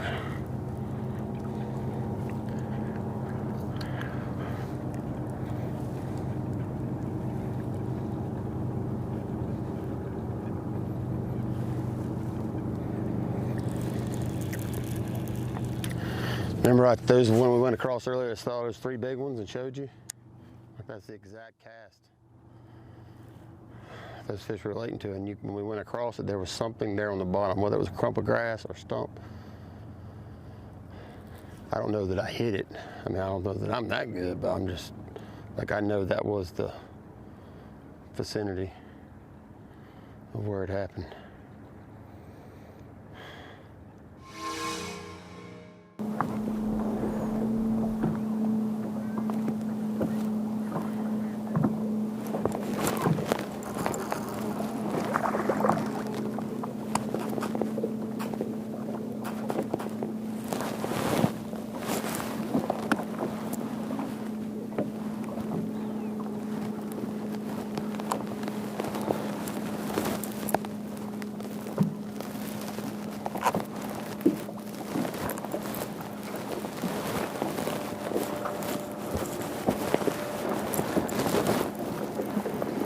Where'd you gonna go?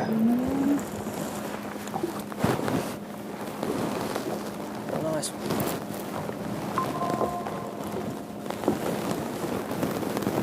There you go. Not a bad little fish. Let's see.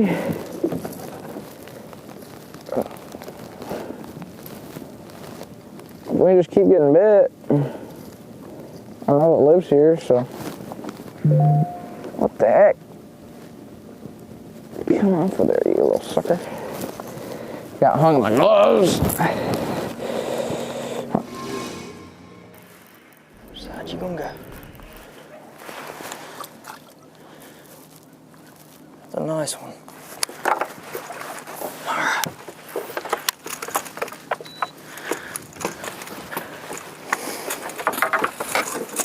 It's more of that limit filler we've been looking for.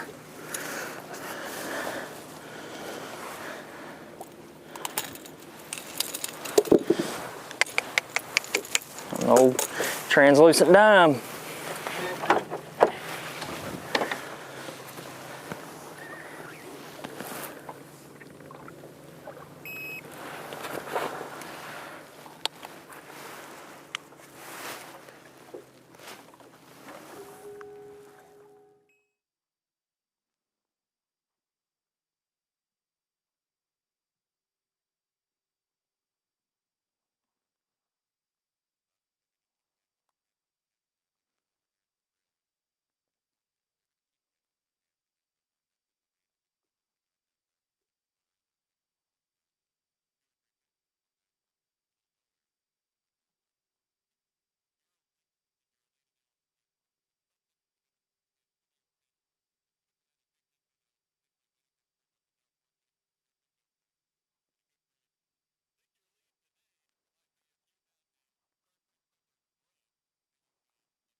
The update is it's been really slow. Obviously I ain't got but 4. They're 4 decent ones, but I don't know. I'm gonna fish these 3 pilings, hopefully catch one. Then I'm gonna go back over there and I'm gonna put my trolling motor down and not pick it up till we gotta go in. And it's gonna be what it's gonna be. I'm gonna live and die over there. If I feel like if I get 2 or 3 bites over there, they're liable to be good ones. And I mean, I feel like I got to catch at least 22 to even have a remote chance. So we're not far away from that if we get just 2 good bites, really. But I don't know. The weather has not been ideal for me today. Hardly any wind. I don't know if they can see the bait good, or I don't know what the deal is. It just seems like when the wind ain't blowing, they won't bite. Or you can't trick them to bite anyway.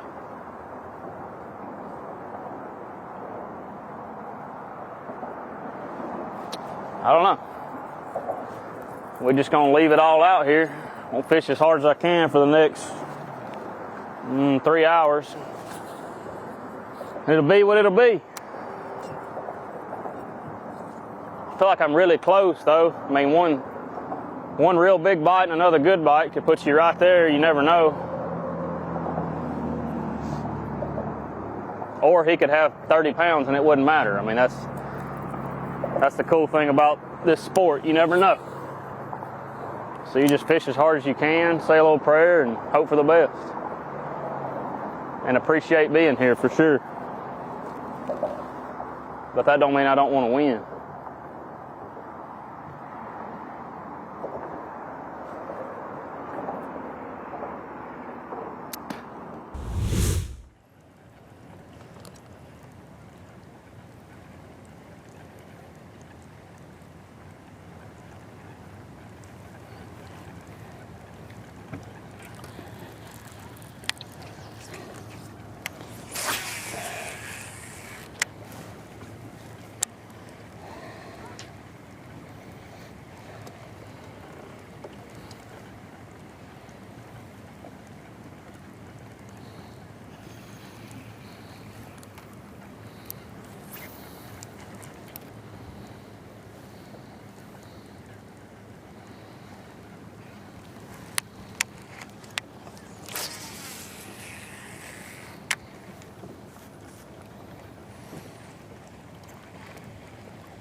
I know there are so many fish down through here.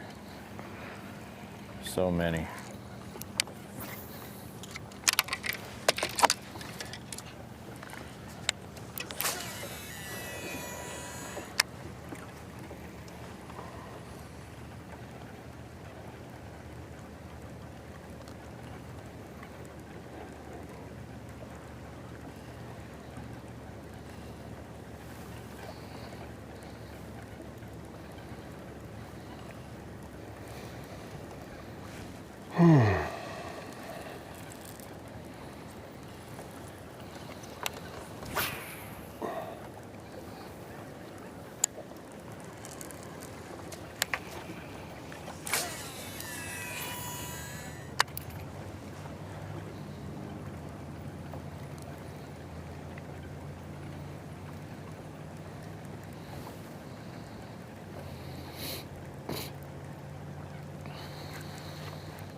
Well, giving our spot a break.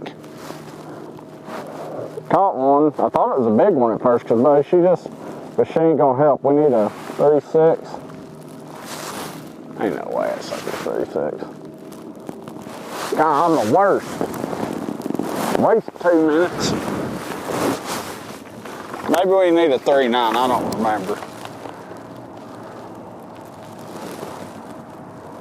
Need a 36. Ain't no way it's 36. I done caught enough. 31. We caught a pile of 3 pounders today. Nobody home. Pile of them.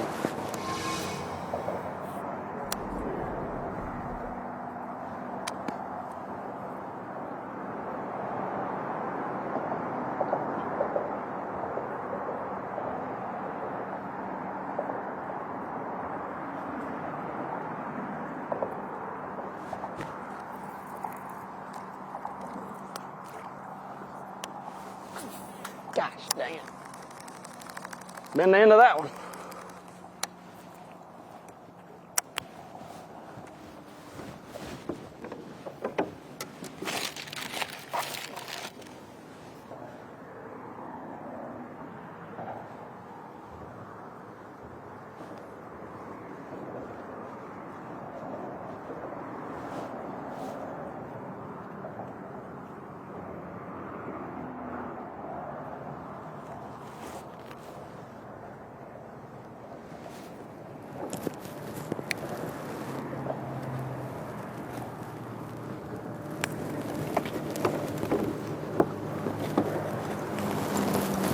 There we go.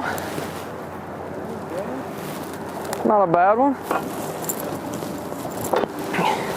4 pounder, probably. You catch 5 inches tonight or 20 back. Dang right, son.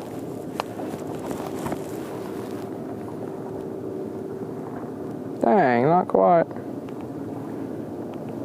Purple. Thought he was. 3 3/4. A lot better than that, though. Take those all day long.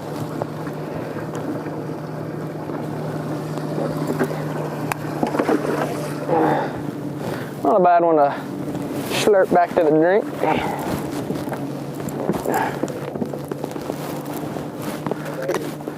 We're getting there. 17 something. 3 and 3/13, almost 4. Yeah, I think I got a, There he is. Finally hooked up with one.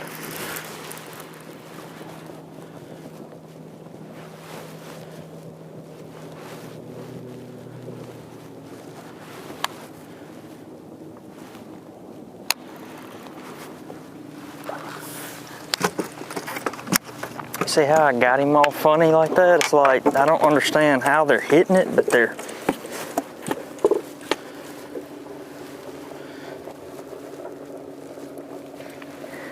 It's like I barely got him right there in the corner of the mouth with it. It's like they're just coming up there and nipping at it.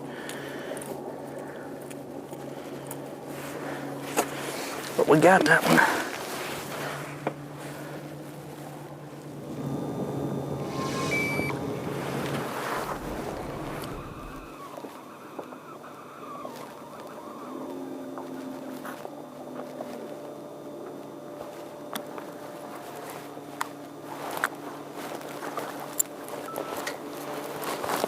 Fat. Fat is the name for her. Now, she ate it good. Get my ginormous pliers. Gosh, bless it.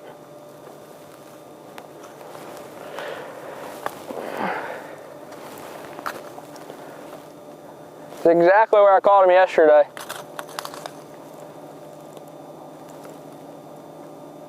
So they're still there, they just don't want to bite. They just don't want to bite cool stuff.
in here.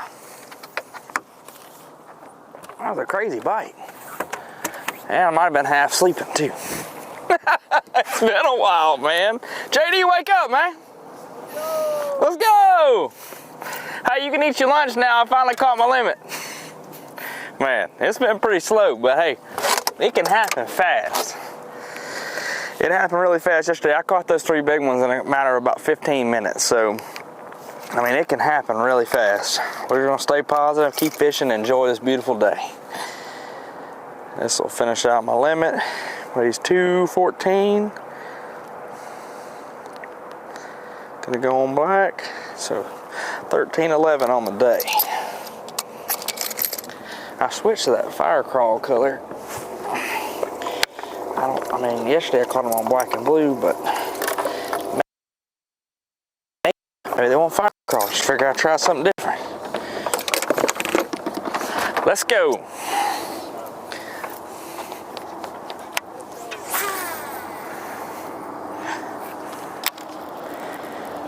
Bro, I was like, I think he had it for like 10 seconds, and I was just like, damn, it's a bite.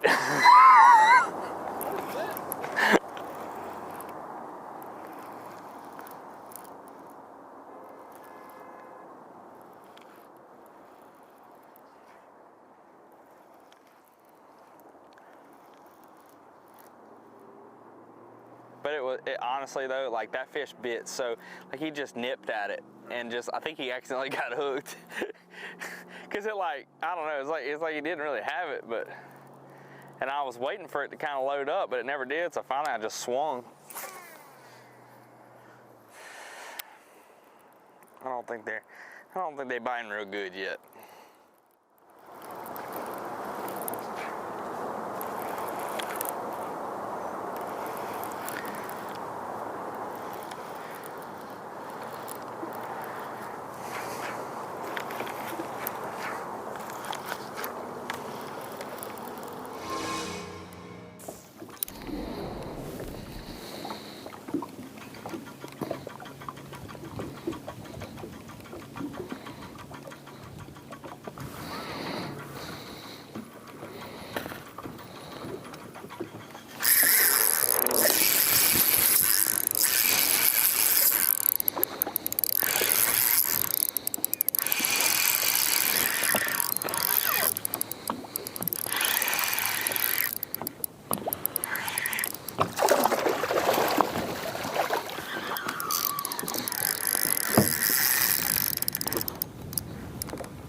Come here, baby wallower.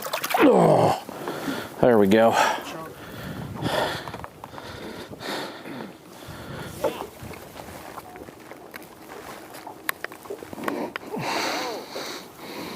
This is what's small for this section, and I can't get anything to go. It's driving me nuts. Yeah, that's not even big for this stretch. 2.5. Well, it gets rid of a dink. 2.5 for a 3.5 is all. Number one, 16.14. Number one.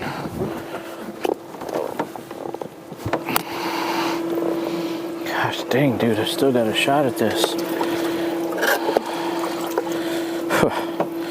Yeah.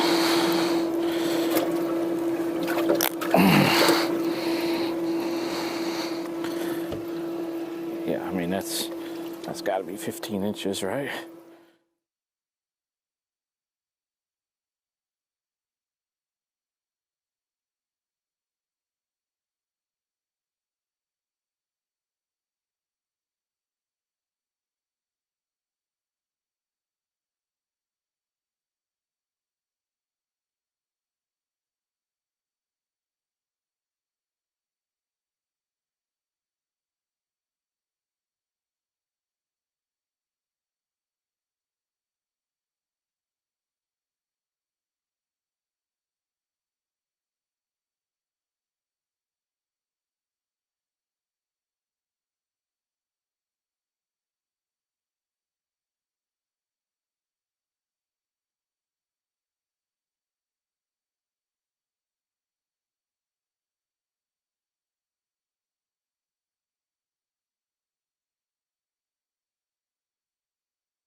You're watching a B.A.S.S. presentation.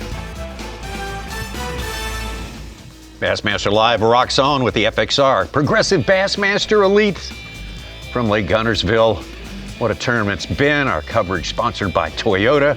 Everything is falling in place. You come to Guntersville to expect some of the best action in the world. We've been getting it, especially today. You come to the Bassmaster Elite Series to hear and see good competition. We've seen it.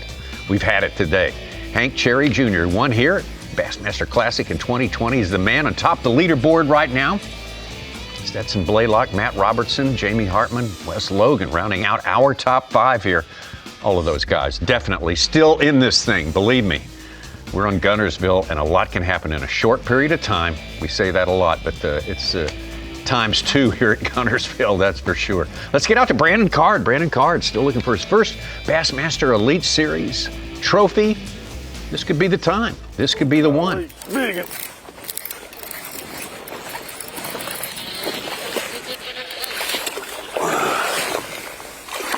Come on, baby. Stay hooked up.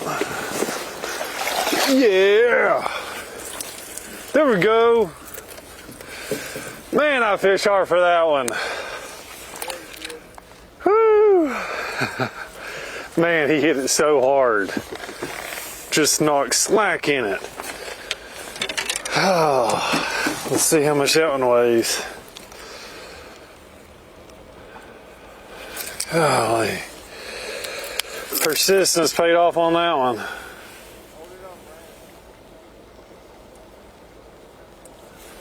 Little under 4. Call it 3 3/4.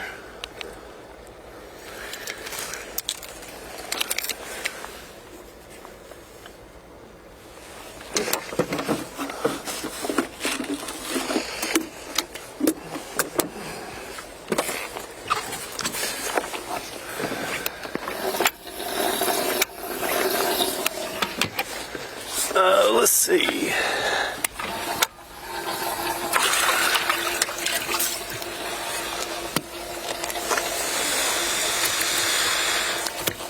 God, he hit it hard too, son.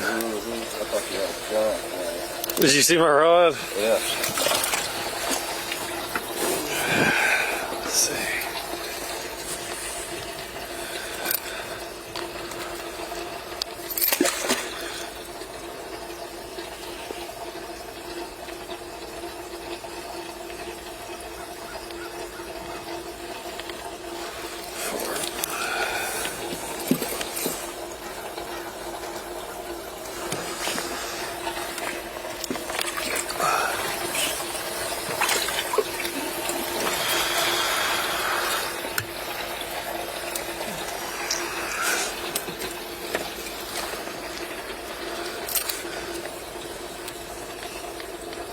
Oh yeah, that's 2.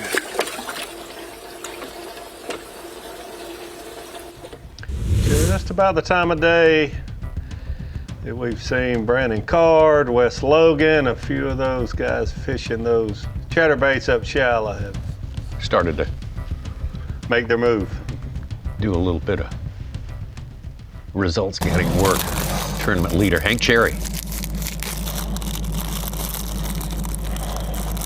Oh yeah, there you go. Quality line. Birthday Right there in cake. Jim. Definitely birthday cake. Birthday / coffee cake, actually, but it'll do. More important things at hand here. These clouds roll in, either shut them off or make them bite.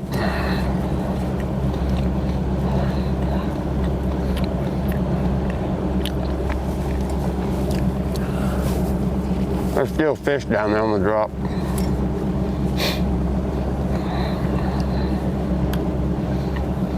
A lot of them got holes in their mouth.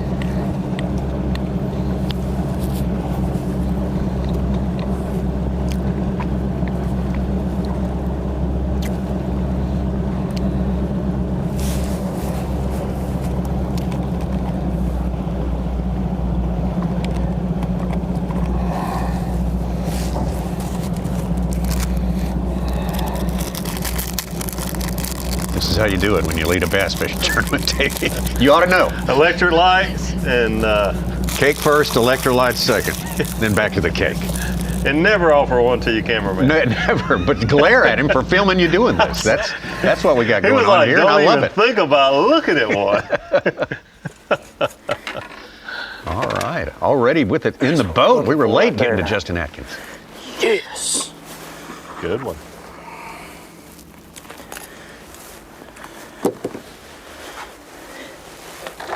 As soon as I hit it, it just started head wallering. I said, yep, that ain't no 2-pounder.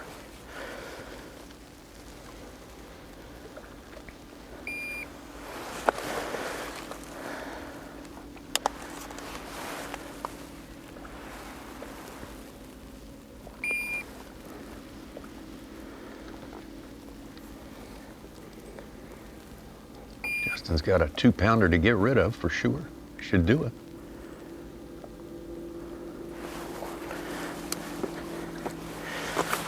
$3.12. Yeah. Big upgrade. Absolutely. Close to, if not in the top 5. Yeah, that's nice. That is a fine specimen of a Guntersville bass.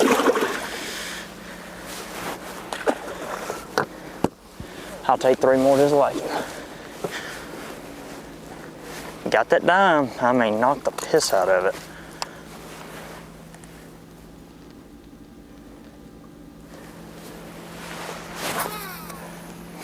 It's super calm today and it's clear. The translucent crankbait is getting some response.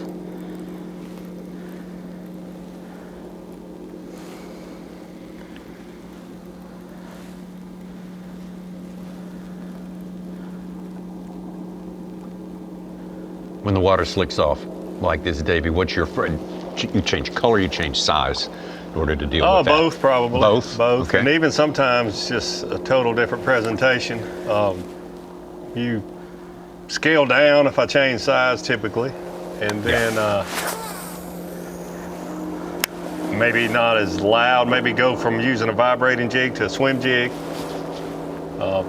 As far as swim baits, one that doesn't have a boot tail, more subtle. Mm-hmm.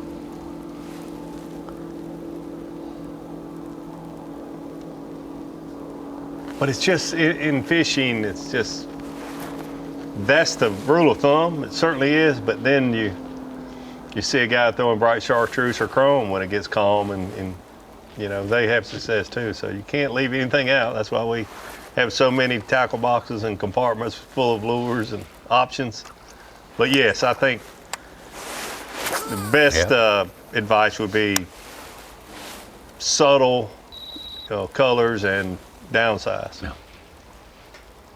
Come on, do it again. Certainly what Atkins has done here.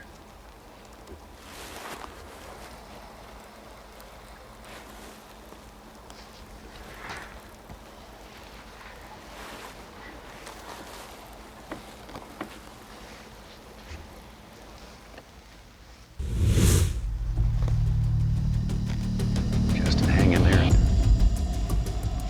7th place for a while, but he's going to move up based on that last fish. That was a good ad for him. In the belly. Yeah, Robertson. It's not like you said it was hooked in the belly. Yeah. Like one I swiped think at I it. might have That's what he her in the said. side or something. He got one. I don't know. Maybe she might call. I do got her in the gill. I know that felt weird.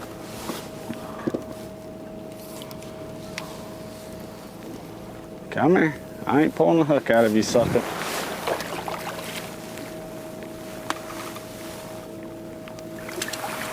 Another 3 1/4. Another 3 1/4. I'd love for it to be 3 1/2. Call up a little bit, actually.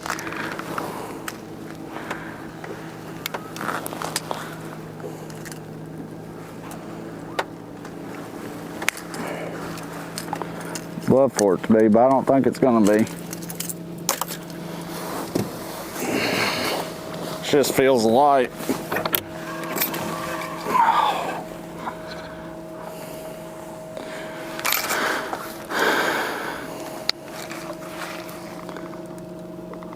Oh yeah, 311. I'll take that. Number 5, 311. Wow, looks like every other one.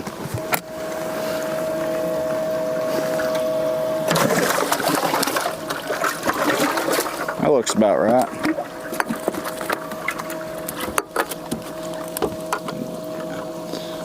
We'll double check it. I mean 6 ounces.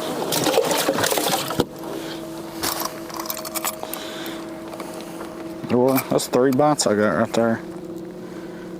Yeah.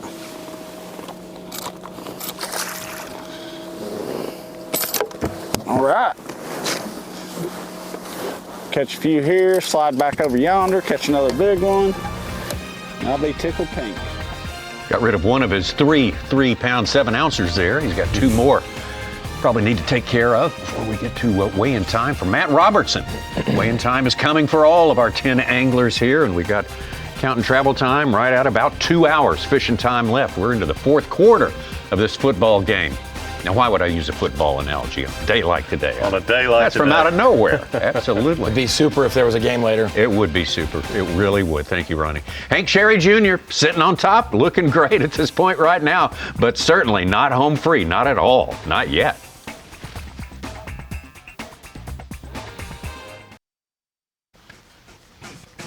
Oh, this is the kind of day that wears you out, but in a good way. We have had so much to keep track of, so much to follow, because there's so much good stuff going on at the FXR Bassmaster Elite at Lake Guntersville. Championship Sunday here on fantastic Lake Guntersville. A shout out to our fantastic host city of Scottsboro. Shout out to Dave Mercer, Kyle Jesse, Pete Robbins, special guest today. Great job, Pete, as always. Great to have those insights as part of the mix here, helping us to keep up with everything that's going on. Pete's retired, so he decides to work more. He's one of those guys. Yeah, you finish your main career and now just do another career for fun, I guess. Admirable, in my view. Guys Are we going to see you hit the road? Yeah. We're going to see you retire. We trying to do Rick the Coon? Hit the road. I mean, we have plenty of time. We could stay, but just haven't gotten the bite I needed in a while in here to make me want to continue to stay all afternoon. It's kind of one of those decisions you live and die by, whether you stay or go. But I've kind of fished all this pretty hard.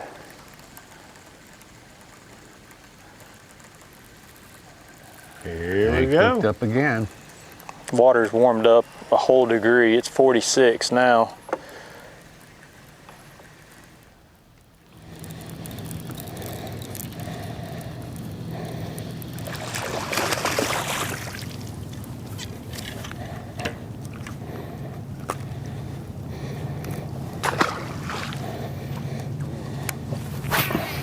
Still got one under 4 pounds.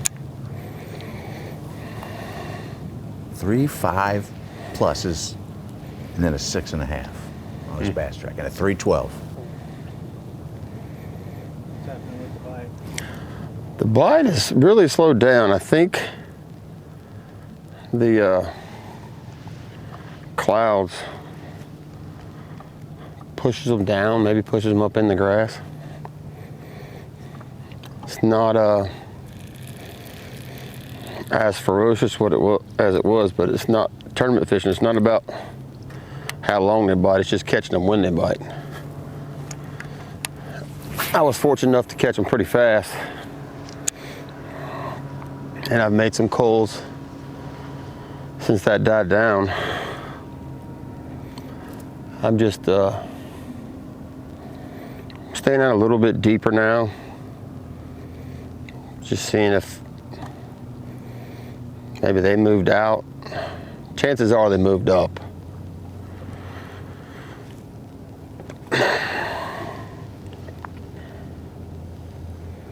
But, I mean, I just caught that one.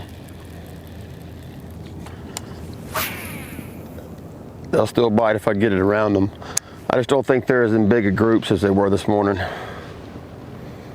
And that's okay too.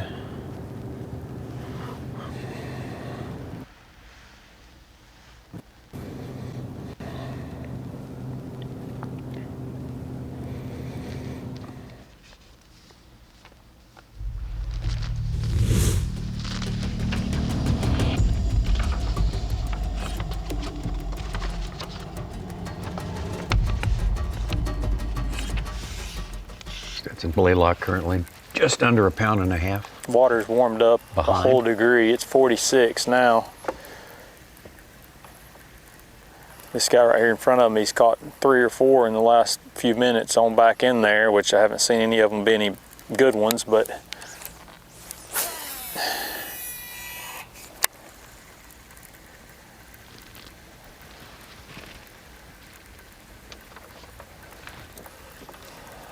just got to make that decision. So if I'm going to do something else, I've got enough time to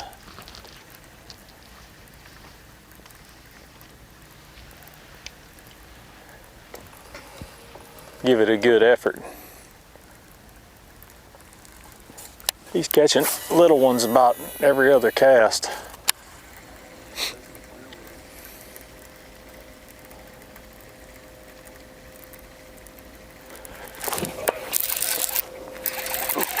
I think that one's little too.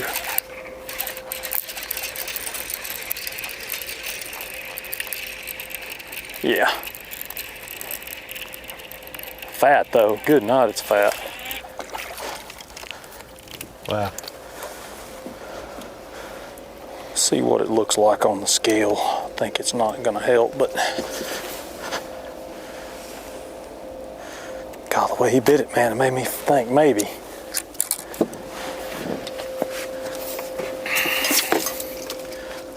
He's got such a belly on him. If he was just a little bit bigger, he would be.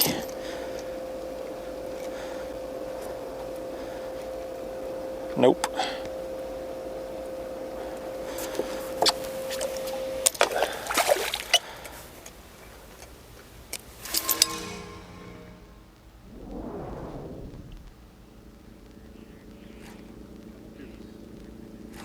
But that wind has calmed right down throughout the lake. Well, we've cooled up a little bit, and we gave my primary little area a little rest, and we're back here. Caught one big one, and man, honestly, I think we're 1 or 2 big bites away from. I don't know how big that one is. It feels heavy.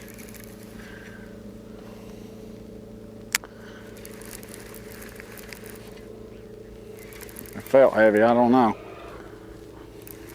1 or 2 big bites away from making it happen. Can't tell. I mean, I got a good look at her, but rolling upside down, I can't tell. Looks like a 3-pounder again.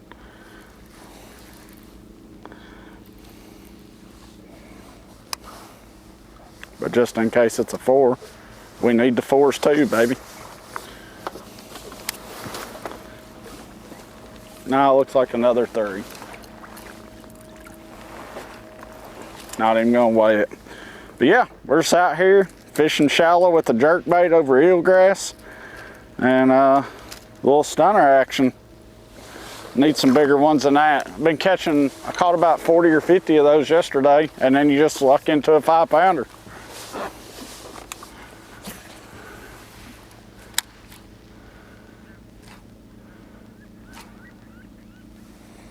There are some big ones lurking up here though.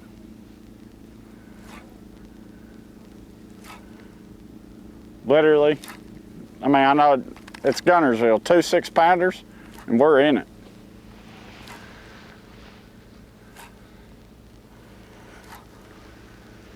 I've seen a lot of 5.5s come from out here, so. And we got plenty of time.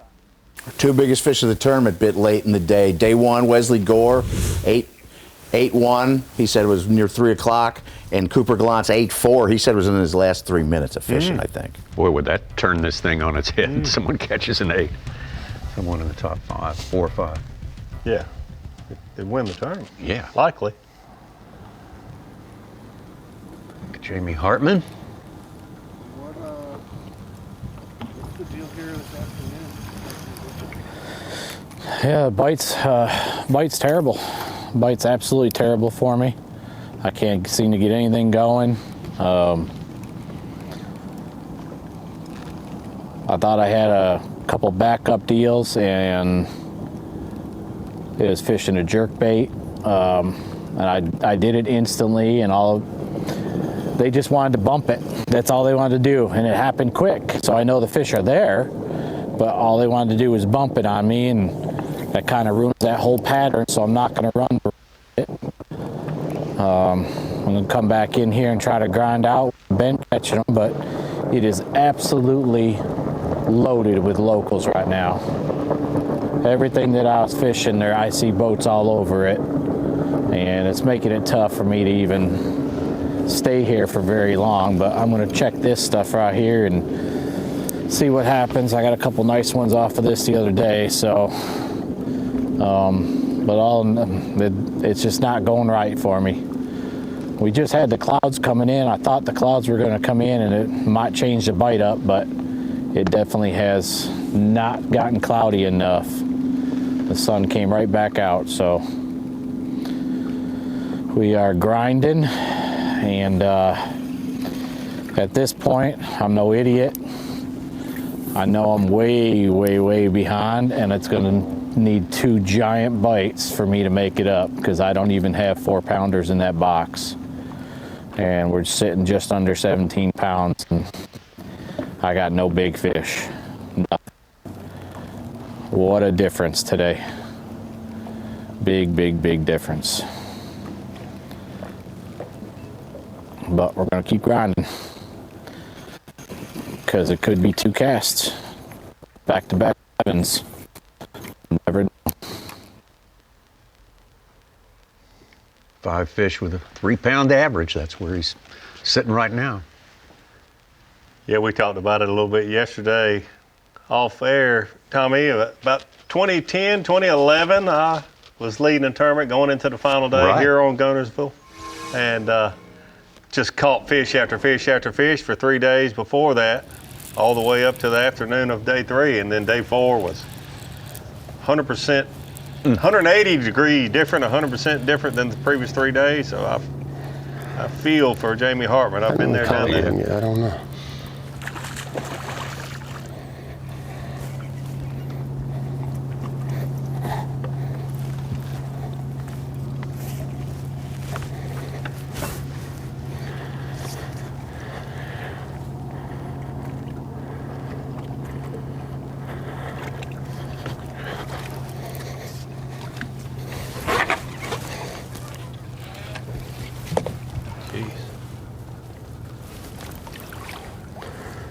I don't think he'll go 4.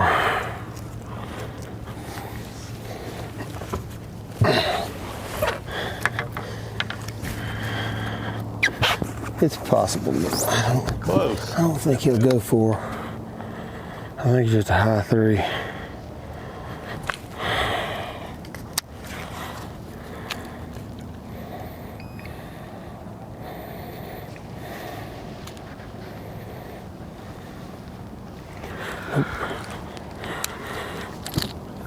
Thank you, buddy.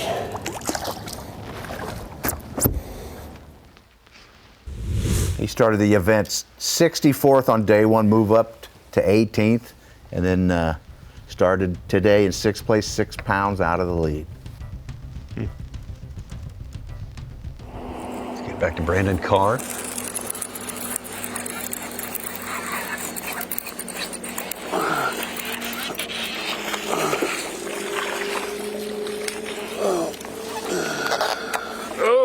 Come on, settle down.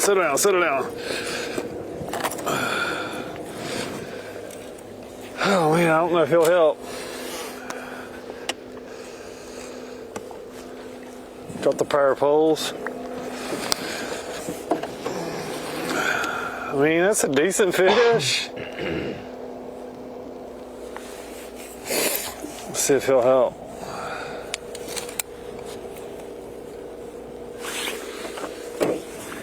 He'll help.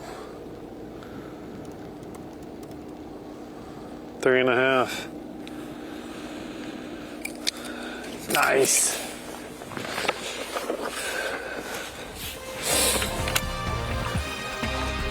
Slowly but surely. Another ½ pound out of that.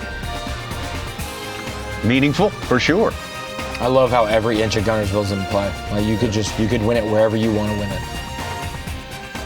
we've got plenty more play coming up here. A little less than 2 hours fishing time left, and things are getting tighter and tighter. And here we go.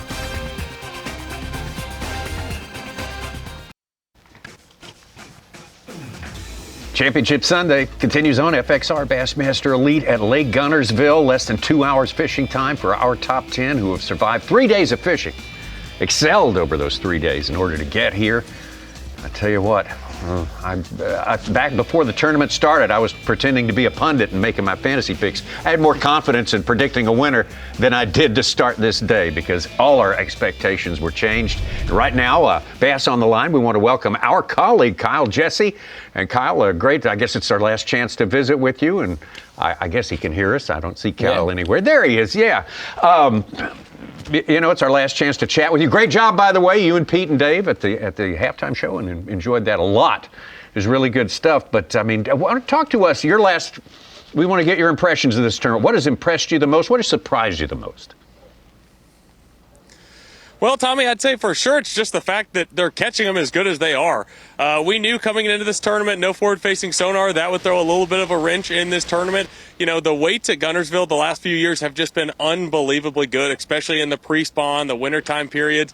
You know, when those fish get out there and they suspend, it's really unlocked a new thing out here at Guntersville the last handful of years. But I mean, I talked to some anglers before practice after day one of practice, wrote a story for Bassmaster.com. I think I talked to 4 anglers, and amongst those 4 anglers, I don't know that they could have combined to catch a limit that day. So the fact that this tournament has flipped entirely from 17 degrees, ice in the guides, can't hardly fish, nobody's really catching them, to what we're seeing here today, it's just unbelievable. Kyle, I mean, we think about 5 anglers left in this tournament, really, that are within one bite of winning it.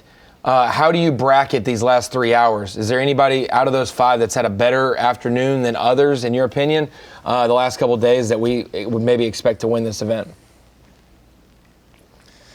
I've been riding the Wes Logan train this whole time. I've been saying that Wes Logan's afternoon has been the deal. But, you know, he came on live and he talked about the fact that there's not as much wind. You know, his area that he did so much damage in yesterday really didn't play out this morning like he would have liked. And, you know, this afternoon, I think there's a chance. I'm seeing a little bit of a breeze here on the bank that could play out for him. Also, it just feels like Stetson still has a great chance. I mean, his afternoons have not been quite as good. We got a report from John Garrett that, you know, down the lake, the afternoons haven't been as good as the afternoons up closer to Goose Pond and further up. But, I mean, Stetson, he's been so close in multiple different events. You know, you look at the Classic at Lake Hartwell, had the amazing morning, the amazing start, and then got ran down. I feel like today could be the day that he makes that final move, catches one giant, and makes it happen.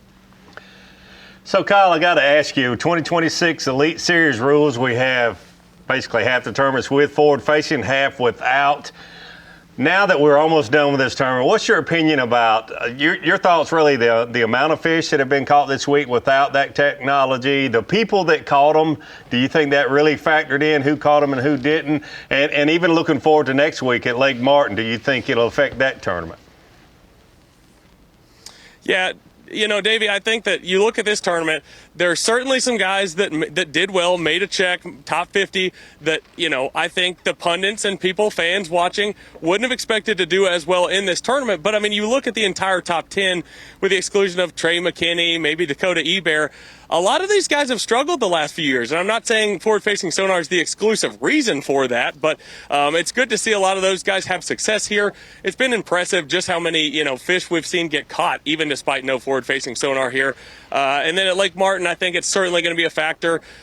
I don't really know what to expect in that tournament. You know, I've talked to some people, some locals down there that say, you know, that's a great way to catch a lot of fish, but it's really hard to separate yourself doing that. I think that shallow and, you know, some different techniques will play there more than maybe people are giving credit for. But, you know, if forward-facing sonar is allowed in pretty much any tournament, it's going to be a factor somewhere. It might not be for the winner, but it's going to be a factor for sure.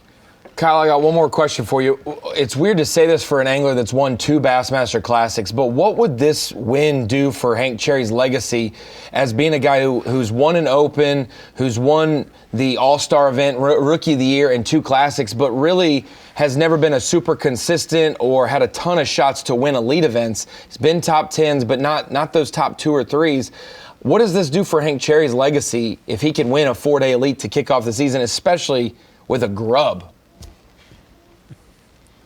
Well, Ronnie, I'll tell you, it definitely gives a little variety to his trophy room. Obviously, those big brown trophies, the Bassmaster Classic, taking up all the space. But it would certainly be nice for him to have a blue trophy. You know, like you said, an open winner, 2 back-to-back classics, to have an opportunity to win here, you know, doing what he's doing. I mean, again, you brought up the grub. I mean, anytime we see tournaments that are not, you know, dominated by forward-facing sonar, we use the word old school. Well, what he's doing today really is old school. I can't remember the last time in a Bassmaster Elite Series tournament, or really, I don't know, ever that I know of, that a guy's had this great of a chance to win on a curly tail grub. I mean, essentially like a Fat Albert-style grub. I didn't have that on my bingo card, and if you did, good for you. Kyle, thank you so much. Great stuff all week long. If your phone rings next Thursday and you see it's Yamaha on the line, pick it up. We want to talk to you next week when we get to Lake Martin. Great job, Kyle Jesse, all week long. Let's get out back to Lake Guntersville again and Brandon Card. It's one of those top baits galleries. They hold up the grub and you're like, he didn't catch nothing. Unless you watch the tournament, you would be like, what? It's before Kyle's time, but a smoked grub is legendary on the Tennessee River.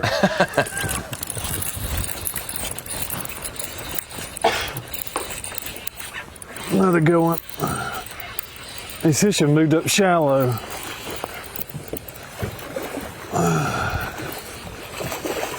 Come on.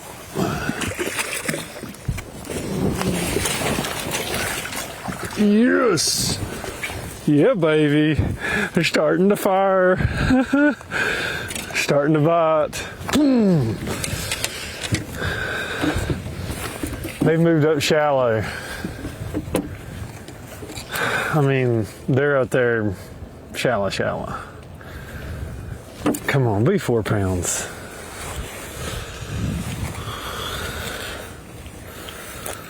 Let's see.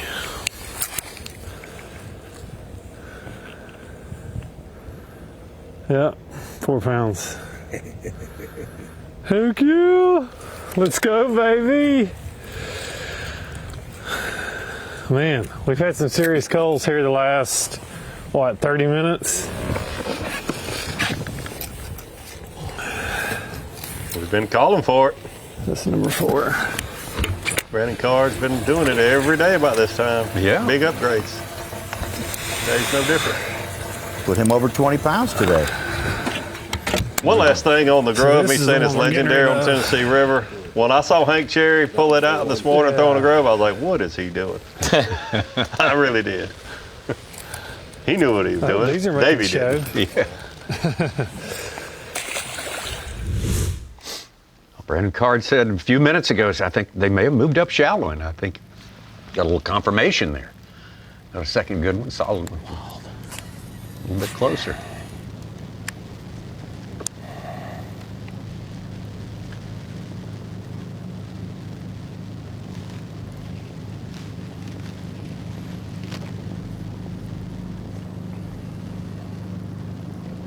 First and second, Stetson Blaylock just under 1.5 pounds back. That fish that Brandon Card caught there, I try to pay attention anywhere I'm at, but especially on a lake with vegetation like Guntersville, clear water, the color of the fish. Most of the fish we've seen these guys catch really shallow, very green, very colorful. They've been up there where the light's been on their bodies, and they adapt to those colors. That fish was very white looking, so that fish, to me, is definitely one that just pulled up there. When I start seeing that, it gets me excited if I'm in that tournament, because I'm thinking, they're coming. You catch those that are so colorful up there shallow. He's been there. He stayed there through the cold.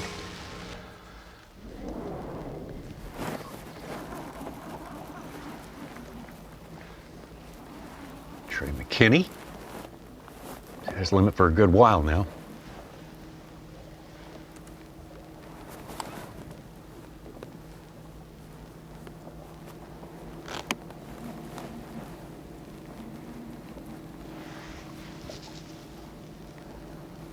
Ooh. I think it's a pretty good one.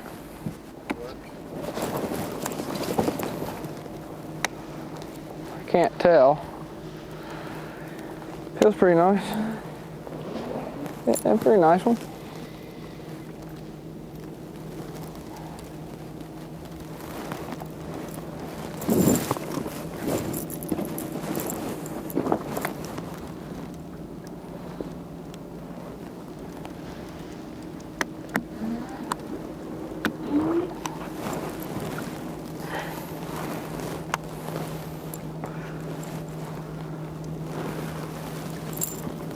There we go. Not bad. I don't know if it'll help us.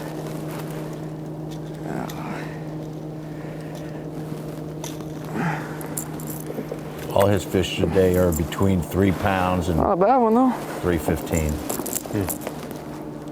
Yeah, that's what that one's going to be. Yesterday he was reeling in 5.5s, 5. He rallied from 42nd. The big 24-pound day. Trey McKinney got 11th in his first elite event to kick off the year at Toledo Bend. Then he got 89th last year at the St. John's, starting off another year with a top 10 this time. So I think just 3-year sample. He doesn't like starting in Florida. Yeah. Anywhere else, he'll do fine. He's for it. He's for it anywhere else. Hank Cherry hanging in there on top. Stetson Blaylock, though, not far back. Matt Robertson, Jamie Hartman, they still got some potential, too.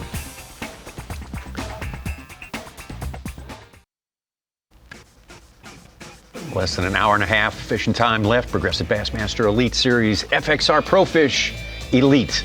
First stop of the year, Championship Sunday. Our coverage sponsored by Toyota on this day and every day. We do appreciate that. There's a look at your leaderboard right there. Hank Cherry, Stetson Blaylock's been that way for a little while now.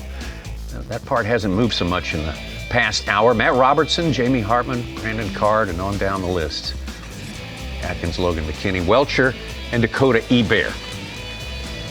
All those guys have done so well today. They all had a chance when we started. Of course, time slipping away, and that changes the dynamic, as it always will. Let's get everyone caught up on what we have seen and heard today on our Toyota Midday Report, and we will start it out. The man who started in 4th place, Matt Robertson.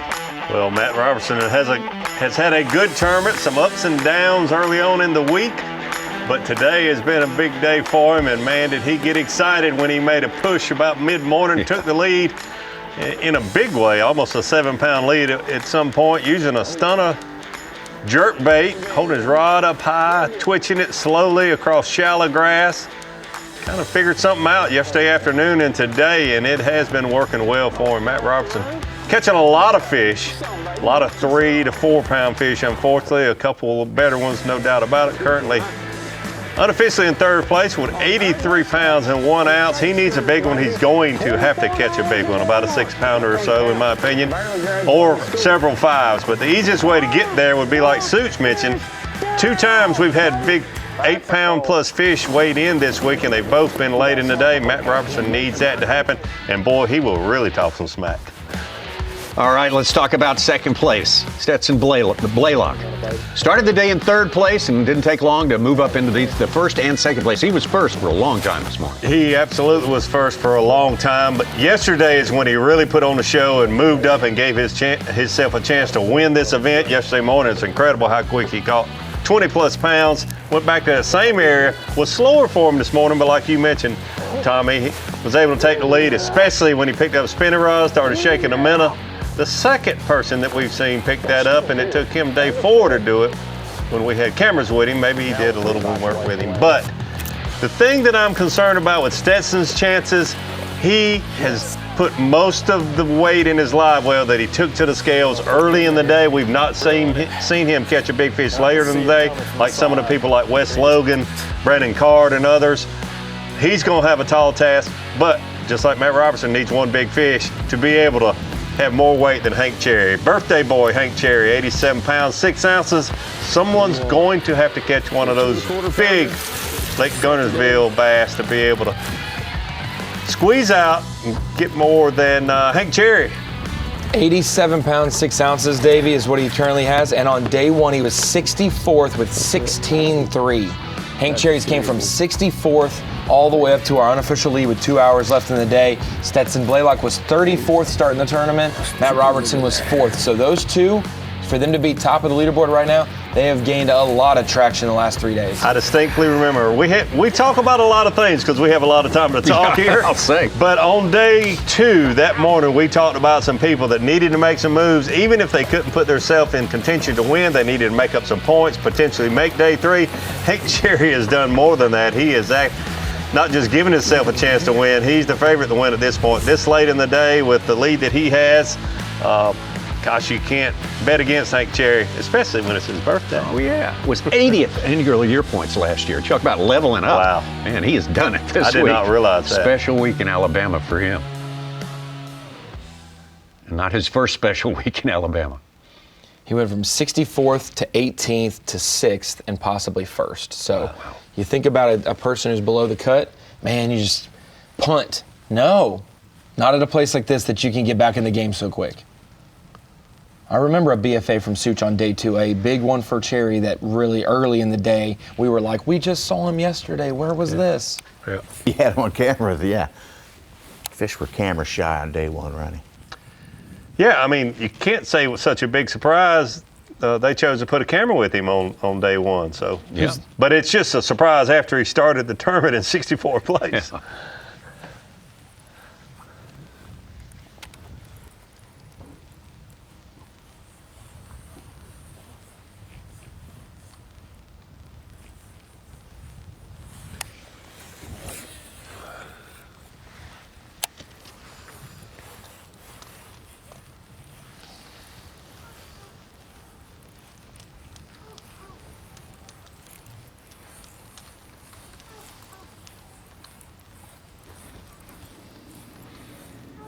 Brandon Card made a couple good upgrades here in the last hour, but I know he is praying for some wind now. It is dead calm where he's at there. Boy.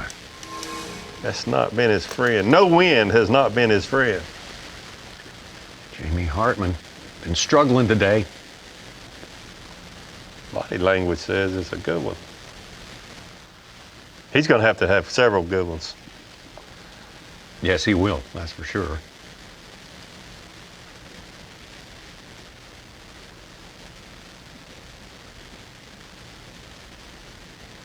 I think that one will help him.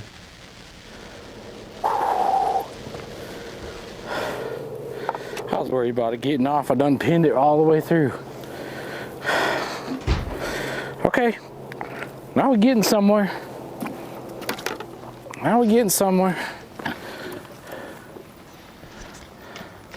Can you see the bottom? I mean, there's the bottom, dude.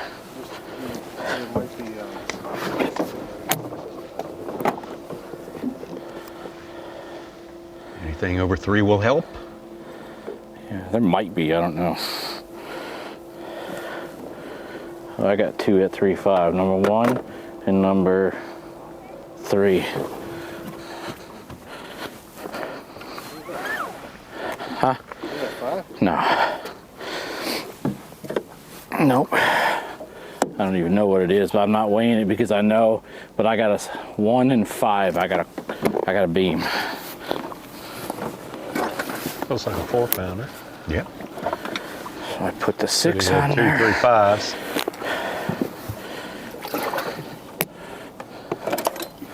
Never know what an ounce will do. Weird thing is, Fast Track was showing him at almost 15 pounds, 14, 12, and he said we're close to 17 pounds. So maybe a little bit lower too, like everybody else. Nothing's official till we get to the weigh-in. It's coming up at 3 p.m. local time, 4 Eastern. There's your first notice served right there. Don't forget it. Bass anglers are very conservative. Come on, that looked nice. They always want some money in the bank, weight in the bank, so to speak. They always want a little extra. Such, Jamie has 17-14 on Bass Track now. Probably gonna go for a ride. So he's got She 17 and looked change now. She looked nice. So we might be a little Get out the more grass. close now. I keep thinking one of these that Matt's just taking it so easy with, it's gonna Turn out a 7. pound. Yeah, 6 or a 7. Looks nice. He takes it so easy with him. Like a lot of white down there. Oh yeah, that's a big one.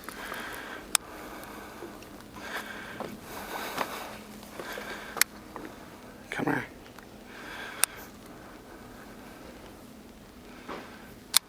Oh, it's a great big one.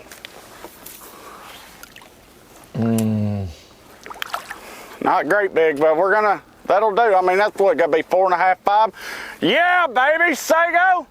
One more big, give us a 7-pounder, baby, and we'll do it.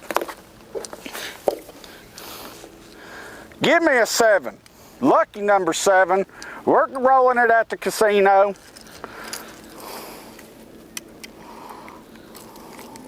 Find me a casino, I'll bet it. We have to find the casino too? I'll say I didn't know Sago was That's gotta be 4, right? with Matt. If you're an angler and there's 90 minutes left in the tournament and Sago Sato's on you. Gotta be 4. You know you're right there. 3, 9. You're right there to win it. That's why he called him Sago Baby. Yeah, yeah. Baby Sago, whatever he said. 4, 12. Oh, hell yeah, son, 411. Suck on that, buddy. Number. It's a pound and a quarter upgrade. Pound and a quarter upgrade, and he was 4 back, supposedly.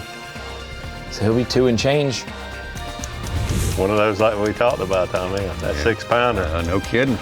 That would do it. 1 6-pounder. Hank Cherry. He still has a 312 to get rid of. Hank does. Yeah, Hank's got plenty room to grow his mind. May need to before it's all said and done. We got a lot to happen before then. We'll be right back to Lake Guntersville.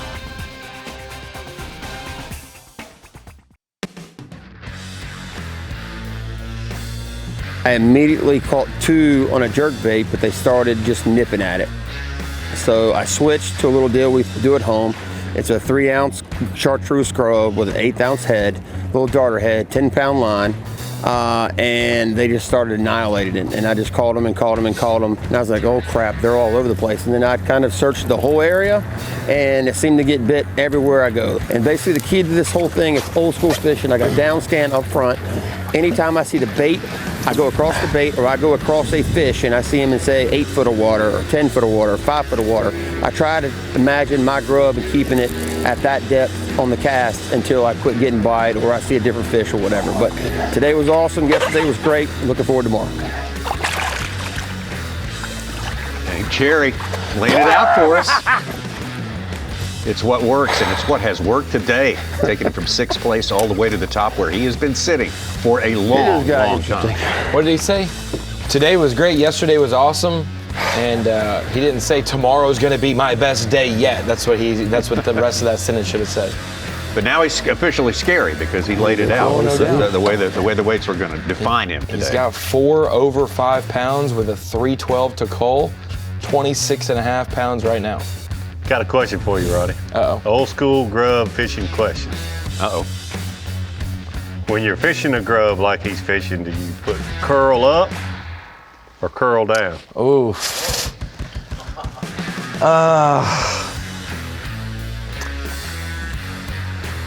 I'd probably do curl. Probably do. Up. Curl up. Especially trying to keep it above the grass if there's grass. Maybe curl up. Right? I don't know. I don't know there is a right answer. Different guys fish it different ways. I mean, I I fish know it curl up more, but I think more common is curl down. But then I also know on a chatterbait, that's the only thing I can relate it to, is there's times where you want that boot tail down for lift or, fall, yeah. But I'm a curl up kind of guy usually. What if we turn it to the side? Yeah, wacky rig is sideways.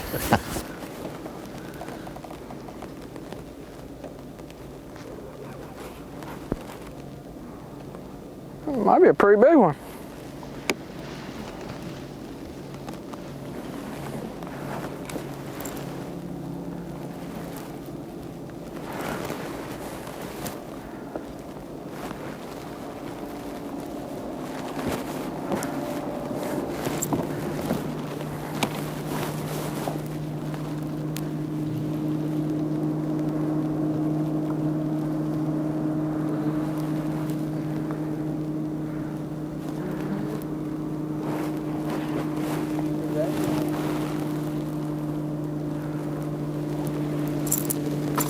Oh, not a bad one.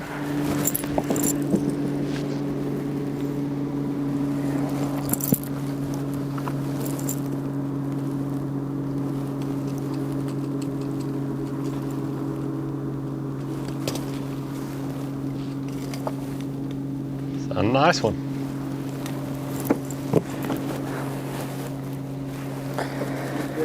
Oh, not a bad one there, boys. Is that a 4-pounder? I don't know. I can't tell anymore. That's a 4-pounder. It looks close. That's a 4-pounder. Yeah.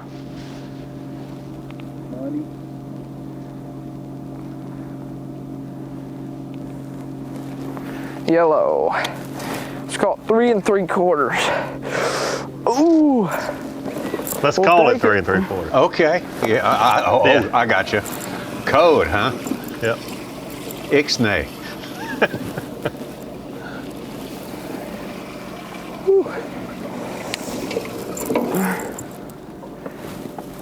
Little by little. Little by little.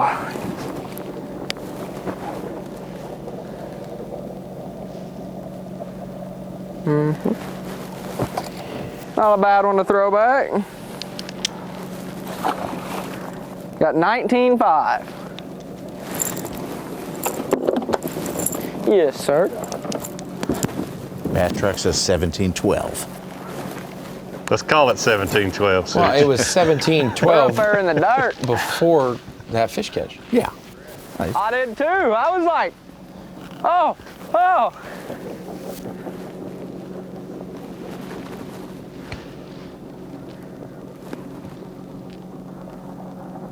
Works every time. Throw that trap out there, da da da da da da da, dink. Throw it right back in there. Every time I set my camera down to catch one. I mean, how he's close. It says 18 and a half.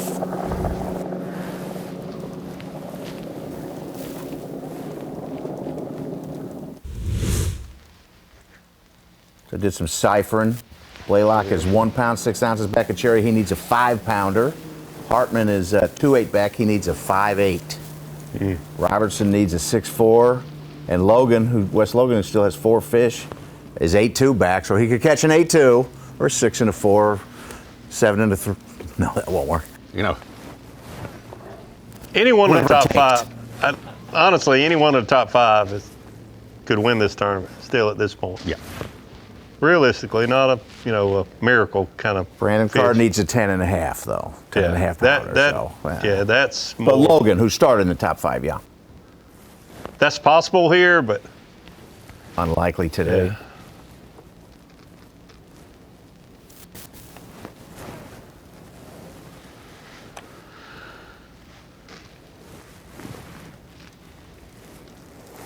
The last 2 elites, I think 7.6 was the big one in 2021, and 8.6 Zaldane had in 2000. Those are our biggest bass we've caught in the elites. And I think Todd Otten caught a 7.9 in the Classic. Was the biggest fish. Of course, Hank Cherry had a 29-pound, 3-ounce bag.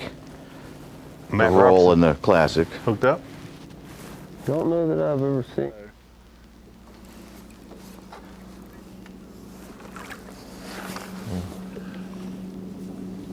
So the Classic was pre-spawn. I was thinking with those first 2 weights, post-spawn makes it a little tougher, but I forgot that the Not gonna help. Classic big fish was Not an 8 gonna pounds. help. Listen, I don't care if I catch another one like this all day. I am catching a 7. I need a 7. Don't give a crap. We're catching a 7. Classic here also has half as many anglers and 1 fewer days.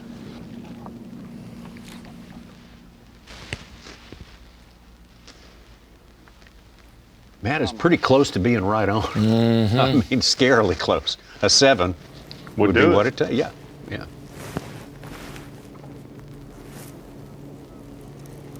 It's getting, the picture's getting muddier every minute we go on because all these guys are upgrading with bigger ones, and when you have 3, 4, or 5 big ones, being 3 ounces off of each one, that's a pound. And it's easy to be 5.5 or 5 1/4. Yeah. Like, being 4 ounces off of a 2-pounder is less likely than being 4 ounces off of a 5.5 pounder. That's very likely, and just not trying to fudge, you could certainly make that mistake. That's why when we rag on guys that have 5 for 8, well, what do they really have? If it's 10, it's 5 for 10. But if they're small enough to think 5 for 8, you're not going to be 5 for 15. Like it's special deal. Yeah, Patrick Walters isn't fishing today. Just being, absurd. Yeah, unless you specifically haven't entered some fish. But as we see all these fish, we've seen every single one of them, and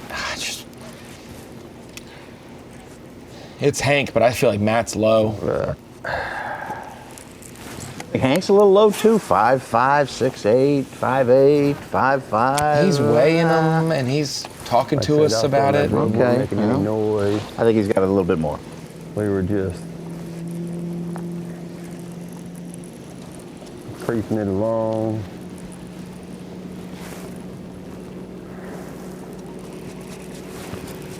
Letting it do its thing.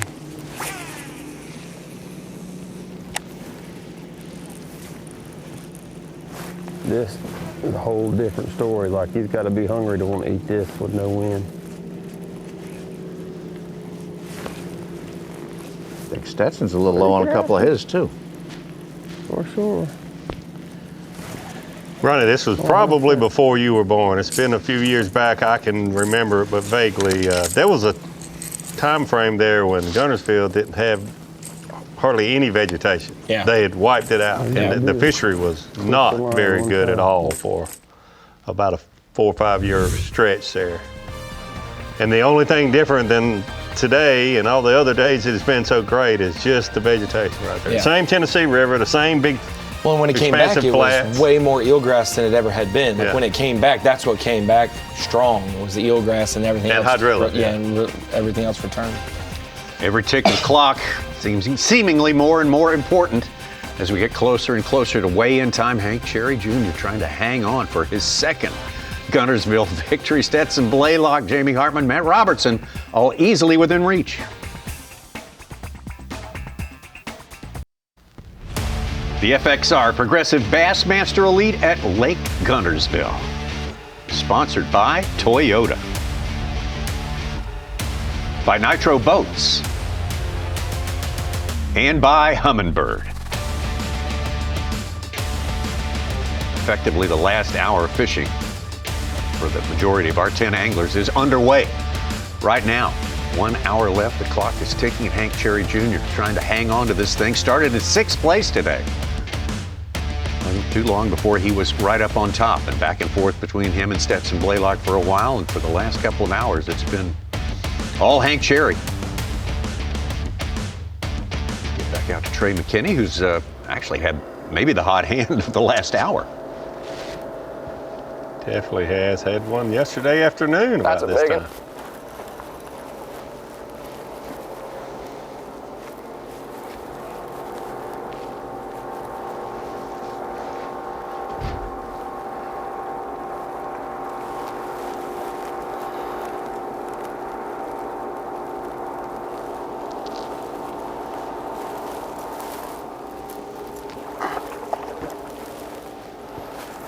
God, it's so far down his throat. Oh yeah.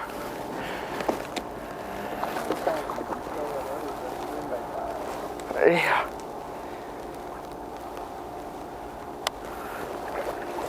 I mean, it's gone. Let's see. Can't even see it.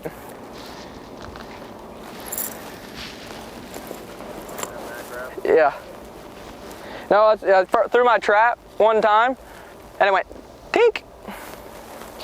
It's crazy. Not a bad fish, right there. Let's see what he goes. Let's see if he helps. We need a 3 bigger than 3.9. Not gonna make it.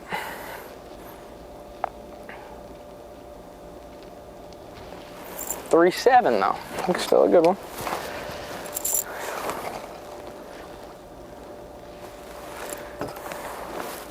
Not a bad one.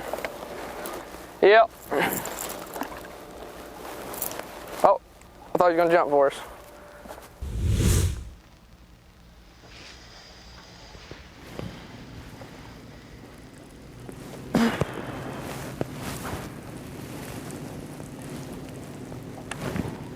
For a second there, I thought Jamie Hartman's right in front of Waterfront where those couple docks are. There's a couple that remind you of it.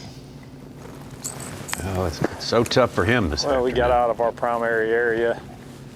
Front up here, just trying to make some magic. Oh, there's a lot of fish in this area. Conditions are making it a little tough. So calm and so clear. Just trying to see if I can't swim this across the top of this 10-foot grass and get one to come up there. It's worked all day. I don't know why it wouldn't work right now. The difference is on this river channel, I gotta find them. They don't tend to hang out in the same place all the time.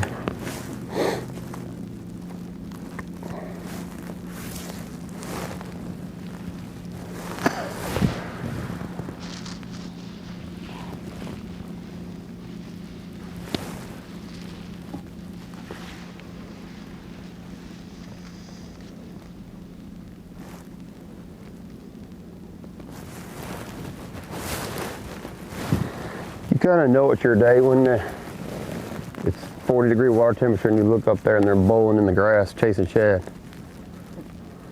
That's unheard of.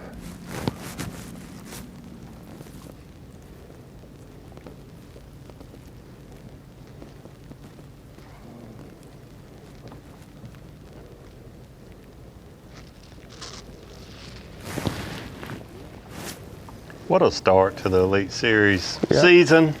Got a 4-box with just a little time left on Championship Sunday. Any one of those 4 catch a good one, they're going to win. That's what we long for. Yeah, this has been. We hate our runaways and we love our tight ones down to the very last cast.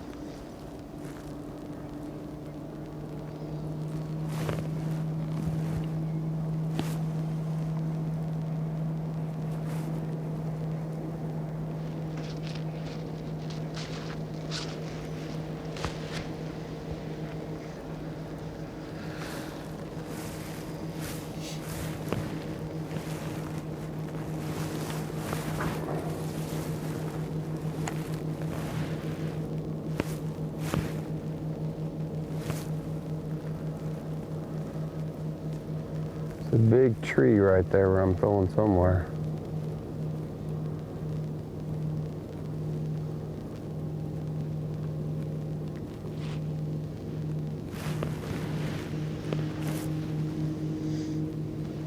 In that vicinity.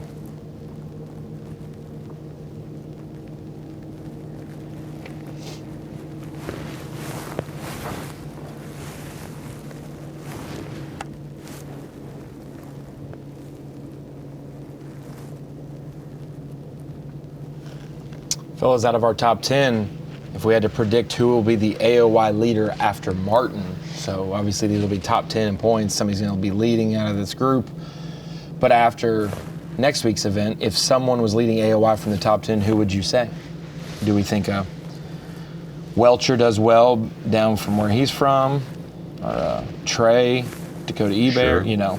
I would say Ebert. 4. That's going to be my guess. I think he's leveling up this year too, just like Hank Cherry. So I think he's going to continue that trend. Give me Welcher or Blaylock. AOY leader after Martin. I'm going to say Trey. Me too. He's the best scoper of the 10.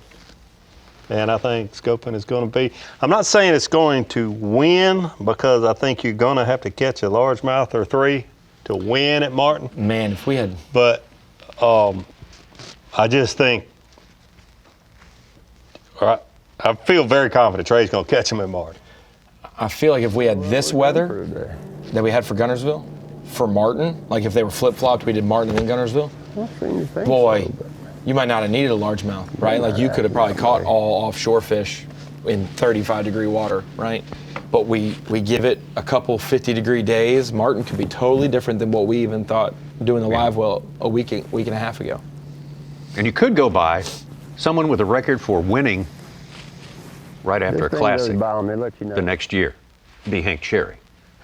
Oh, yeah. I don't think it's going to work that way, but it might. About Martin, though, there'll be a lot of fish, catchable fish in 30 to 50 feet of water. Yeah, that's what, yeah. Well, we're wrapping up our broadcast, our Bassmaster live cast here in just a few minutes, but we'll take a quick side trip and show you where we're headed. Next Thursday, we are setting up shop and we'll be broadcasting Bassmaster live from the Tallapoosa River and legendary Lake Martin. Once one of the biggest lakes, man-made lakes in America. Yeah. Absolutely. It's more than 80 years old, but it's still kicking them out, and it's still a great place to test the best of the best. Yeah, and it's been, this will be the 11th time we've been there. We've been there 5 times in like December and January, and it's gone from like 11 pounds a day to 15 pounds a day. So it's not gangbusters like here, but you're gonna see a lot of fish get caught. That will be. Good place to visit, the Lippert Bassmaster Elite at Lake Martin. Our buddy Trip Weldon threatening to be there. Help us out with some of that. I look forward to that. He might get in the tournament. We He might might be fishing the tournament. They draw in somehow. February 12th through the 15th, so check it out right here on Bassmaster Live. And what a tournament, what a day especially we have had today. Lots of fireworks. It really has. I mean, with the weather coming in and all the ifs and buts about the launching and delaying it and all that kind of stuff, it's been a great event. It went off basically flawlessly. And here we are. There's 5 guys that can catch one fish this afternoon, and one of those will hold up the trophy. I don't know if I feel comfortable saying who that's going to be right now. The further we've gotten into this tournament, the more unpredictable it has gotten, it would seem. And that's the way they should be. That's the way they ought to play out. And that's a great way to start our season. The odds are we're going to have 4 different leaders for the 4-day event. Yeah. Oh, yeah. Very, very interesting when the tournaments play out that way. I don't know if I've ever thought this is, honestly, as I'm thinking it now, not a human being thought this tournament would be won by Hank Cherry and a chartreuse grub. I know. No one. Or a hollow body and Stetson Blaylock. Well, I can believe that way before I would. Chartreuse grub, clear water, Hank Cherry, Guntersville. Less than an hour of fishing time, and there's the way it stacks up right now. Unofficially, Hank Cherry with the lead, 1.5 pounds over Stetson Blaylock, a little less than 1.5 pounds. Very, very close there. Weigh-in starting at 4 p.m. Eastern time. That's 3 p.m. local time on Bassmaster.com, so you don't want to miss it. It won't take long. Thank you so much. Thanks for being with us. Starting off the season here for 2026, and we'll get to stop number 2 next Thursday. We'll see you there.